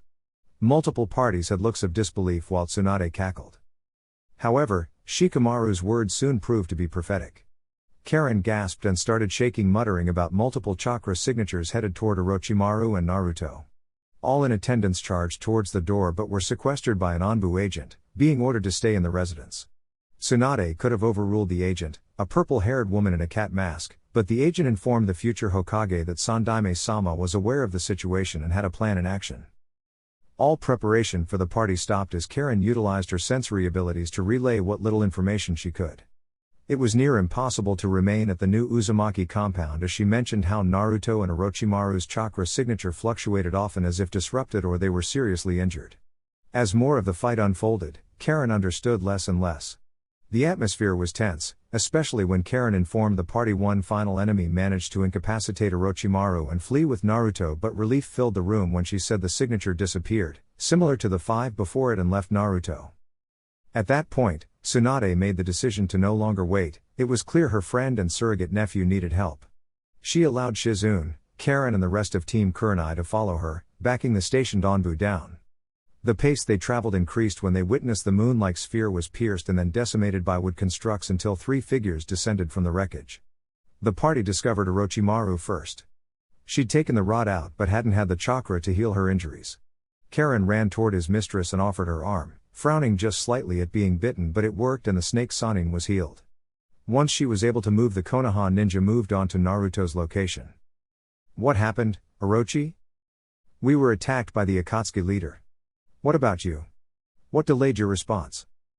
We were told by an Anbu that sensei had something in the works and not to interfere. But once Karen sensed you were injured and Naruto was being abducted, we figured the plan went pear-shaped and came running." Orochimaru said nothing in response. She concluded that if Hiruzen did have a plan, he hoped that she would be killed before it took effect while he could claim innocence. It wasn't the worst plan in the world, but it rested on a very large assumption that Pain wouldn't grow frustrated and kill Naruto, figuring catching the actual Kyuubi would be easier once it reformed, if he didn't have a method of breaking the seal in the first place. She would pay him back, but she needed to see her apprentice before anything. The group arrived to see two men standing over Naruto, one kneeling. Tsunade gasped in disbelief while the others cautiously approached. The slug Sannin turned to her friend and watched her shrug in a familiar gesture anytime Orochi crossed the line. She resolved to have a talk with her, but it could wait. Tsunade continued over to Naruto and saw her grandfather healing a stab wound. He still had a swollen cheek and right eye as well as bruising around his neck.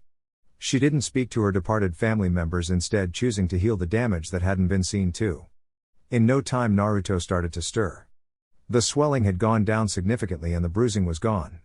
He awoke a smiling Shoidai and Tsunade. "Obakin? Yay, it's me. How are you feeling?" "Like I lost a fight.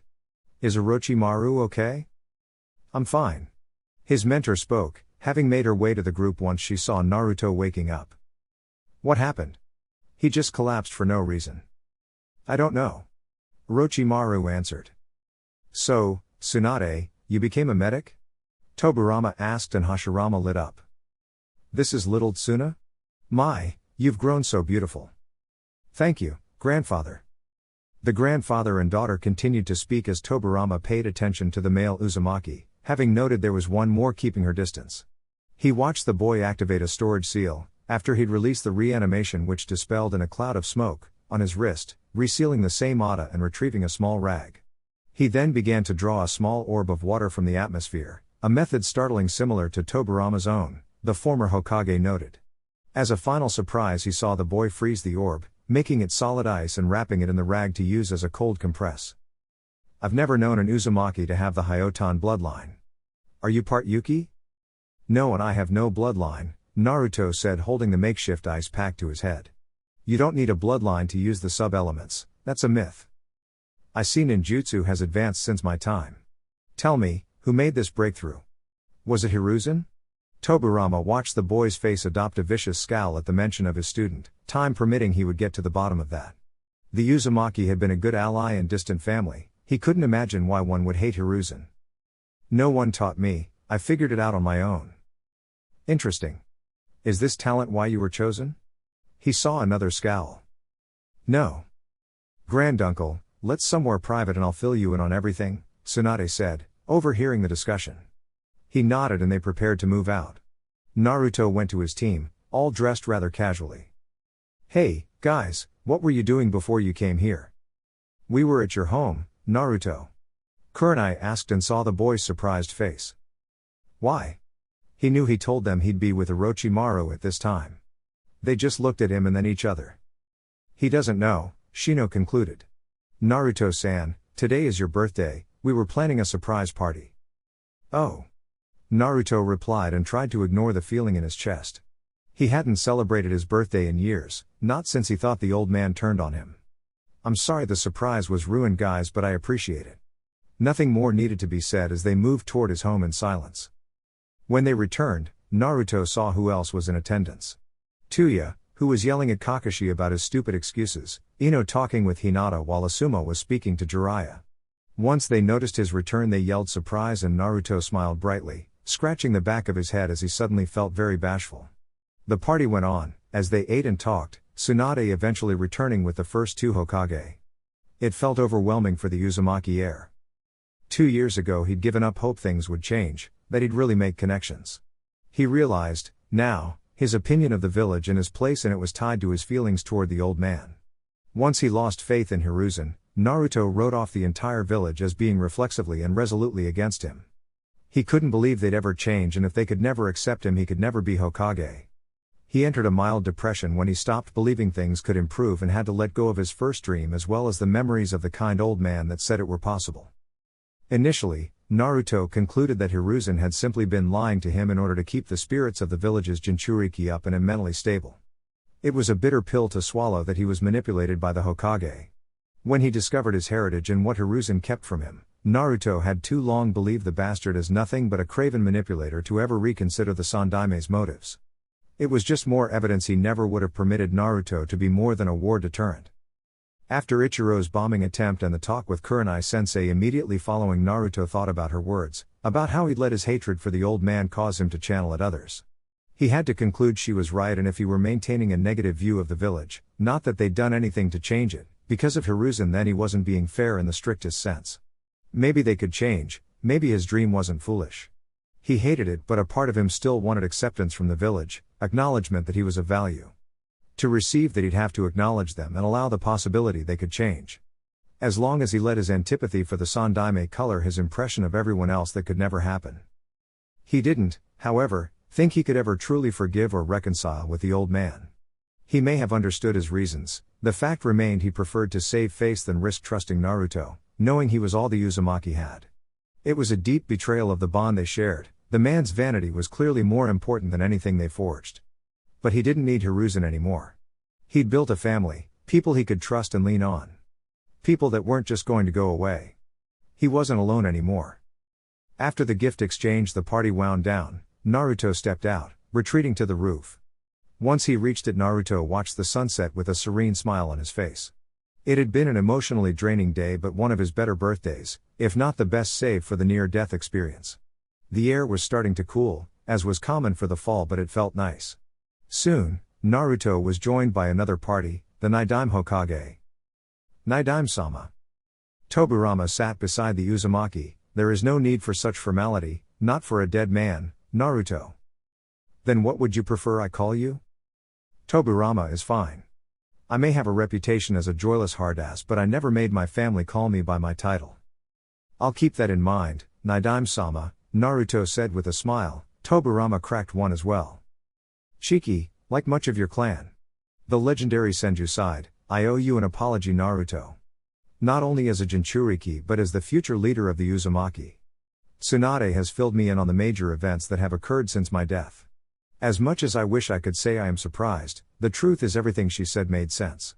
It is not that I knew Hiruzen nor Danzo would do these things, it simply didn't fall outside their character. The man sighed again. Hiruzen was a preternaturally talented ninja with a caring nature. He was also one that soaked up flattery and praise. Not to mention slipping into sentimentality when logic was needed. Danzo was talented, nowhere near Hiruzen, but a boy with a great deal of potential. He was also overly rigid and given to dichotomous thinking and fanaticism. I overwatched their development and failed to curtail these flaws. You and yours have suffered for this, and I request your forgiveness. I forgive you. Besides, the old man is responsible for his own choices. He is, but a part of you will always feel some measure of responsibility for those you teach, especially when you assign them your successor. Naruto just nodded, he couldn't exactly relate. He's only ever taught things to children too young to have done anything too bad beyond pranks. What made you dedicate yourself to ninjutsu, especially at such a young age? The academy sensei were jerks and weren't going to teach any ninjutsu for 2 years, but several of my classmates would be learning clan techniques well before then. I decided if they weren't going to teach ninjutsu, I'd make my own and have a library filled with clan techniques to give my family. I didn't know the Uzumaki were a clan at that point, but I was determined to make them one. Bratty motivation, but the follow-through is commendable. Now, what about the sub-elements? Chakra isn't magic. We may not understand all of what it can do, but it does obey certain rules and it is naturally existing. Almost all chakra researchers agree on that. If that's the case, then why would it operate so contrary to matter that's chakra-free? You can make water vapor, water, even viscous liquids but not ice? Or mud, stone, dust but not lava? Didn't make sense to me, and since no one was around to tell me I was wrong, I never believed I couldn't do it. I may have had a bit of an ego as well. So, the dual elements required for the sub-elements isn't true? It is, but it's about how you mold that chakra. Those with Kekkei Genkai must have some genetic predisposition to combine their elements.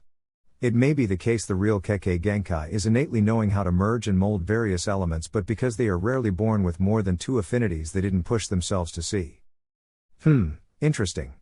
I must admit I am from an era that took it as holy writ only bloodline users could perform those types of nature transformation. To see that proven wrong is quite the treat. You mentioned lava and ice, Are those the only two you can currently utilize? Naruto started grinning, enjoying being able to show off for his idol. The only two that are even close to battle ready. He cupped his hands together and closed his eyes, focusing on his internal energy. Shortly, various strings of light was being emitted from his palm. Naruto then attempted to direct the energy, managing to send a beam the width of a pencil toward a nearby tree, creating a small hole. Lightning is already a plasma, combined with water, and you create a process of electrolysis and then ionization of the separated hydrogen, making the storm release. Increased power and control. Naruto wiped the beads of sweat that started to form on his head, still smiling. That is truly impressive, and to think you can mimic Kumo's signature bloodline. This pleases me greatly. It also affirms my decision, the Nidaime said and saw Naruto's puzzled gaze. In your study there are 2 scrolls, brother, and I left for you and the clan. I believe you will put the knowledge to good use.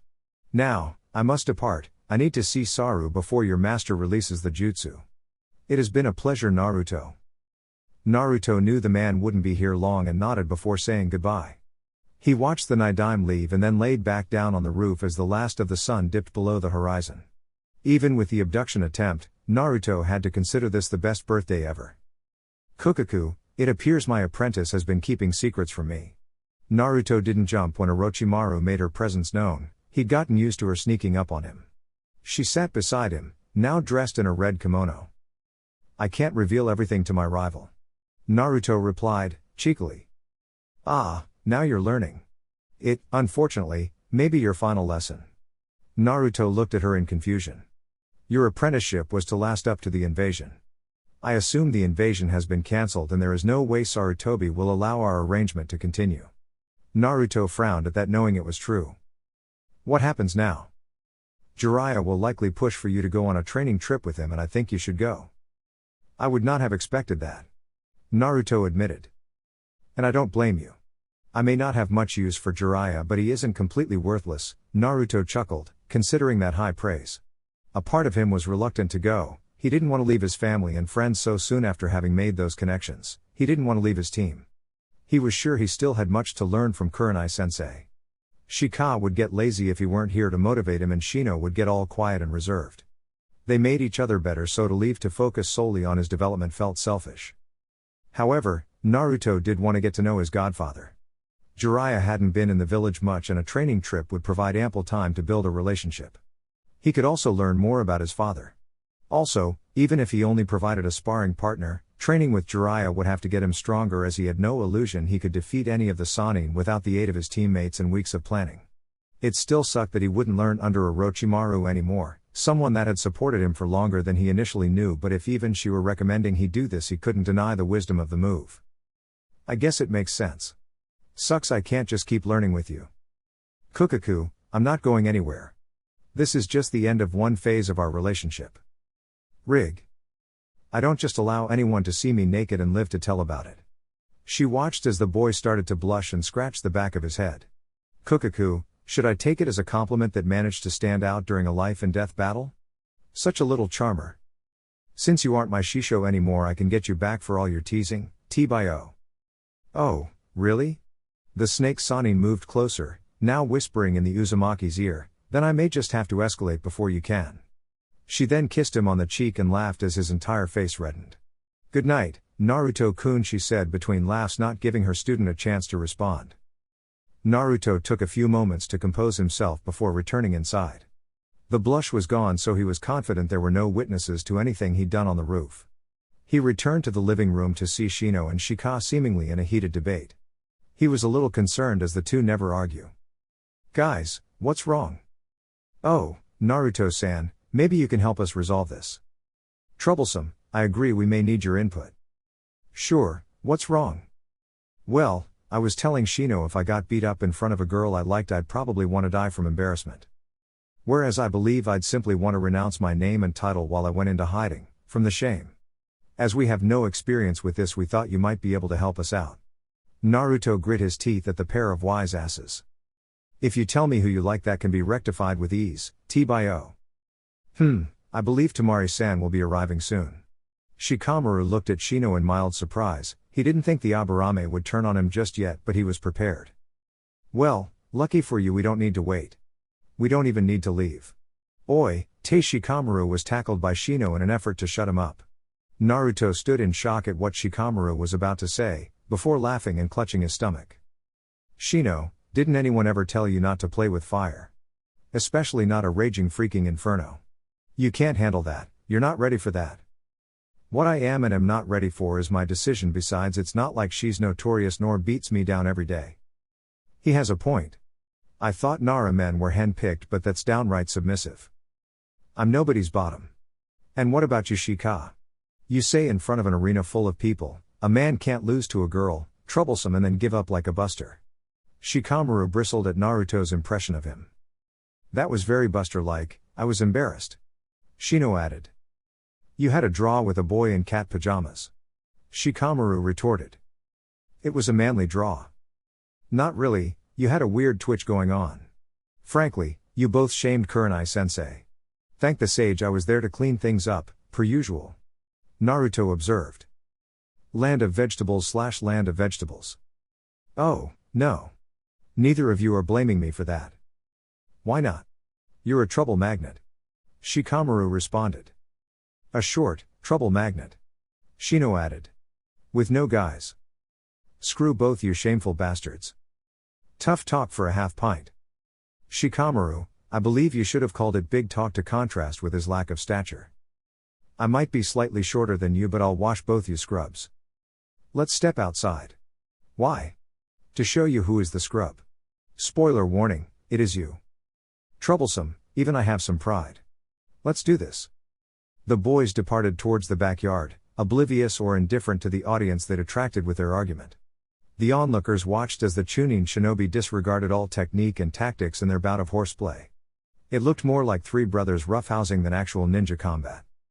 You're cute, little students are being adorable again, Kurenai, said Kakashi. I can't argue with you there. They've come a long way in a year. You've done well with them. Asuma praised his significant other. They made it easy. Well, not at first, but eventually they gelled. You considering taking another team in the future? Asuma questioned, as all three were Chunin she could if she desired so. He saw her shake her head. Unless it was absolutely necessary, I couldn't imagine it. Those are my boys out there, I'd compare any future team I had to them, it wouldn't be fair. The three jounin continued to chat as they watched the rest of Team Kurenai play. One partygoer, however, was not amused by their antics and let it be known. Stump, if you and those other two dipshits don't get in here and eat some motherfucking cake, I'll castrate all three of you tree-hugging bitches, Tuya shouted from a window. Naruto looked sheepish from the ground, Shino adjusted his glasses and Shikamaru just muttered troublesome. She slammed the window shut, believing she'd done enough. Shino, you need to control your chick, Shikamaru said. Shino's only response was for the buzzing to grow louder, but not loud enough to drown out Naruto's laughter. You know, we need to talk about this, Tsunade said as Orochimaru and she made their way to the Hokage tower. She was upset with her friend and disappointed. If I hadn't resurrected them I would be dead. However angry you are at me, at least acknowledge that. Of course I wouldn't want you dead, but I have a feeling you didn't find DNA samples of my grandfather and uncle as a means of self-defense. You're right. I planned to use your great-uncle's jutsu to kill Sensei. Plans changed and an invasion was no longer necessary. Tsunade's eyes went wide. Orochi, you were going to invade Konoha? You know how many people you could have hurt, killed? Thousands. And they would have been worth it to kill Sensei. You know I don't care. And since I didn't do it, you shouldn't either. I know you can care. Otto would be a completely miserable place if you simply couldn't. Care is overstating it. I don't need my shinobi to live in squalor. If they are comfortable they are more productive. Indifference isn't malice, you know that. I don't care, but unless it becomes necessary I also see no value in causing harm. But Sensei was? Years after you left? No, that doesn't make sense. Orochi, what aren't you telling me? I have my reasons, and once again, I didn't do it, so it doesn't matter. It does if you still plan to kill him. You mean like he tried to kill me today? Tsunade looked surprised but waited for her friend to expound. He's had a specific onbu watching Naruto and I for the entire time I've been training him. Except, yesterday and today. And it just so happens we get attacked by pain with no backup in sight. He planned to have me die before his plan to stop pain was enacted. Tsunade grimaced. Some of that could be chalked up to coincidence, but the problem is, ninja don't believe in coincidence. Sure, they've heard about them but have never seen them. Dig deep enough and you'll find someone pulling strings. There was a lot of missing information, but she couldn't reject Orochi's conclusion. Tsunade didn't know if her former sensei believed she'd turn a blind eye to his dealings similar to how he did for Danzo, but she had no intention of doing that. He needed to be unseated. His age and bias against Orochi was leading him toward ruin, and he'd done nothing to change that. The two legendary kunoichi arrived to the tower and headed toward the Sandaime's office. They could overhear him speaking to the Shodai and the Nidaime. The two women entered, causing the discussions to stop. The Sandaime immediately narrows his eyes at his once favorite student. That she would use such an abominable jutsu and bring back former Hokage while she were at it, he considered it more evidence of how rotten she was to the very core of her being. "I assume you have come to release us?" Tobirama asked. "Yes, I have. Unless Sensei has something else to say." "Have you said all you wanted to, Sarutobi-sensei?" "Get out of my office, Orochimaru. Now." "Kukaku, I'll give you two a moment with Tsunade, I'll be outside," she said, and then exited the office. "Saru, remember what I told you." Hiruzen grimaced but nodded at his teacher's words. Hashirama was too busy crying and hugging Tsunade to care about much of anything else, embarrassing Tobirama greatly. The three Senju said their final words, and the first two Hokage went to meet Orochimaru, to return to the Pure Land. Tsunade wiped the unshed tears from her eyes before leveling a glare at her sensei. "You hoped Orochimaru would be killed in the attack today." "It wasn't a question nor an accusation. She's evil and will corrupt Naruto-kun along with who knows how many others. She's a threat, I wish you could see it. I'm not just some paranoid, old man. If you make her your enemy, she will be your enemy. And nothing she's done has harmed Naruto, can you say the same?" When Hiruzen didn't answer, she continued, "I'm not going to ignore people operating behind my back, sensei, not even you. You wanted me to be Hokage, but I won't be a puppet, nor am I too tired to meet any challenges to my authority. I consider myself warned." "Good," was the last thing the Senju princess said before departing for the night. Hiruzen waited several moments before doing the same, but his destination was not home, not yet. He entered a secure Anbu facility, the operatives bowing in respect as he walked the halls. It didn't take him long to reach the interrogation room he was seeking. Ibiki had clearly been hard at work. The subject looked as if he was nearing his breaking point. That was fine, he was a disposable piece in this game. Hiruzen entered, instantly gaining the attention of his top interrogator and the man's latest subject. "At ease, Ibiki," he ordered, and the bear of a man complied. Hiruzen took a seat at the table, beside Ibiki but across from the subject. "You have exactly one chance to save your life." "How?"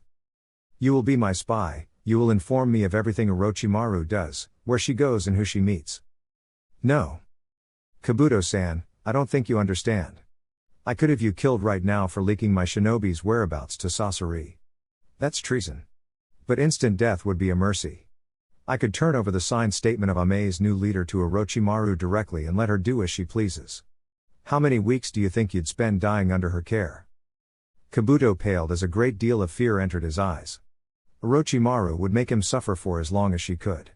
But worse than the torture, she'd lose all respect and fondness for the medic she saved from Sasori. He didn't want to continue to betray her, but he wasn't self-sacrificial. He agreed to work with the Sandaime, hating himself more with every word spoken. Hiruzen, by no means, trusted the boy. If he provided good intel, then it would be A+, but if he faltered or attempted to obfuscate for Orochimaru, Hiruzen would show her the confession and plant a seed of mistrust in her other assets. Hopefully, she'd turn cruel and alienate more and more of them, people that would welcome Hiruzen's kindness and grandfatherly charm. Kabuto may not be enough to take her down, but he'd be a start, the tipping point to her downfall. Alright guys, that's it for the video. If you enjoyed it, please feel free to leave a like and subscribe. As always, the rest of the story is already out over on Patreon, link to that will be in the description. Anyways, until next time, peace.